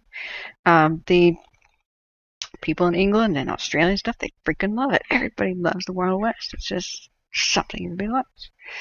So the best example of Oregon was they took Jawbone Flats, which was covered with artifacts, with abandoned cars rusting into the landscape, Model Ts and 1920s cars, and mostly trucks, because it was a mine. They had old streets that went nowhere and trees growing where houses used to be, but then they had some original cabins and they converted them into rentable cabins for bed and breakfast in the middle of the forest. No road access. The original road was too narrow, really, so they made that a trail, restored it. They had the worst road in the world on the way there, but the idea was you would hike. It's not really a hike. You would just walk 6 miles down the old narrow road, which was now the world's easiest trail. You would arrive there, and as a hike-in, you could take pictures, hang out, buy a souvenir. But if you had reservations, you would stay the night, and that was thriving. The incredible old growth was absolutely astounding. It's called Opal Creek because you looked in the water and it looked like it was just bright blue and like the Mediterranean, like a sapphire. And then in other parts it was emerald green, and then real sparkles of gold would be in the black sands if you looked close enough in many of the spots. The giant boulders, and while it had been logged, I saw evidence of that. It wasn't clear cut. It was just occasionally trees were cut down. And so it was one of the last unlogged pieces of old growth in the entire Pacific Northwest, just like the Valley of the Giants. Extremely rare. They wanted to log it in the 90s. There's a 10-year legal battle. It was protected, and unfortunately protected too much, where they said no logging period, no fire roads period, fire access roads. And, well, the previous forest fires of the ancient, not ancient past, but, 1920s or whatever, they never salvage logged the timber. And to my horror, March last year, or this year, sorry, excuse me, God, it feels like a year ago. March, no, sorry, last year, yes, last year. I go walking, and down that road, headed towards Jawbone Flats. I finally made it there. It was getting dark, and my mom, unfortunately, who was with me, hurt her knee. And this strange pull at my heart said, go, go, go, go, go. Go. And no matter what, see it tonight. See it today. Sheepishly explain that you have to stay the night, that they need to accommodate you if possible, and if even if you can't walk back, because my knees aren't that great, and ask them to drive you in a golf cart or something and pay them. But go see it tonight. Everywhere I looked was just overgrown brush and dead standing trees everywhere, snags. And I thought to myself, my God, this place is primed for a fire. I really need to give them some feedback about alternatives to the situation they have here that wouldn't be environmentally destructive, but would give them some fire access roads. Like too many environmentalists are convinced that roads in the wilderness will lead to development, and that's not true. It's laws already protect it, especially in that spot. It's something you got to do. So I was going to propose alternatives such as, well, if you don't want to have fire access roads, make some landing pads for helicopters, so hot shots could come in and have a way out, a helicopter way out. And as I was thinking this stuff, I fast walked. I decided I'd super fast walk as fast as I could, take a few shots right before dark, and then come back around. But I had my mom on the trail back there, and if I pushed her to come with me, she might suffer significant pain, and we may not have a free ride all the way back. That would be 6 miles to return. I wouldn't care about the pain, but I wasn't going to put her through it.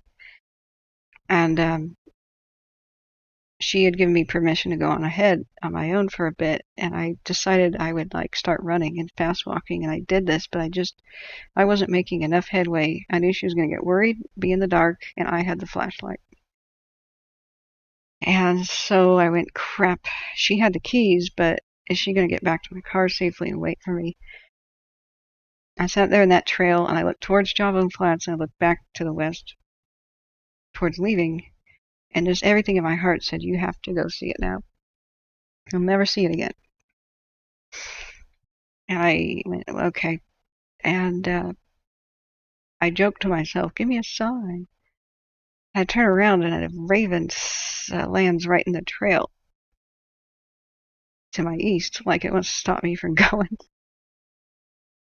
I went, oh my God. Sure, that's a coincidence. And so I kept walking east, but every bit of my being says, go to the west. Go see it. Or, sorry, I was going to the west, which was leaving, but go to the east, go see it. I stopped again. I went, a sort of indecision. I'm filming myself the entire time, by the way. I practiced filming for my new career of making ghost town videos, right? And then I realized I can't do this to my mom. I'll just, whatever, I'll come back later. So I turned around and started going to the west again, and a different raven lands in the road again in front of me. I went, oh God, because I'm superstitious. But I walked toward the raven and eventually flew off, and just had that bad feeling in the pit of my stomach. And in the video, I remark about how fire dangerous this area is. It's just ripe and ready. And I never did make it there, but then, of course, lightning or something starts a small fire that August, I believe, July or August. And firefighters wanted at it. They wanted to immediately extinguish that because we had a drought year, dry year. And they were scolded by some environmentalists that said, fire is a vital part of the landscape. You should leave it be.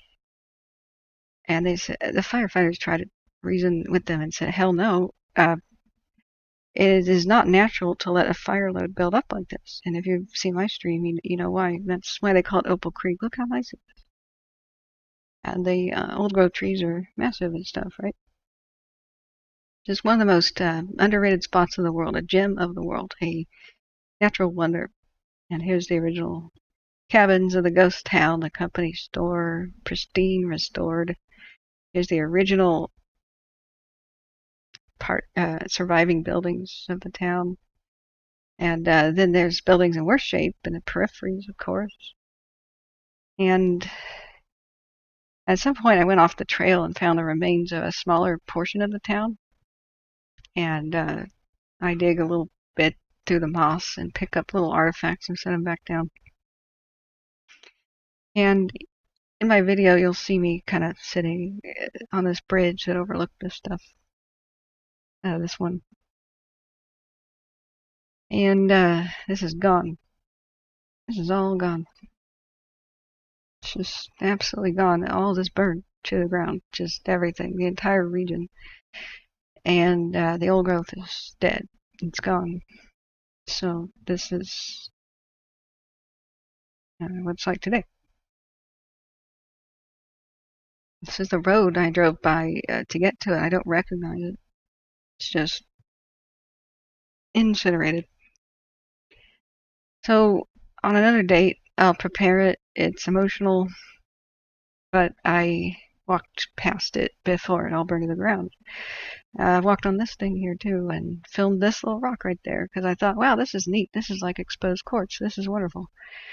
But everywhere to the right across the canyon were the standing dead trees, the snags that would just spread fire like insanity. And this is just completely unrecognizable. I took a picture before that. This is the collapsed bridges. It's the point where the fire stopped. It was stopped by rains, torrential rains last year. And we celebrated the rains coming live on the stream, but as we saw the satellite pictures with the fire just going closer and closer, Cogito came in and we tried to look at Sentinel Pro satellite images to see if there was any possible buildings that might have survived, and it was just an absolute no. One building survived, and it's not the original, it's a reconstruction. And I have a photograph of me right here standing on that log tying my shoe that my mom took. So this is going to be one heck of an interesting stream when I show you guys that video. And I don't know if I'm talking about fire danger. I think that I am. I'm not voicing the stuff that I thought would make me sound crazy at the time, like the ravens, you know.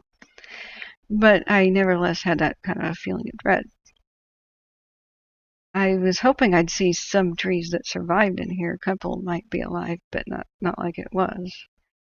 So it's just now, instead of the ghost town lesson of how to preserve things and how profitable that can be, it's the horrifying lesson of don't save an old growth forest unless you build out fire access roads, because you're just going to watch it burn. Same thing with the sequoias right now. Big Dog says, sad, very sad. Opal Creek will never be the same in our lifetimes. Yeah. If they protect it, though, and groom it correctly, if they thin it out and allow some of the trees that they replant to have enough room to spread out, then eventually they'll become old growth again in 600 years, 300 to 600 years. But we lost a lot, and you're totally right. That it's just very ironic that in places I talk about just before or after I talk about them, they're oftentimes destroyed. So my take-home lesson is take the donation money, buy that camera immediately, and get on the road immediately and film everything you've got that's left, including Valley of the Giants, which is now Oregon's last old growth, I think. Which it's tiny. It's unfortunately very tiny. I did go there for some test filming. I filmed the ghost town of Valsets, what's left of it. But it's time to go there with a real camera, because my cell phone video was utter crap. And gosh, what if I had had the camera at that point, the real one, the 4K camera that sees in the dark, the miracle camera, and a stabilizer to walk down the street and have absolutely smooth footage. What if I had what I want, which is a 360-degree microphone? You can hear the birds in front, the birds in back, snapping of twigs to the left ear, the rolling of a rock down the hill to the right, and I can mount the three-dimensional microphone on top of the camera. I think that would be amazing. Or says it's difficult to listen to your angels. Yeah. Coincidence or sign, you be the judge. I just have a weird superstitious awe because this happens to me too dang often. Where sometimes I'm in the middle of speaking about something and then it happens. Yeah, what happened last time? Yeah, remember Oakland? Where I said this is Oakland. Remember the Oakland fire? Yeah, that was the last fire stream I did, wasn't it? We talked about the Oakland fire fed by Santa Ana / Diablo winds, and then I said this dome here, this sports arena, might actually be a good fire shelter if the city was burning down again. And about 3 seconds later, the camera I was looking at, the wildfire alert camera, pivoted over to a fire in Oakland, and I went, "What the heck?"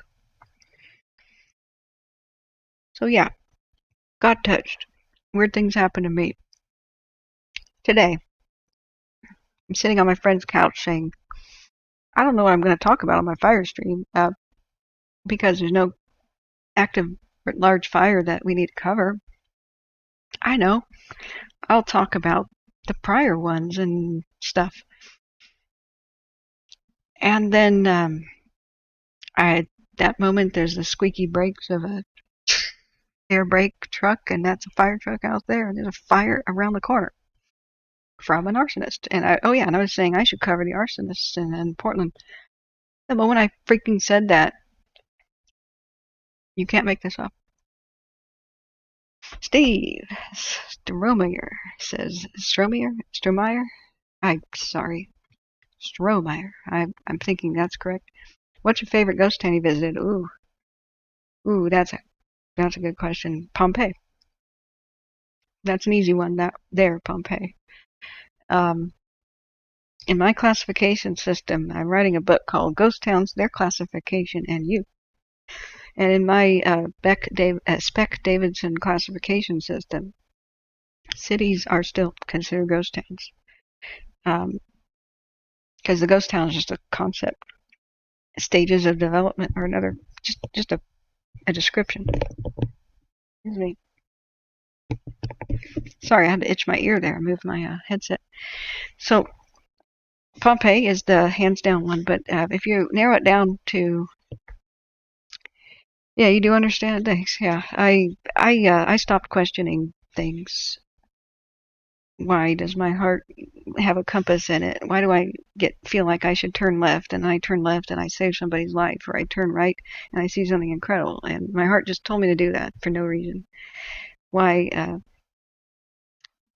do I just know something bad is going to happen? Just, it's not 100% accurate, so it's not like I have psychic abilities, but it spooks me out. But I stopped questioning it. Narrow it down. Ask me about a state, or I've been throughout Washington and Northern California and Oregon, and so if you want to narrow it down to a state, I can talk to you about what my favorite ghost town is per state. California, I'm going to narrow it down to ones I've visited. It's Plumas County. I don't know if it's still there. The Lucky S. That one was pretty magical. It's near Taylorsville. I don't know if the roads would be okay enough to go up there.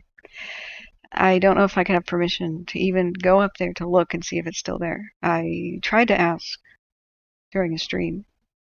I'm so happy they didn't answer me. They said, please call a phone number rather than ask us live. But they said, we're trying to protect history. But Seneca was one of my favorites. With Seneca, we lost the main building, the gin mill. Big Dog says, are all the repairs done on my house? No.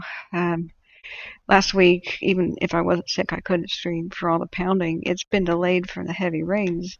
I think a window needs to be replaced. I'm trying to figure out if it's just the bottom section, but I just made the phone calls today. Somebody should be coming out tomorrow if the rain isn't too bad to crowbar off some more pieces of whatever they got to crowbar off and inspect. So we'll see. I mean, it's a good test of that torrential downpour we're supposed to get, right? Emily Brawley says, I'm texting from the most haunted road in Sonoma County, Maze Canyon. Lots of my family are there, ghosts. Oh, a note that I don't believe in the paranormal, though. Um, I have an open mind. I've just never seen anything uh, related to spirits like that, you know. I get that question a lot. And when I was young, I had a great I wanted to believe, you know, I wanted to make contact with somebody. It's a human nature thing to want to verify the afterlife exists. That's a big stress reliever, you know. Um, but I studied photography and video history and Houdini, and who's one of my heroes, and he mostly had, after his magic trick days were over, a career in debunking the fake paranormal stuff, fake paranormal investigations and seances. And I decided to look at it with the critical eye that he had to try to see if I could ever discern fake versus real things. So I do look at instances, but I've never found anything compelling. I've never had an experience myself. I've gone and slept in plenty of, quote, haunted places. I've been in places where many people died. Pompeii, went to San Francisco's Valencia Hotel and stood right next to it. I've gone to ghost towns in the middle of the night, seeing if maybe I'd be spooked out. And I actually was spooked out. I have a funny story about that. When I tried night filming in a ghost town completely alone. And instead of the clear night with a moon, it became a storm. And I was walking down the forest road by myself and started hearing spooky noises, and something invisible was following me. But a ghost town just means that the town died. And I just have never, I've been to lighthouses everywhere, and I've just never had an experience where I felt a presence. Um, the thing is, though, is I've felt dread for no reason. No reason at all. Terror, and had to run away from some places. There was a slave shack in a former slave shack that, of course, was turned into just a poor person's home in Georgia, in the deep south, in a old ghost town's plantation, and I was frozen with terror and could not enter the building. Every step I took on the front porch just froze my blood, and I ran and peeled out in my vehicle. So I've had experiences like that, but I can't pinpoint what scared me. Um, I've been frightened thinking that animals are watching me like cougars, and probably they were. I'm small statured. I'd look like a cougar snack, especially if I crouched down to pick something up, or you know, women have to pee like that. So if I'm ever alone in the woods, I take out a huge knife, and I have the blade out if I have nobody to look out for me, you know. In case I'm pounced on, I'm ready to knife a predator with the equivalent of a Bowie knife. The the silence that drops on a place instantly, and you feel like you're being watched. I've experienced stuff like that. I have an open mind about cryptozoology for the more rational things. I don't think I believe in Bigfoot, but the Indian tales that think Bigfoot is more of a spirit, I'll just sit there and be like, yeah, well, that would explain it if it was like a spirit, part of their religion. But I don't think it's a physical, like, undiscovered species. I just don't know in this modern day and age if it could hide well enough from all the thermal cameras and, security cams and such we have. If Bigfoot was real, it would have to be so intelligent to avoid all those things that it would probably have language. That's quite scary. You would have to know how to cover its tracks, bury its dead. But could you imagine? I mean, that would be a good horror script right there. Um, but there's so much fraud in it that I have a negative view of the paranormal shows. And the paranormal show that they did at you know, one of my favorite ghost towns is anything in the Blue Mountains. Oh, there by Sumter. Oh man, am I gonna go explore that place again? Many ghost towns out there. Um, I arrived and said I was a ghost towner, and people basically said, "Get out." And I said, "What?" They said, "We don't want you paranormal people here." And I went, "What? No, no, no, no, no, no, not that. History." And they went, "You don't believe, you're not here to film spirits?" And I was like, "No. Why?" And they said, "Because there's a film crew here doing that, and they're totally fraudulent and giving our town a bad name." And it was true. Like, they set up cameras in a mine near Sumter, and it was called the Ghost Mine Show. And they even admitted eventually that they had just made everything up that they filmed. And it's something I have to point out a lot. I'm not affiliated with that crowd because of the negative things they cause in their wake everywhere they go.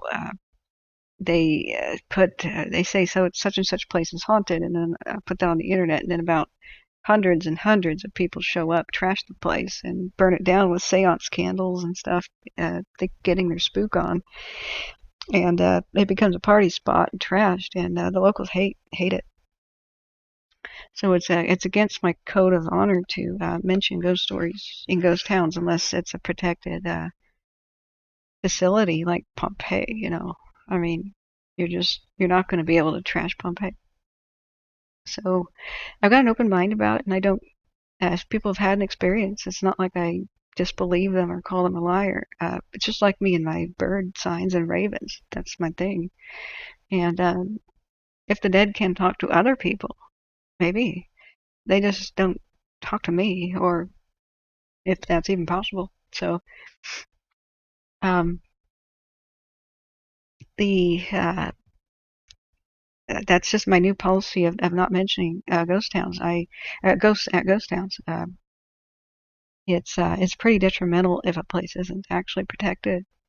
But I enjoy people's stories when they tell me about their experiences. I think it's cool.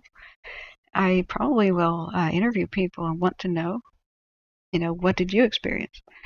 Um, I just try not to tie them to a building, you know what I mean, or you're going to kill the building. Uh, Big Dog says we got 2 days of downpours coming up here. Emily Brawley says my grandpa and mom were sailors. Oh, so like goes to the sea and sailors and such, yeah. Strange says, note to self, never sneak up on Catherine in the woods. Yeah, that could be hazardous to your health. Um, oh, and my uncle Clarence tied up Harry Houdini at the Hippodrome in 1918.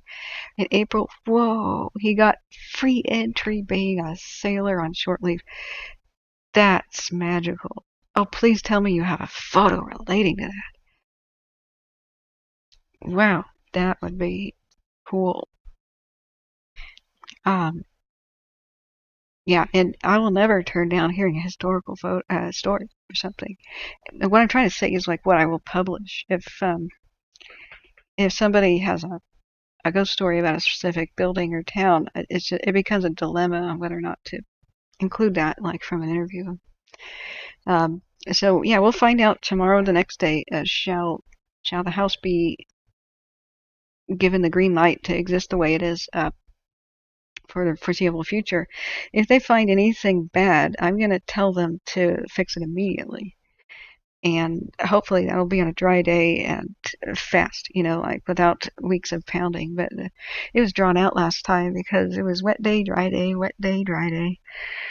And then even on dry days, sometimes they'd show up. But fingers crossed. I think part of that mold really made me sick last time.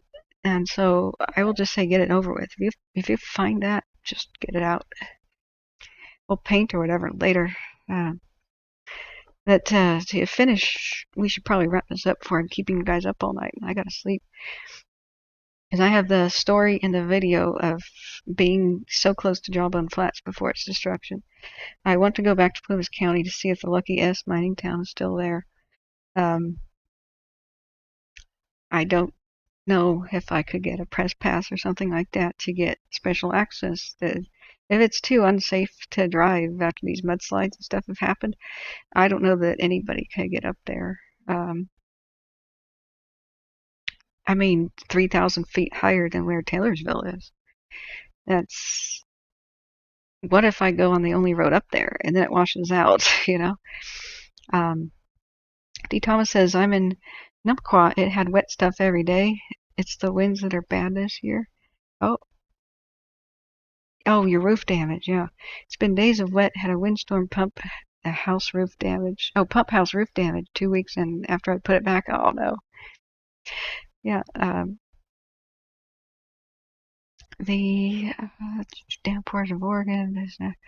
Okay, yeah. Did I miss any questions for me specifically, or forget to talk about some point I was making? Let's see, phosphorus bronze. You're right, Smitty. That was it. Phosphorus bronze. It wasn't tungsten. They may have added a little bit of tungsten, but yeah, you're talking about that. They had to flex. Really? Is that what it does? Phosphorus makes bronze flex in the propeller? Oh, in Manel metal back then. I've heard about that. They did do brass props with steel cores as well. Wow. Were they as good? That just doesn't sound as good as solid cast bronze, you know. He says my dad was there when the Hindenburg crashed. Oh my god. The world is a small place. Really small. Wow. The let's see, looking back up. Yeah, the Vanport flood was 1948. I've interviewed several Vanport survivors and witnesses. And the thing about Vanport is I really don't believe the death toll, but it'll never be known. A lot of people are squatting there, and there was illegal subletting. And so when the missing people list was compiled, anybody who was doing an illegal sublet had an incentive to keep their mouth shut so they didn't get in trouble. There's all kinds of problems with the way they did the death toll at Vanport. The fact that a lot of the bodies probably floated out to the river and to the sea that night, completely unseen, or stuffed underneath debris, is very relevant. But that's something I definitely need to cover because Portland is too ashamed of it to give it any justice. There's a cool Vanport project. I've been to a couple of their meetings, and they're trying to make Portland recognize it and get like a true memorial, true plaque, you know, and it really needs to happen. Right now there's a sign at a train station that briefly mentions it, and it's pathetic. I mean, it was Oregon's second largest city, wiped off the face of the map in a day, and almost nobody's heard of it. So we'll change that. But this is what I'm working on now, my agenda. Health first, right? Get some nutritious food, put my weight back on from this 2-week nausea fest of being sick. So I'm pacing myself.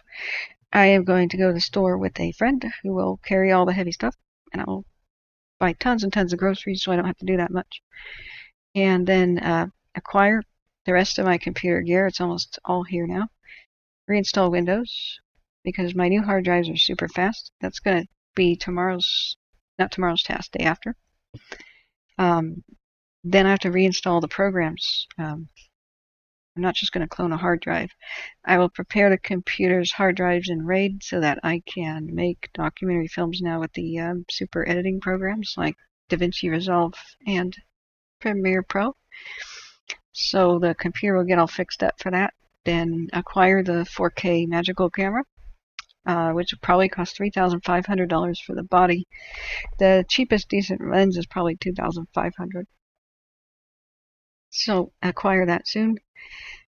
Practice a little bit. Um, I tried to go live last week and could not from my cell phone because weird things happen to me, right?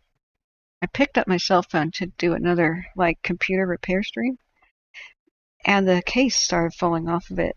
So I popped the case off thinking it was defective. I found out the battery was swelling in it. And yeah, Big Dog says Google says 15 people died in the Vanport flood. Not what the witnesses say. Morris says, come get the small camera. Okay, okay. But I still need to buy the one that sees in the dark and would film fires perfectly. Um, so, very generous of you, Morris. Pretty awesome. Yeah. Thomas says, D. Thomas says, Portland is its own world and don't care about the rest of Oregon. Yeah. It's got an elite problem, but it's become California-esque. It's a sad state of affairs. But the next steps here, the computer's about finished for what I need. That card, the video card's functioning beautifully. That was $850. That was one of the more nervous cash transactions I ever did. I had to buy for around 30 the replacement cable because I can't find my old one. And thank God I tested it with a multimeter and it works. And that's what I wanted to film with you guys. So I picked up my cell phone and the case was flopping off of it because the battery was swelling, and it was swelling so bad that it cracked, not the glass, but it cracked the seam open because it's too big for where it was. So I've went, dang it, I don't want an expense right now like a cell phone. The Pixel 3 XL takes decent video and photos. I was just going to use that and wait till phones like are on sale, but it's you can't put a swelling battery phone in your pocket or charge it at night and hope that it doesn't burn your house down or ignite in your pocket. It's an emergency. You just don't use a cell phone with a swelling battery. So I took the donation money and bought a Pixel 6. That's the most economical, good kind of cell phone camera. I'm just not gonna spend $1,200 or $1,500 on an iPhone. That's just not gonna happen. So I think I made the right choice. I'm a little bit nervous that maybe I should have bought this Pixel 6 Pro. It has a telephoto lens. But I said to myself, well, I'm going to buy the movie camera, hopefully soon, and I'll have that, right? Well, today when I filmed the tree on fire, I realized they didn't notice me filming for a while because I had a small cell phone in my hand. If I show up looking like a Hollywood type filming person, or if I look too much like a film crew person, I will be spotted immediately at the scenes of some fires and asked to go. It might have been a better choice that I bought the Google 6 Pro because it has a telephoto lens where I could zoom. So I could have stood back in a crowd and discreetly film over somebody's shoulder with my phone on a stick, Bugs Bunny says I can't bring myself to buy an Apple product. Yeah, me either. People don't know how evil that company is. It's just unbelievable. I'm not saying that Google's a saint or anything, but you just have no idea what they're what it's like. If I tell somebody, imagine you bought a car and you go, you have a flat tire, so you go to the nearest place that would repair it, and then they say we can't. Apple made this car, so you can't repair a flat tire. You have to buy the entire new tire from Apple. And by the way, they don't sell individual tires. They sell sets of 4. So instead of having a free flat repair from Le Schwab or something, you have to spend $800 on 4 new tires. That is what Apple is doing. If I were to buy a video card for a Mac, it wouldn't have cost me the $850, even though it was 600 MSRP or 500 MSRP, but 850 because of Bitcoin. It would not have been $850. It would have been $1,600 just straight from an Apple store. I cannot afford to have Apple. That's what they do. So they do that proprietary thing. Imagine it's the same thing. I just can't imagine why people tolerate that. You buy your Apple, something breaks in your Apple machine, you buy a video card to replace it off the shelf, and what Apple's software does is say, I'm not going to work with you. It has to have an Apple logo on it, and that's it. They put a chip on their video cards that says, I came from Apple's area. I mean, same exact video card, right? The 3070. But if I took this 3070 and put it in a Mac, it wouldn't work. But I'd have to buy one from Apple, which they would just solder on a chip. That's all it is. It's a chip that's literally 22 cents. I looked it up in electronics parts. And then they would take that chip and they double the price. So I think that should be illegal, and I won't support that as long as I can. I may have to use an Apple product in the future to fly my drone or something if software only works that way. But yeah, the people think it's so amazing that sometimes the experience is, but you're also getting raked over the coals fiscally. So just something I don't want to support. Sarah! Holy crap! Hello! How are you? I have recovered from crazy bronchitis, swelling neck gland, whatever that was. I can talk again, and I can sit up straight and eat. Isn't that great? So, yeah, I was about to wrap this up. Oh my God, what are you doing up at midnight, girl? I have not been able to make it down to California yet. I'm trying to figure it out. I was just outlining the timeline. Sorry, guys, I got an Apple tangent. Dress up the computer for video editing, acquire the camera, take a test drive with the new 4K dash cam, test drive a fire area to document it post fire, and then I should have get some microphones, fix my laptop, and then I should be ready to start filming. Yeah. Good to see some what? How long was I laid up? My last stream was on Halloween, so 10 days. But I was a little bit sick before Halloween. That's why I had a gap before Halloween. So I really lost count. Halloween, I talked for 7 hours on Pompeii. It was such fun hanging out with you guys. So how long have I been live now? 4 hours and 51 minutes. Yeah, I saw a fire today. So, you know how weird things happen to me. I was on my friend's couch at his place saying, since there's no active fires to cover, I guess I'll cover the arson in eastern Portland. And when no sooner I said that than a fire truck shows up outside his house or his apartment. And I went, what? And stood up because I heard the air brakes of the fire truck. And I said, that's a fire truck out there.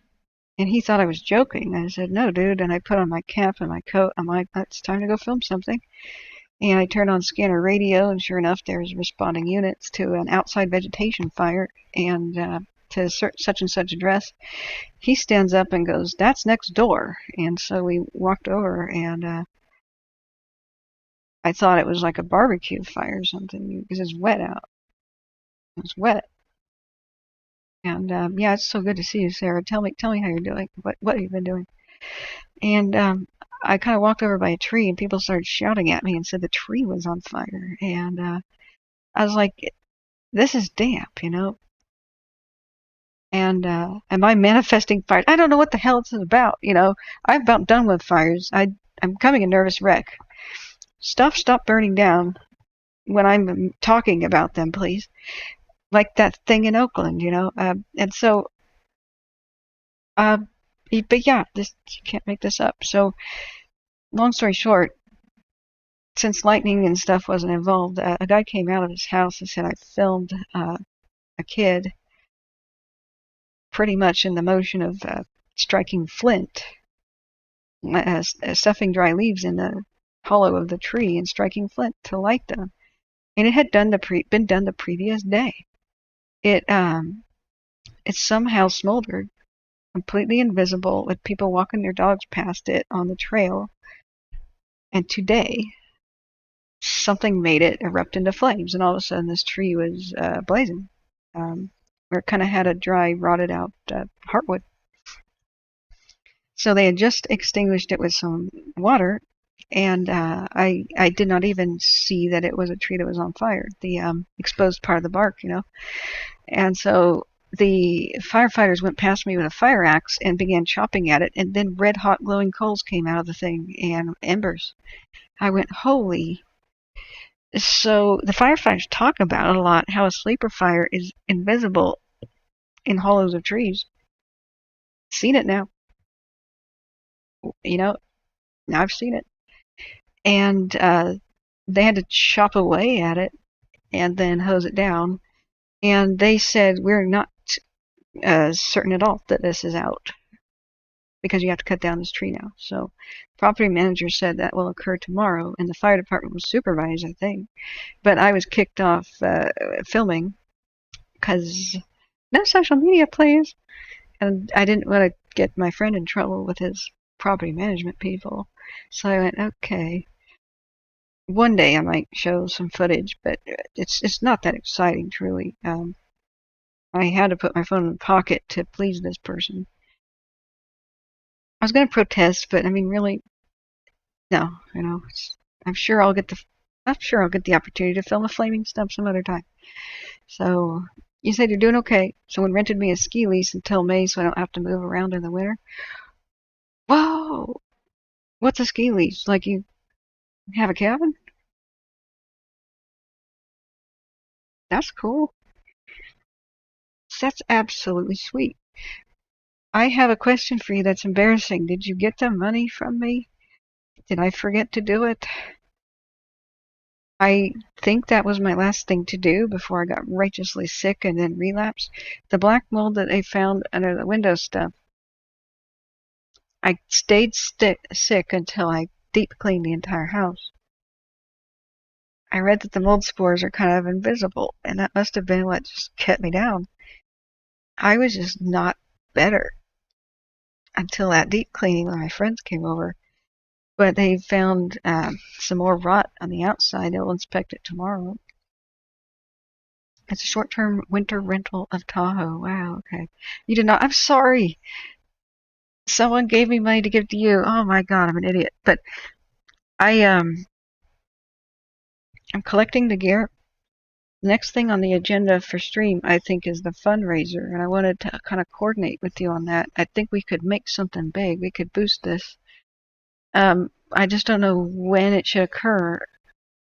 Thanksgiving or December or what, and who exactly we should be putting, on the stream. You, of course. And I've never done anything of the sort. So I think that's. Emily says, Thomas, glad the tree didn't hit you. Oh, does Thomas? Thomas says, wow, just had a big tree come down across the river and scared the hell out of me, and that was loud. Whoa. Whoa. Oh, you mean now? Yeah, stay safe, mate. You must be having a heck of a storm. What's your approximate location, if you're comfortable with that?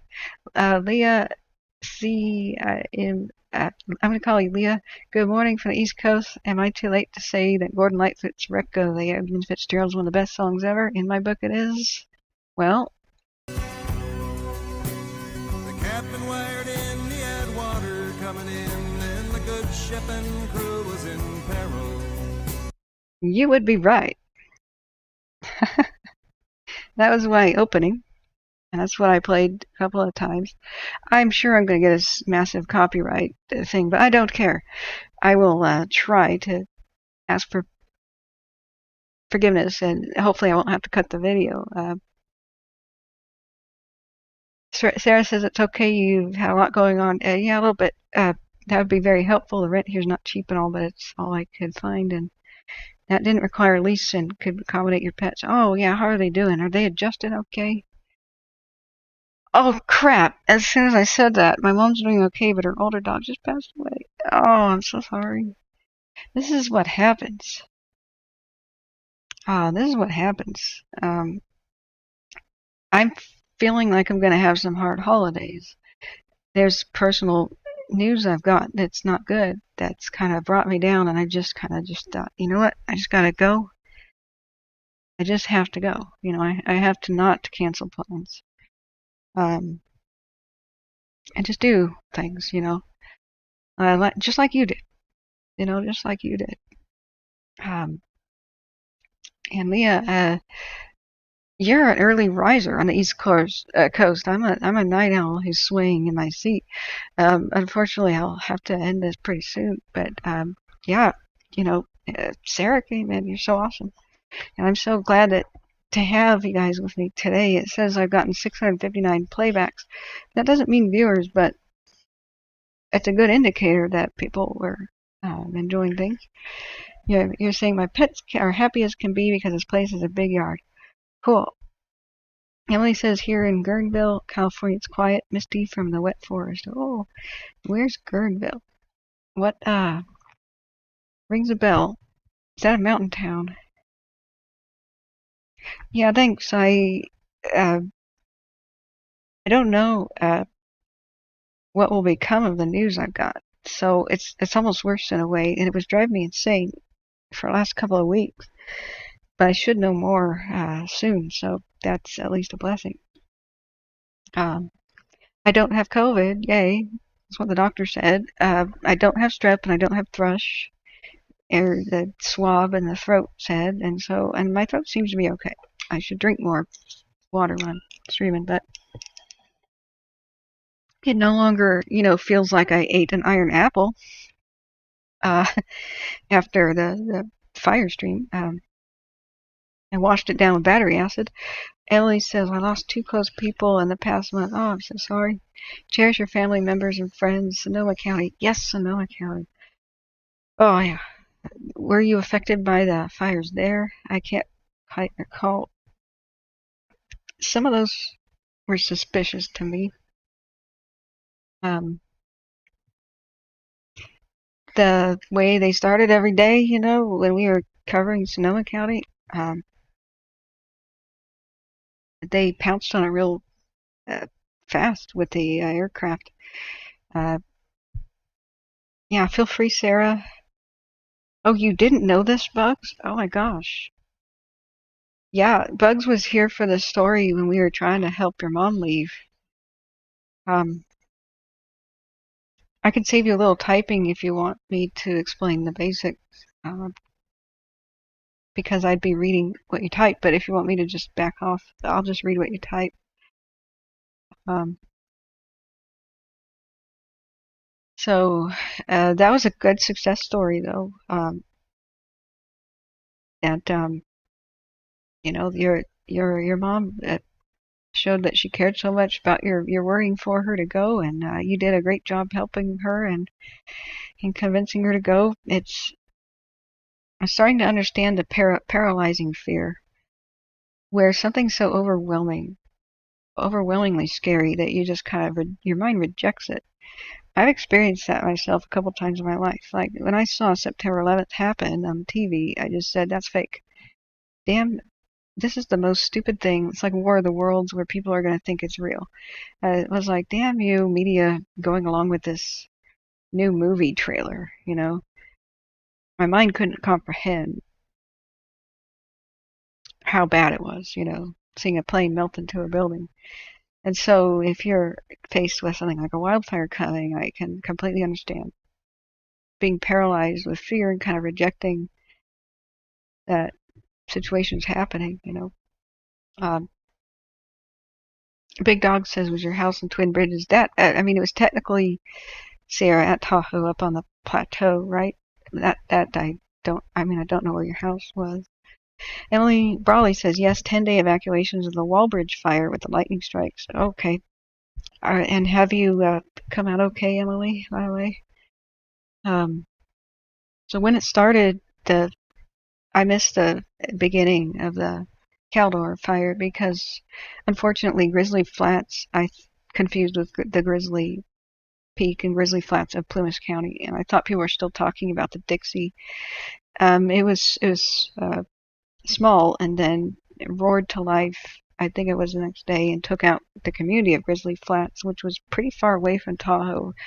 We were more worried about Pollock Pines, that region, but the mountain winds and the tinder box dry conditions blew it almost straight north, and then straight east, and also west, where the canyons were.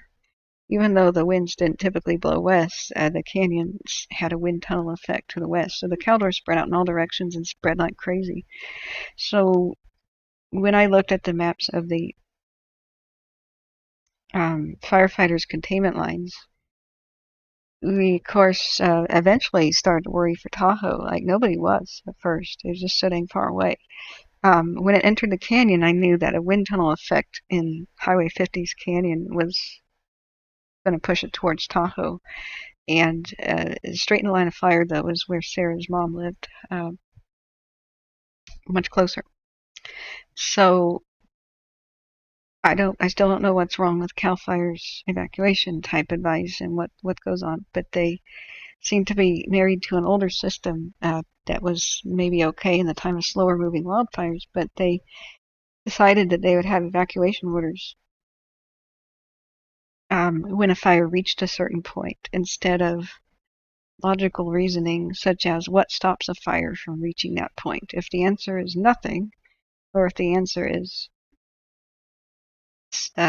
something that maybe might be breached, evacuate them already. Just give them as much time as possible. So that's what I was doing, telling people in that Highway 50 corridor, get the hell out now before you're told.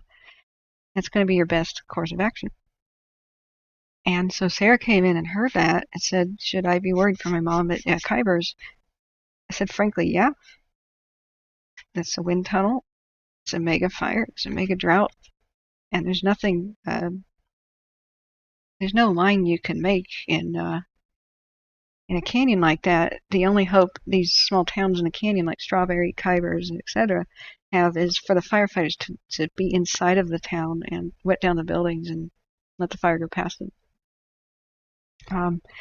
So Sarah was very upset, and some people in my chat, probably you would remember, Sarah, were like bold capital letters, tell her to get out, run for her life, and I was like, shut up, everyone, shut up. Hey Chris, how are you? How have you been doing? I hope you're well. I'm feeling better. So long story short is, I think one of the best moments of the stream was how we try to help Sarah. Just don't use fear as a motivator to tell people to evacuate. It blows up in your face. It's a psychological thing. It's something I had happened to read, and I was so glad I had that info, because Sarah's mom didn't want to evacuate at first, and the whole stream was worried for her. When we had thousands of viewers, Bugs Bunny and others, and so it was helpful, I think, that the advice was, let's just try to tell her that even if she doesn't want to be leaving for her own safety, do you want to make your daughter a basket case or whatever, was good. So it was a big happy story that Sarah's mom decided to leave and go to Sarah's house further east in the canyon at Sierra Tahoe, right above the Twin Bridges / Strawberry area. Now, Sarah and myself and others got this wonderful feeling of positive hope that as long as they kept the fire out of Sierra Tahoe, out of Twin Bridges, which is that canyon area in the Strawberry, Tahoe was going to be saved. Sierra Tahoe was going to be saved. And that critical tourist drawing ski resort. And maybe the Caldor will be confined to, where 25 to 30,000 people are not in danger. And so we got that false sense of hope. And everybody did. Because they saved Khyber's for the most part, right? I mean, they valiantly saved it. And then Strawberry was another success story, valiantly saving Strawberry, very small little roadside towns in the canyon. But I was still quite worried because small towns are easier to save than big ones. You just cram a bunch of firefighters in there, wet down every building, and they let the fire go past them. So, yeah, you were there, and Sarah decides at this point to get her journalism career going, and she goes and covers the Strawberry thing, and her mom's nearby, and that night was terrible. That we heard that the fire leapt over Strawberry up in the canyon, leapt over the freeway, went up the east side of it, and climbed Lover's Leap. And we all got extremely alarmed. It was sometime in the night, and that night, I mean, you can go look at the stream. It's still up, I'm pretty sure. And I said to Dusty Smokes and other firefighters, oh God, guys, we looked at the map. There is nothing there to protect it. Nothing. No completed fire lines. With wind in the forecast and no rain, and the nightmare of being above a fire that's coming up a canyon. You can't stop or outrun a fire going up a hill. So firefighters would be unlikely to make a stand up there. And so then I said, evacuate this entire region in Tahoe as well, because there's nothing there that they can do in time. There's no line they can complete in time. The fire will move too fast. And sure enough, this is what happened, but they could not save the majority of the neighborhoods at Sierra Tahoe, and Sarah lost her own home. And when she evacuated her mom too. But everyone lived. That was the thing. Everybody lived. And Sarah should tell you about that experience. And we just couldn't believe it. They saved the resort because it had snowmaking machines and other, it was like a Grand Central Station for them parking all their apparatus. And, but they couldn't be everywhere at once, and that it makes a difference. What are the conditions like when a fire reaches your place? They saved when the fire continued to go east through the canyon and over the side and into Christmas Valley. They valiantly saved Christmas Valley, but it arrived at night, and there had already been a lot of control burns throughout the years to reduce fuel. And the firefighters made a heroic and ballsy, extremely brave stand to save that town at night.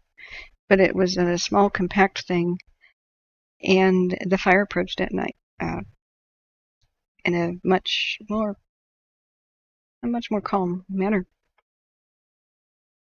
So it's a lot of it's luck, can your neighborhood survive? Well, what's the fire like when it approaches? If it's going to come, you want it to be in a calm night. So then we saw it roar past Tahoe with this amazing needle through the thread.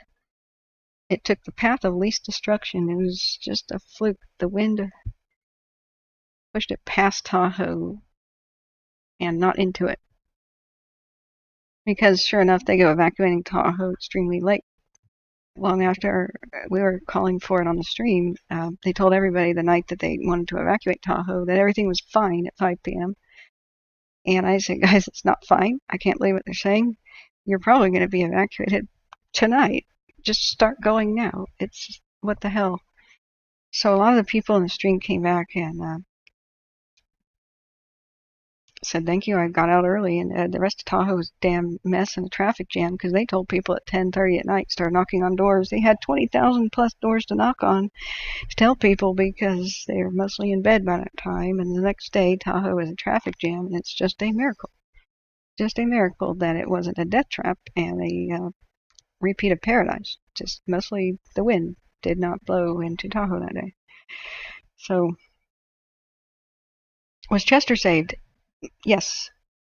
Also by a fluke of the wind and valiant heroism by firefighters that stayed put, but in reality they couldn't go anywhere. Chester was surrounded unless they went on the lake. But the outbuildings the outer neighborhoods of Chester are gone. Everything is gone at the Golden Bear pizza place. That amazing historic pizza place, you know, the old steakhouse and the bakery and all that's all gone at the Golden Bear. There's a lot of damage um, in the Chester area, but they miraculously saved it. You know, when they have the opportunity, they do. They do save things. But there is no opportunity for some things, like Indian Falls, and you know, Sarah Tahoe was Sarah's neighborhood. Um, Sarah says my neighborhood was completely decimated aside from 3 homes. Ugh. And I felt intense guilt because I didn't um, tell people sooner to get their stuff out of Tahoe, and I just sort of mentioned that's what I would do. I didn't strongly urge people because it's an indefensible town. They really need to do something about making it defensible for the future, but I have a feeling they may not. Well, we can only hope that they do.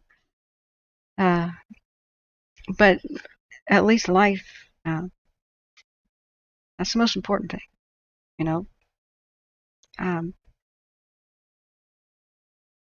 Sarah says, yeah, I spoke to a contract firefighters, tried to save my neighborhood. He said the walls of flames were 200 foot tall. Absolutely, yeah. I absolutely believe him. We've seen 200 to 600 foot tall walls of flames and live on the cameras.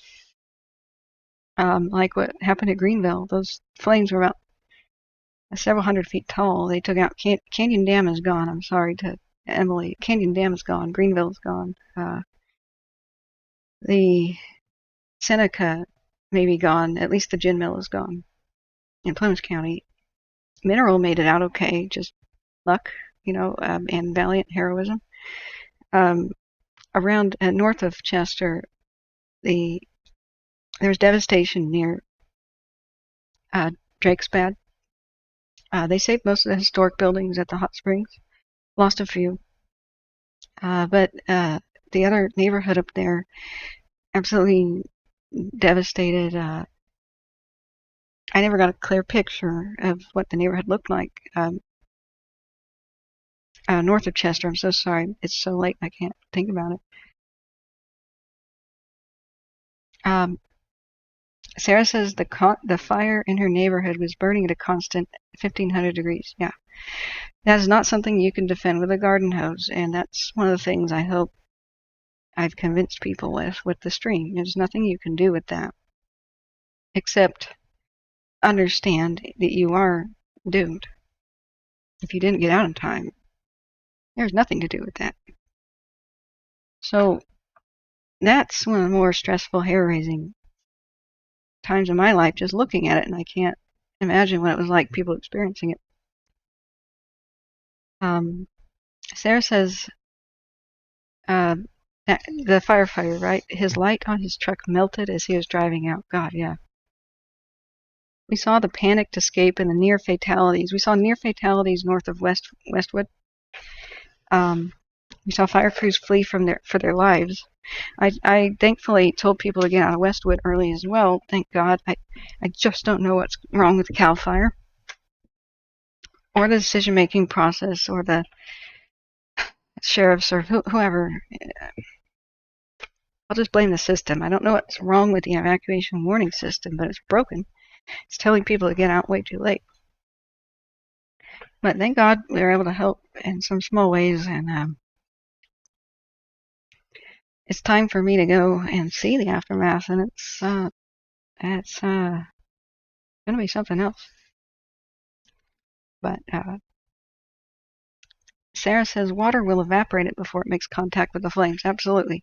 That's why people don't know you can't just put wildfires out with constant aerial drops of water. It's like trying to put out a mild wildfire that's big. It's like trying to put it out with a spray bottle. It's a mist, even if they just about scrape the belly of the flames on a wildfire. So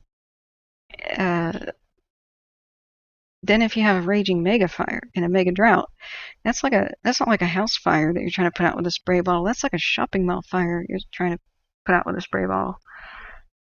It doesn't matter how many spray bottles you have; it's just not going to do anything. Um, Emily Brawley says hi, low cruisers and nice alerts. No, Nixel, yeah, Nixel was good. Um, my viewers told me that evacuations were happening, and I put that live on the stream, sometimes hours ahead of the officials, the sheriff's offices and such, because uh, that was the awesome community we created. There's nothing faster than my copy and paste from like a cell phone alert. Just typing in chat, such and such needs to be evacuated. Okay, let's go. And I'm just hoping government officials do my stream in the future and walk people through things 24 hours a day.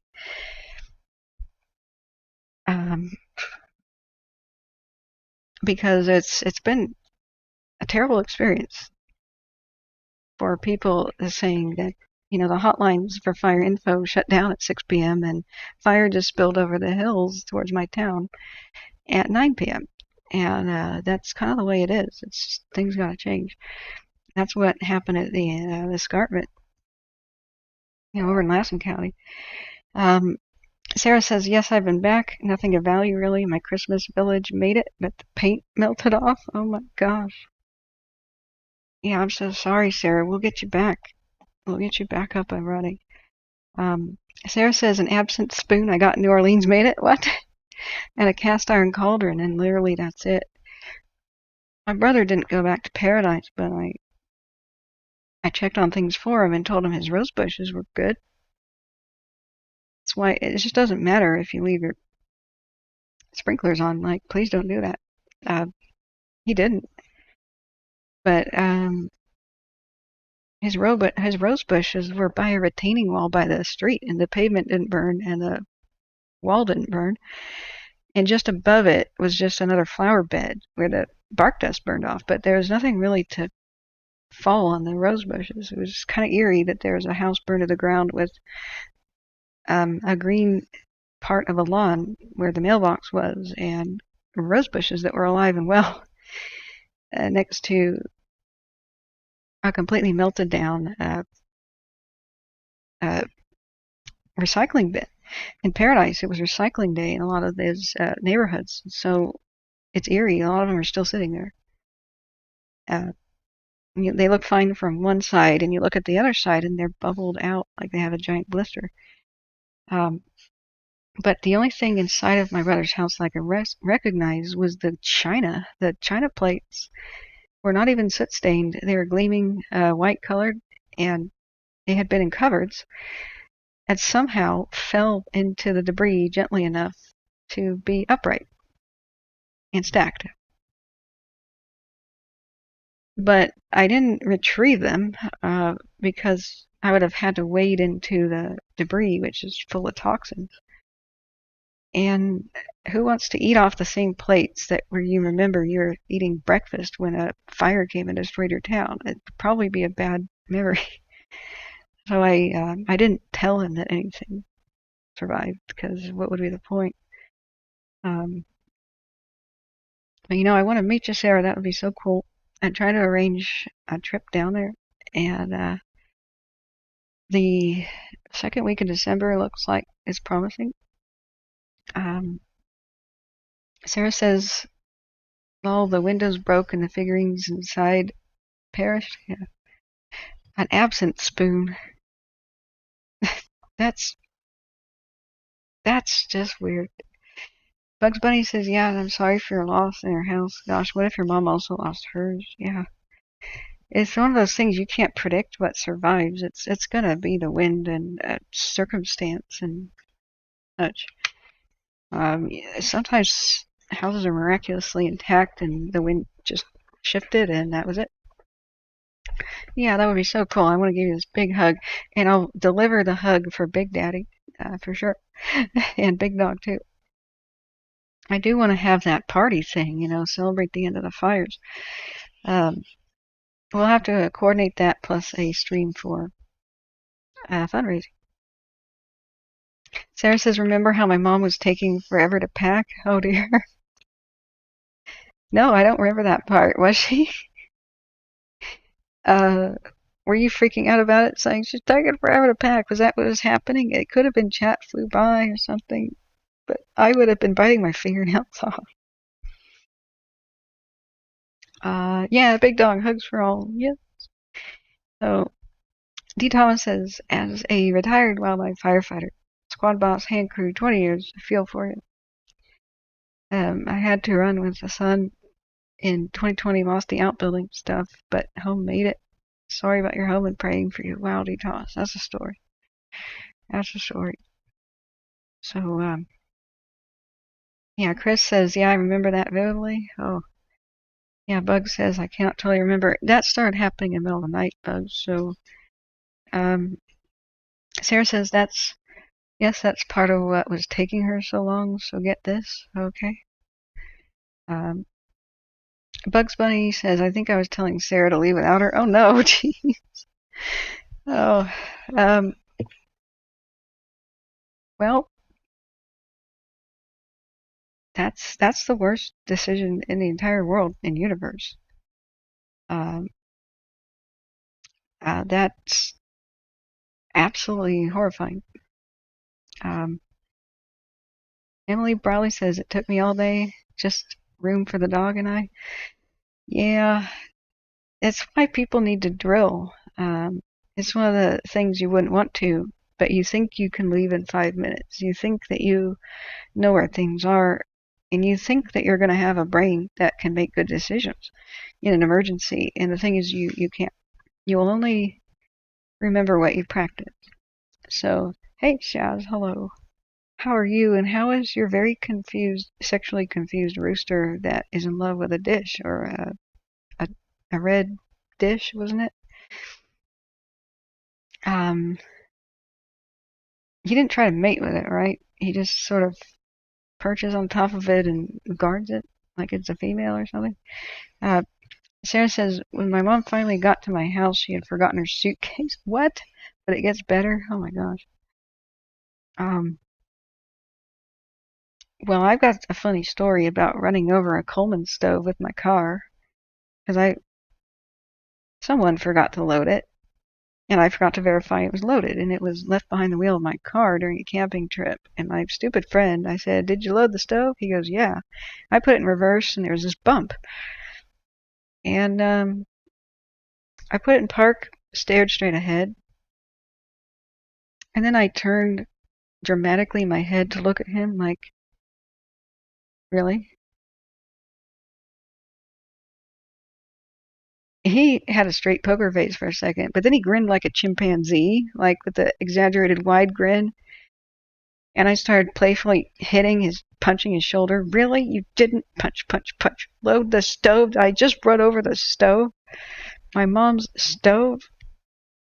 So I get out of the car and examine it, and it's bowed a little bit, but it still worked. The Coleman stove is immortal, and it's a propane, a little cook stove. Strange says, I gotta go. Good night. Thanks to any veterans here. Yes, yeah, happy Veterans Day. It's actually past midnight. Thank you for your service. We're incredibly grateful, more than you can know. So, yeah, Mom asks why there's a dent in the Coleman stove, and I'm like, well, you're not going to believe that. Yeah, I'm about to wrap this up here, too. Emily Browley says, good one, the empty suitcase. Sarah says, when I was covering the fire, I was able to check out my mom's house. Her suitcase was in the middle of her living room with nothing in it. What? Okay.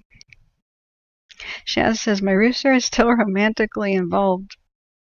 No, he does try to mate with it. Your rooster tries to mate with a red dish? Isn't it like a butter dish, Shaz? Oh boy. Have you tried to separate him from it? Or does he snap into a werewolf-like violence? Chaz says, I've just been to our local display and posted that lest we forget. There you go. D. Thomas says 2020 was first time I had to run from what I ran to most of my life. God, yeah. Yeah, D. Thomas, I know. 2020. People have no idea how close all the western states came to like losing their capitals. Fire got so close to Salem, Oregon, and it was just parts of southern Portland were on evacuation notice, and we lost more than 20 towns last year to fire, like significant ones. I actually haven't made a full list yet. What we lost last year: Detroit Lake, Omaha, Mill City, Gates, parts of Malala were devastated. That's just 5. And we lost Brighton, Bush, um, parts of Sublime State and Jawbone Flats. Uh, gosh, in California, what did we lose last year? Just too much stuff. The Calistoga region, the winery, the Napa, man, that was just insane. The towns like Ruth and such devastated, and the forgotten, August complex. I just don't know how many. So poor Rooster has unrequited love with a red butter dish. Oh God, it is a butter dish, right? Or is it like a buttered tub? Big Dog says, how much more money do you need to get that new camera? You know what? I should be able to find that out after the day after tomorrow. I'm sick that my phone's battery did this, that I had to just purchase a Pixel 6, but I think Pixel 6 camera is going to be good, for when I would get kicked out of situations where I look like a film crew and I could just whip it out. Maybe even be good enough for mini interviews. I mean, I've interviewed people who are in their vehicles, and I say, can you answer a few questions about something? And they say, yeah, I got 2 minutes. And so sometimes you just got to whip out the cell phone. So it'll be good for the stream, but it bit into the budget. But yeah, I think I'll be able to tell you maybe the day after tomorrow. And hopefully I'm there. I'm excited to try to calculate. Chris is going tonight at bed. I gotta rest. My new heart meds are knocking me about again, lest we forget. Just take care. Yeah, good night, Chris. You're not gonna miss much. I swear to God, I'm going to bed soon. Emily says, sleep well, Firewatch friends. Okay, yeah, see you. Also, Emily, I want to stream the day after tomorrow. That would be my plan. And yeah, we're all keeping you in our thoughts, Chris. Just tune in when you can. We'll be here. I also want to quiz Sarah and anybody else who knows about photography. What lenses do I need? I'm sure I need 2. They're not cheap if they're gonna be good, So I'll look into used Sony ecosystem lens. That's what it'll be. Chris says, good night, cat. Love you all, and thanks everyone. Yes, big hugs, Chris. We love you too. Is there anything I was in the middle of speaking about that I forgot? Oh no, yeah, Sarah, I know about that disorder. That's terrible. Emotional overwhelming. Yep, that definitely can happen with that. Bugs Bunny says, and it turns.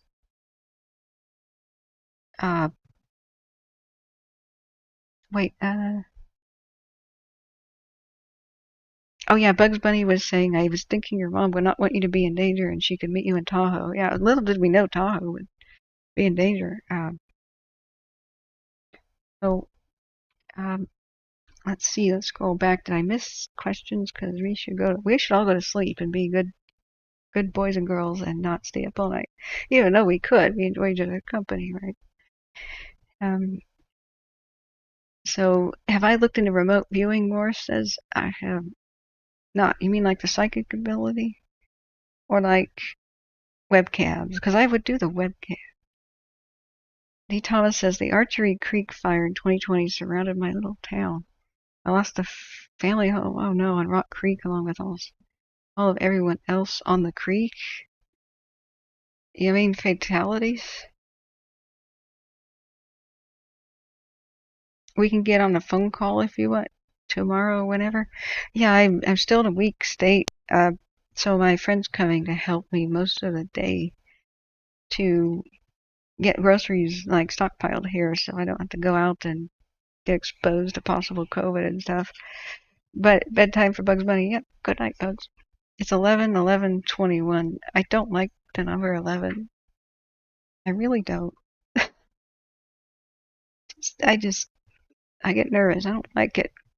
Uh, I would typically not leave the house on 11:11. It's just something I don't do. Um, but I will be tomorrow. My superstitious awe thing going on. The 11th hour of the 11th day of the 11th month. I almost went nuts on 11:11:11 and 11:11 and 11 seconds afterwards. I was like curled up in a ball in 2011 when that happened. I'm alive though. But yeah, we should definitely talk. We should do that. Shez says, I wonder what makes you not like that number. Yeah, Sarah. Sarah. No. Sarah's name is Sarah Luna 1111. I'm just gonna call it Quad One. Sarah Luna Quad One is your new name. That's definitely not 11. That's Quad One. You could see it. Look, you can even count it. 1, 2, 3, 4. Prove me wrong.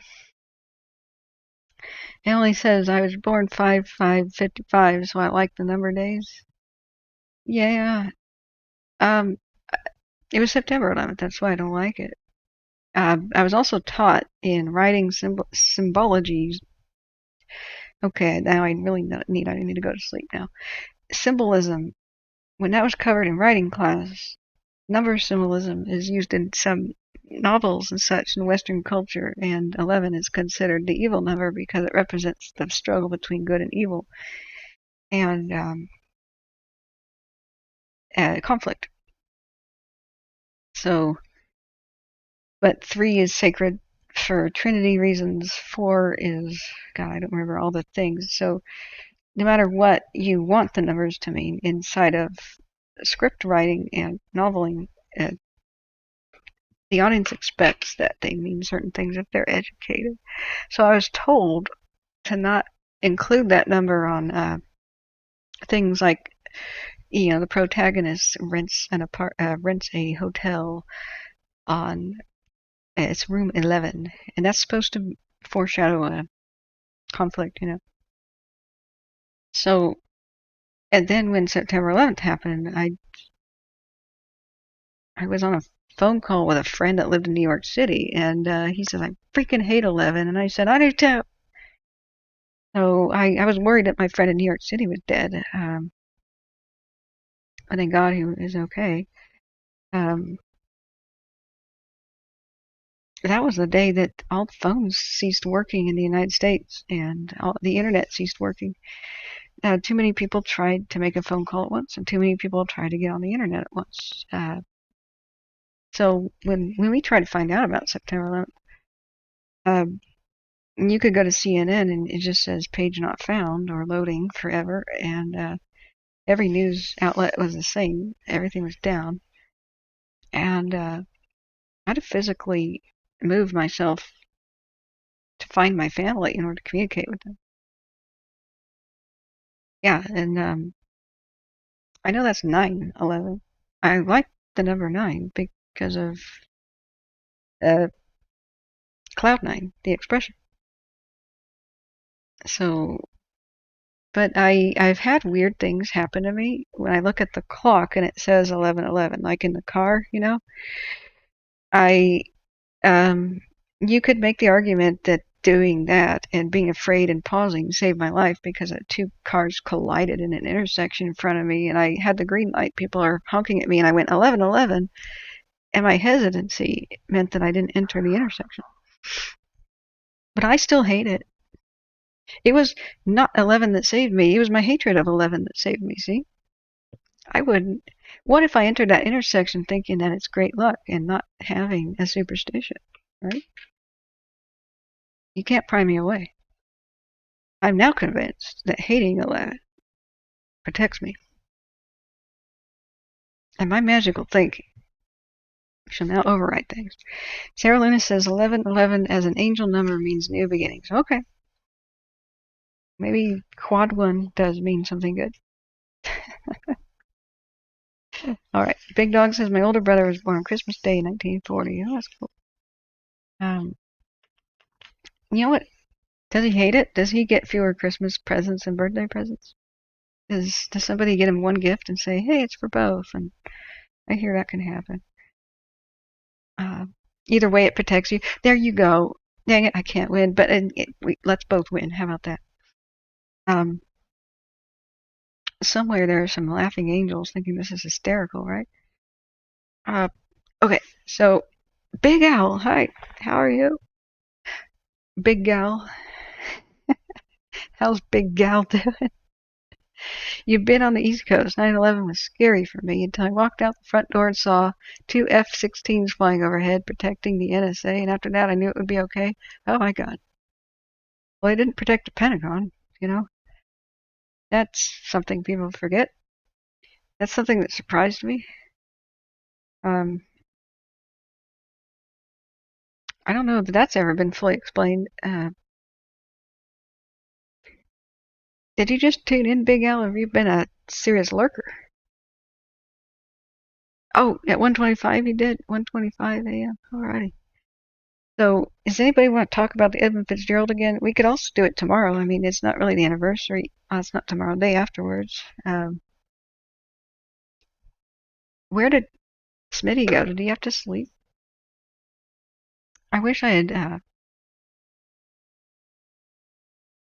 noticed that he had to go. I would have asked him a lot more about the Fitzgerald. We covered it for a bit, but it's not something I'm too educated on. It's just fascinating. Yeah, so D. Thomas says good morning. It says, yeah. Ever seen Zeitgeist? Is that a movie? I know that means Ghosts of the Times, or like Spirit of the Times, excuse me, Spirit of the Times. So there's a lot of newspapers called that. 325, Jesus was conceived. Is that the word? I don't know if that's the right word. I found out that I did not fully understand what Immaculate Conception meant. It's about Mary. Smitty is a way to sleep, I think, Shaz says. Okay. Yeah, it's a movie. Does it have the number 11 in it? Is that what you're pushing me towards? That's what you're doing, isn't it? I can smell it. I can smell this trap. You're gonna make me watch a movie about the number 11. Immaculate, in that case, refers to birth transfer's original sin. It was not applicable to Mary, is what I forgot. Oh, it's about the Pentagon? Oh, okay, never mind. Yeah, I had no idea that let's just Google it, because I don't want to late night get this wrong. This is a pretty important topic. I will have many angry people. Was the Immaculate Conception? What do you mean reception? What the heck is that about Mary, and or at least a reference?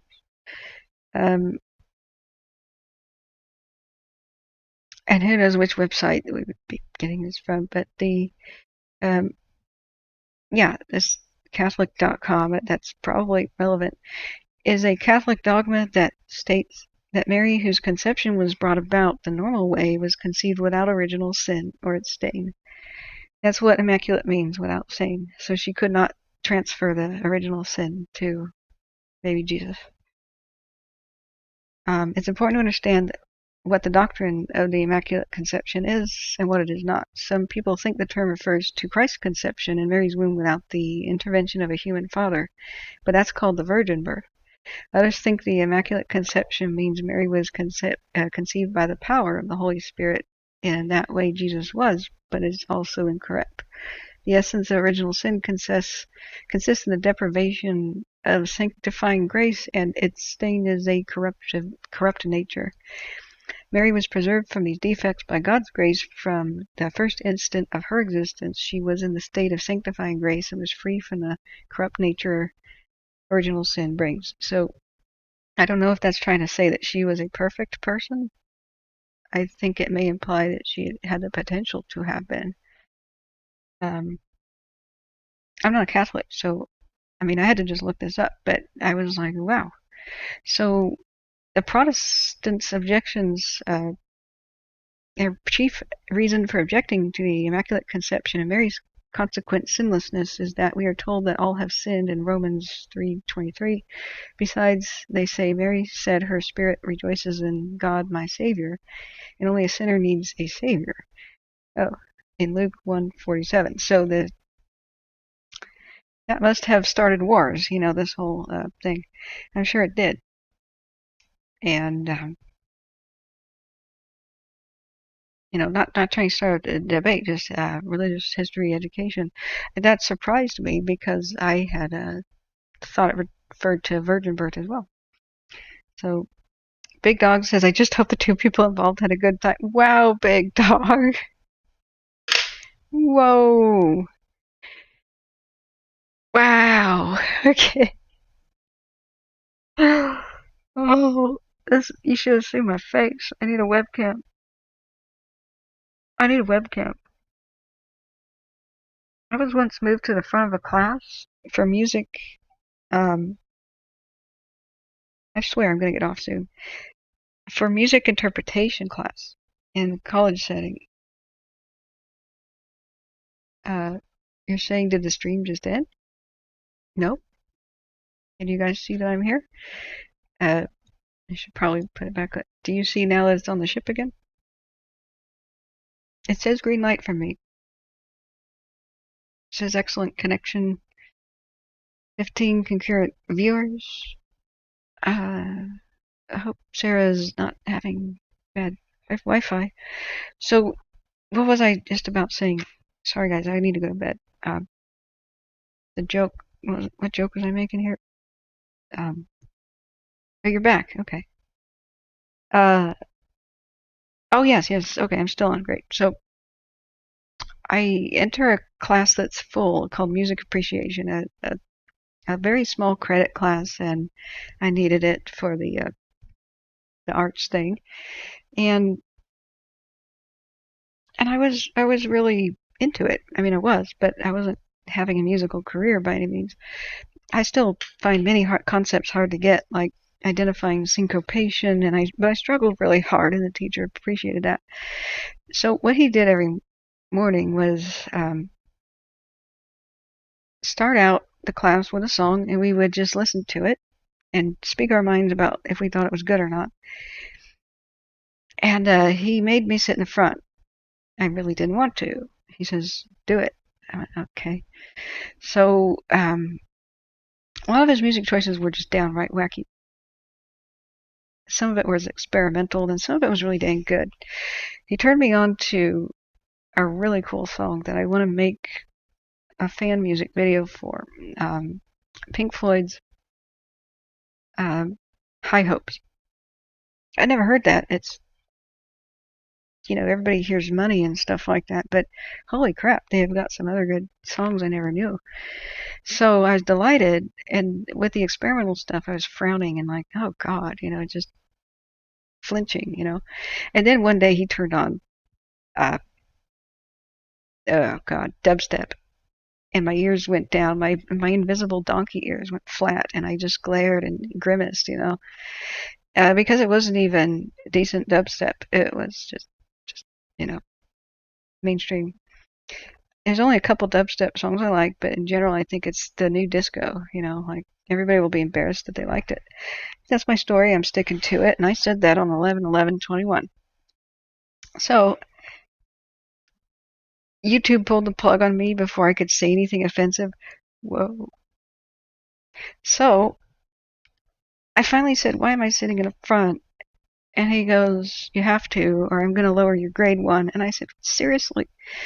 And he said that with a straight face.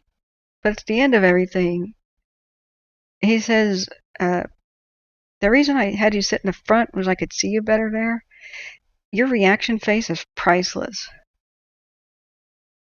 I'm like, what? He goes, yeah, I was really amused by that. It was my test every day to see if I could keep a straight face watching yours. And I went, what the hell? So I plan to have reaction videos to lighten the mood, in between fire craziness and, slideshows of dead people at Pompeii. I think that might be a good fun thing, and my viewers can tell me what I should watch, and I'll just watch it live with you guys as long as it's, I'll pre-screen it with the mods. They can watch it first to see if I'm being tricked, And I think you guys might find that hysterical. The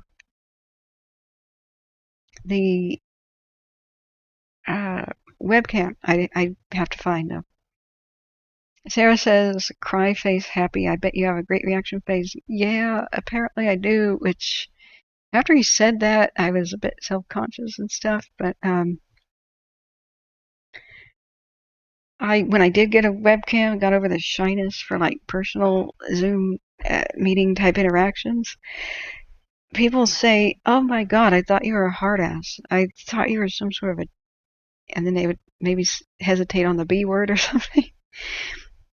Because half of my voice tone is kind of flat and lifeless, really.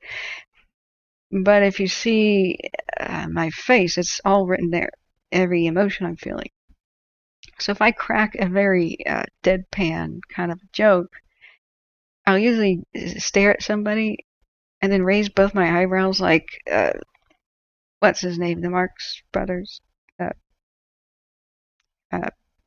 Groucho Marx, and get people to finally realize I'm joking when I'm messing with them, and then they'll playfully hit me or something.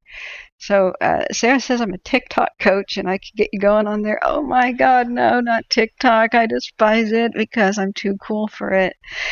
You can't change me. Hipsters don't do TikTok. That's for kids. And Big Dog says, what is TikTok? You're so... Oh, my sweet summer child. Shaz says, Catherine, you have the best voice ever. Audiobooks would be amazing for... Oh, that's very sweet of you. I think it would be appropriate for some things. I'm not satisfied with the short story that I did on Halloween. I had a great spooky narrator voice going on in practice, and when I turned the second page of what I wrote, I started to lose my composure and laugh a little bit because I couldn't read my own damn handwriting. That totally failed. I was supposed to be, I would love to be Vincent Price on a Halloween thing, Chad says, even when you're a little cross, your voice is relaxing. Oh, I don't even know how to understand. What? How does this work? When I'm mad, I'm relaxing? Is this all that debate team training? I'm a failure. I'm kidding. TikTok is not for kids anymore. Well, that's what YouTube's trying to imitate. That's what YouTube Shorts are. And TikTok and YouTube are both copying Vines. I'm going to introduce you to Vines, and then you're going to thank me later. There was a pioneering app called Vines. Best clean Vines. Clean means it's not going to have cursing and stuff. So the app was supposed to be a family communication. Heard it through the grapevine.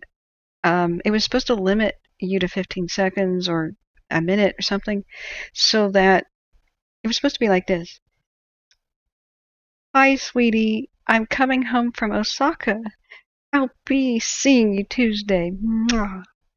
To your kid or something, right? It was supposed to be a short video, in Messenger, and you would send a video as a message, which is pretty pioneering, because if you send a regular text, videos are too big.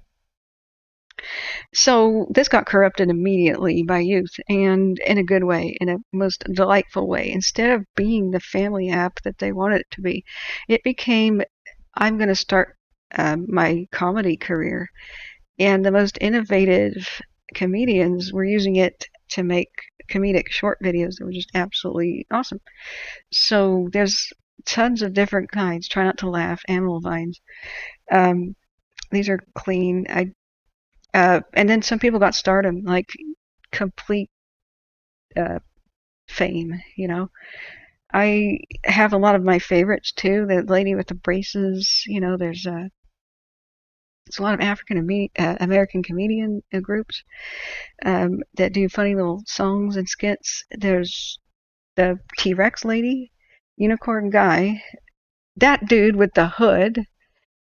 Um, yeah, Hood Kid. You don't know their real names, but you get the classics. Hood Kid, yeah. This is part 2 of Clean Vines. Uh, but some of them are just absolutely hysterical. That's Brace's girl right there. Um, and I don't like the Spider-Man thing. No, just no. I don't know how clean that's supposed to be, but it's not clean. I'm afraid to click on some of these because I haven't seen him in a long time. But they became, some of them are not politically correct, which is also a danger zone. But oh my God, what is that? Eventually, celebrities did a few, but then Vines shut down, and there was a gap, a hole in the universe, and there was no longer any light or laughter. Food no longer tasted good. Rain no longer fell. Um, no one smiled. Birds no longer had chicks, and the sun ceased to rise. But then Vines appeared on YouTube. They were uploaded to YouTube, and at least we could remember. And then the sun rose again. It was paler than before, and we could tell people what the sun was like before Vines shut down. The laughter, the mirth, the golden age of existence that we all experienced. But until Vines returns, we have the pale imitators called TikTok and YouTube. Sarah says, I wonder if any of these vines are going to be minted as NFTs. Oh my God. I still don't understand what those are supposed to be, other than fake currency scams. I still can't believe Bitcoin's at $64,000. That guy who threw away 9,000 Bitcoins, or 9 million Bitcoins, I think he had 9 million Bitcoins on a hard drive, was convinced Bitcoin wasn't going anywhere, and either that or just accidentally tossed it in the trash. That guy enlisted thousands of volunteers when Bitcoin was at like 8,000 pop. He still would have been quite the millionaire. He said, let's dig through the dump. And they never found it. I bet he's going to buy the entire landfill now and just go over it with metal detectors until he does, because holy. Shaz says there's some great Vine compilations on YouTube. I know, I'm just afraid to click, but I do have to give you a taste. So let's just take a risk here. I love,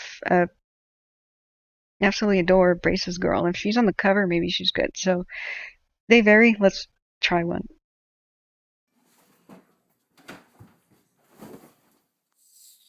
Bro, I don't have reflexes. Really? See? Oh, snap! Sorry! Thanks, Mum. You didn't finish. It's like one bean. There's kids starving in Africa. Got an envelope? Yeah. Send it to them. That was a good one. Hey, what's up? Just doing some push-ups, not asleep. I think I just need some time. Say no more. I understand completely. Oh, This, I'm sorry, the volume varies. Bad video production here that they don't normalize the volume. Can I just find Brace's girl? Like, that would be a better example. These are not good. These are not the best of. They really vary in quality. I've had some incredible ones. Let's just do this. Brace's girl vines. If you can get, yeah, this one.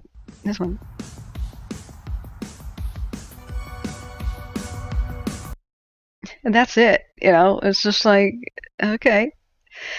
Animal vines. I thought they would do a whole, that was how she got started, like the bling, and she started that trend. Um, the the hood kid with his silly little dance. Uh, that's a good one.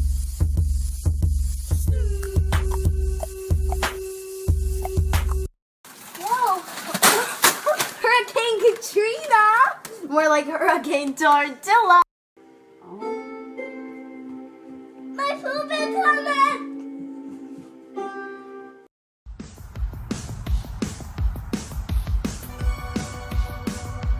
Yeah, this is better. Happy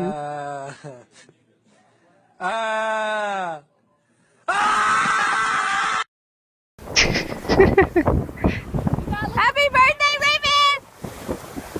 I can't swim. Just Okay. see I can't swim. read this. Up in this. You're a wizard, Harry. I'm a what? A wizard. Oh my God. It's me, Jesse Ari.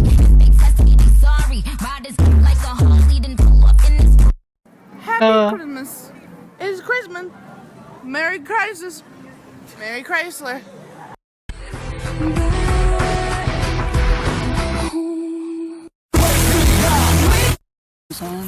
My daddy has a gold tooth. Wow, gold tooth? My dad has a gold tooth. Look, my dad has diabetes. The avocado! Thanks! LeBron James, LeBron James, LeBron James, LeBron James. Who gives a kid an avocado for Christmas? What just happened there? I haven't seen that. What the heck?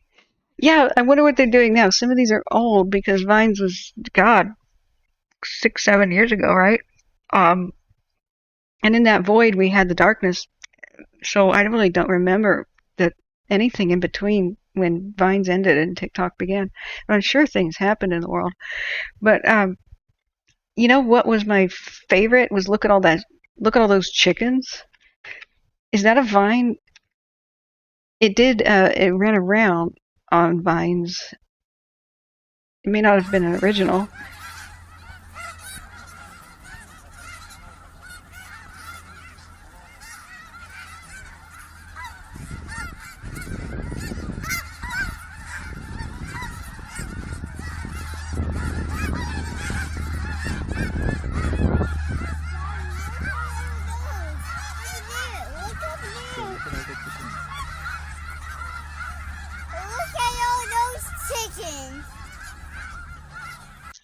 Yes. So that's 31 seconds. It could have been a Vine, I think. But the idea was really shortcut comedy, and they were just classical. And now I'm going to get all kinds of strange YouTube suggestions, like an interview with a hawk. Apparently Kid. Oh, yes, he's a legend. Where's Apparently Kid now? This drum solo by the guy in the costume is awesome. I don't know what this is. You could shop at 5 or 6 stores. Do I dare click on that, friends? I'm not clicking on that. I'm not clicking on that. That cat has got to be stopped. The brutal execution of someone. Why is that? Live train, Norwegian train. I'm sure that's a promoted video, but do I dare? Do I do it, friends? How many can I count? The geese there? I don't know. It's an incredible amount of chickens and probably a goose or a duck hidden in there somewhere.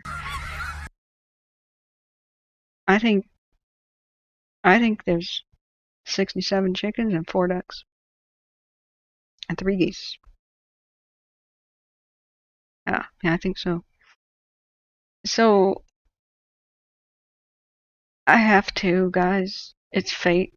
I can't even control my right hand anymore. It's just reaching for this because Catherine the Curious has to click on this because what could this possibly be? It has 25 million views. It says you could shop at 5 or 6 stores. There's got to be something. It's 1 minute and 27 minutes long. 27 seconds long. Something hysterical must happen, but I'm betting it's something that might be not safe for work or something. I mean, why would that be very popular, right? Do I dare? The cat needs to meet that rooster. Oh, Shaz. Sarah says, I don't think mine's met a cat. He plays with other girls and is top dog with my dogs, and they take him gets. What? What is what is your rooster doing? He's okay. We're gonna go visit your channel. Do you have new rooster content that we can explore? Because I now need to do something. I've told myself I'm gonna end the stream in 9 minutes. That's 2 in the morning, and I have to stop myself. But what's this? Hi, my name is Carla Shaw. You can stop at 5 or 6 stores or just one. I don't need friends. They disappoint me. What? Hi, I'm Todd LaRue. You could stop at 5 or 6 stores, or just one. I feel like a deer in the headlights of love. Honey, you've got a big storm coming. You could stop at 5 or 6 stores, or just one. Perfect. You could stop at 5 or 6 stores, or just one. Sarah, take a note. We're hiring the old lady. Can I ask you kind of a weird question? No, I'm sorry. You're not right for my part. Just get out. You could stop at 5 or 6 stores, Oh my God. or just one. I would not shop at your store. It's slightly frightening. I am the queen of the universe. The waves part, and they engulf me, and the water is warm. Okay, I don't want to know any more about that. I'm skipping you. Or just one. I can see the Statue of Liberty from here.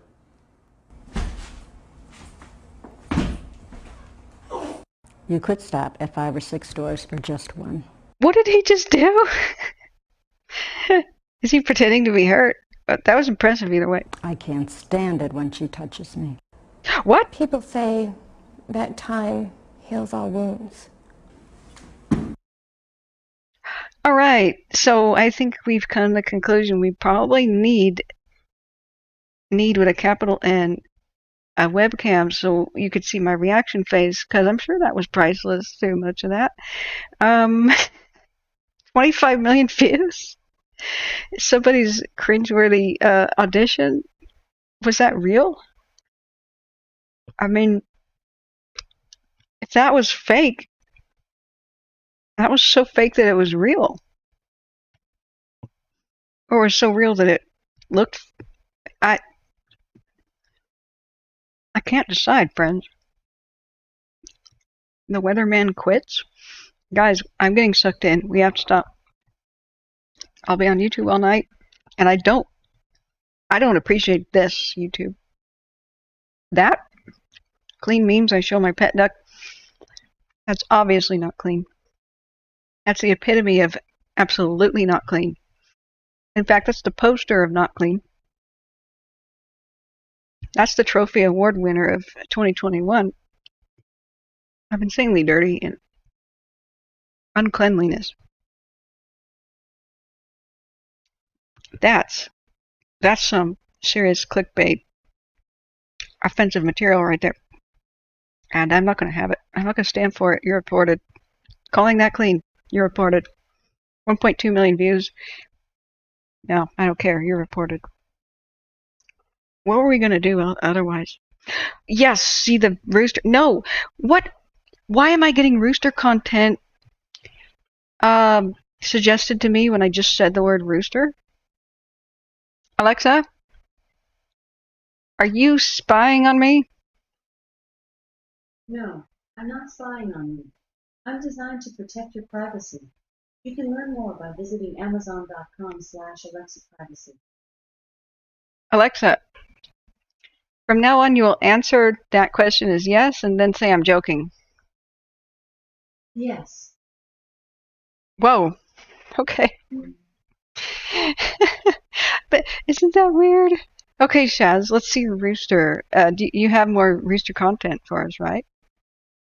I'm not going to even look at my subscriptions because it says show 869 more. Apparently, I went a little overboard showing my support for the channels I love. And I think it'll take a little bit to kind of find. It doesn't seem alphabetical, does it? No. It was Bunkalario. No. Owl Kitty, yeah. Well, I'm sure it's in here somewhere. So maybe, yeah. Oh, okay, this is hopeless. Shaz 73. Yes. Let's feature your Super Rooster content. All right. Where is he? Where is he? What do we click? Because you have a famous rooster in the making here, you know. Oh, there he is. The Cheep Cheep. Maybe called Houdini. Is that our man here? Sarah says, I love it. Yeah, I gotta go to bed. Good night, guys. Good night. I'll reach out to later so we can chat. Yes, let's do that. Shaz says Alexa creeps me out the best of times. The stream ends in 3 minutes anyway, though. So, yeah, good night there. Big Dog says, when you go on some of the live videos on YouTube for La Palma, you can sometimes hear a rooster. They call him Rusty. Oh, they give him a name. The Romans were superstitious about that. They said the roosters could predict earthquakes, and they had sacred chickens. I think I explained that once. That one, okay, let's right-click and copy the link and paste it. All right, let's see this rooster who fell in love with a dish. Yep, that's right. The dog. Boys and their toys.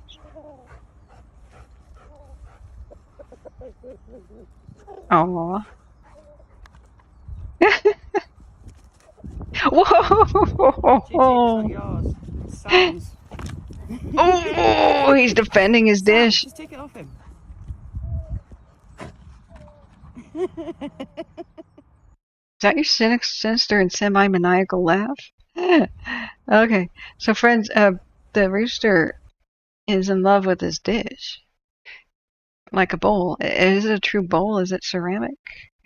And the dog ain't gonna get it. Oh, that's Sam's toy. Chaz says, I live the Roman sacred predictions. Sacred prediction. I'm thinking that you meant to say I love the Roman sacred prediction chickens. Yep, absolutely. Let's watch this again, man. Things almost got real here. Mine? Mine! Cheap, it's not yours. Sam. Get out! I thought it's mine. Get the hell away from it. Sam, just take it off him. Oh! I'm surprised that there wasn't a car chase there and a shootout at the end.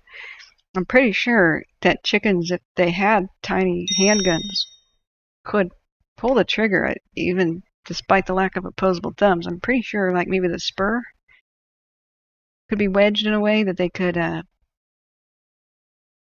aim fairly decently, you know, if he went full gangster, you know, and could acquire a weapon. I'm pretty sure that the rooster would think about it if his brain wasn't the size of a thimble, but oh man, did you see that kicking action? Okay, it's gonna be slow-mo. Let's take that into slow-mo, because that actually was some pretty ninja kung fu stuff there. We'll have to analyze it. Let's analyze that technique. Oh, the kicking happened earlier. Watch it. Watch it. Stop. Okay.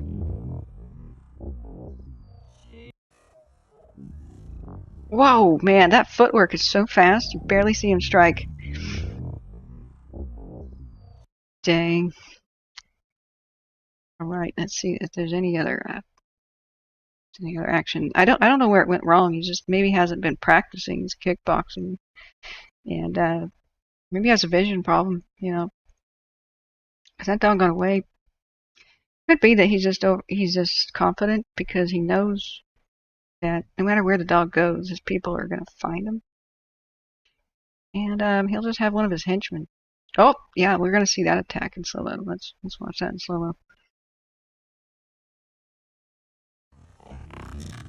Bram! Oh! That was a double roundhouse kick to the face with full wing action. Just incredible. Look, up, down, two of them. I think that connected. Do you think it connected at the time? Like, dog didn't seem to learn his lesson. It might have just been like a, you know, a shot across the bow. You know. Morris says goodnight. He's a kung fu rooster. Indeed. It's now 2 in the morning. It's time to adjourn the stream. It's been a little wacky, but that was the point. Blow the steam off after the hard topics. So, thank you all for being here. Shaz says he can unlock and open his gate. Yeah, he has nimble extremities there. They look quite flexible. Is he spurred, or is that kind of stuff removed? I don't know how that works. Can't tell.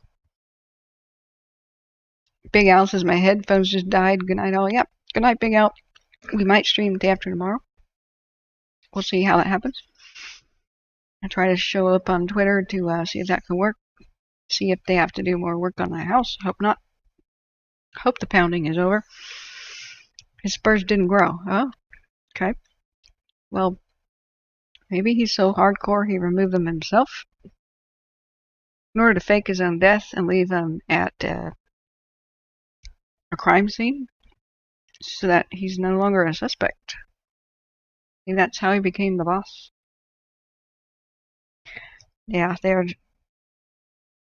no longer view him as alive, and so they're chasing after the guy he set up for the fall, and that was the opposing poultry mafia. That the first time I think we've gotten a glimpse into how that works and how one could be completely taken down by a newcomer. Shaz says, "Strange, he's my feather baby." Strange says, didn't y'all think y'all would still be here? Came back in time for a ninja rooster. Yes, he came in at a great time. So he prefers his red bucket to a girl. Oh dear. So he's not gonna leave an heir then.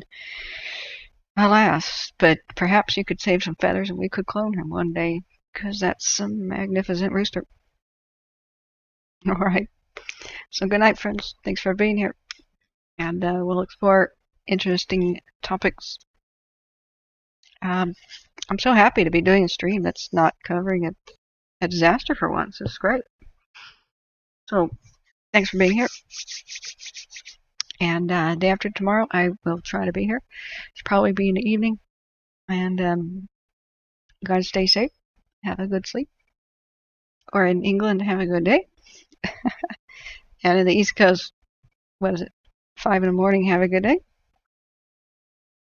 Yeah, I missed you guys too. And this voice test is a success. It's 6 hours and 15 minutes later, and it's not like hurting or anything. Great. Good night, everybody, again. Yeah, strange. Sleep well, and see you next time.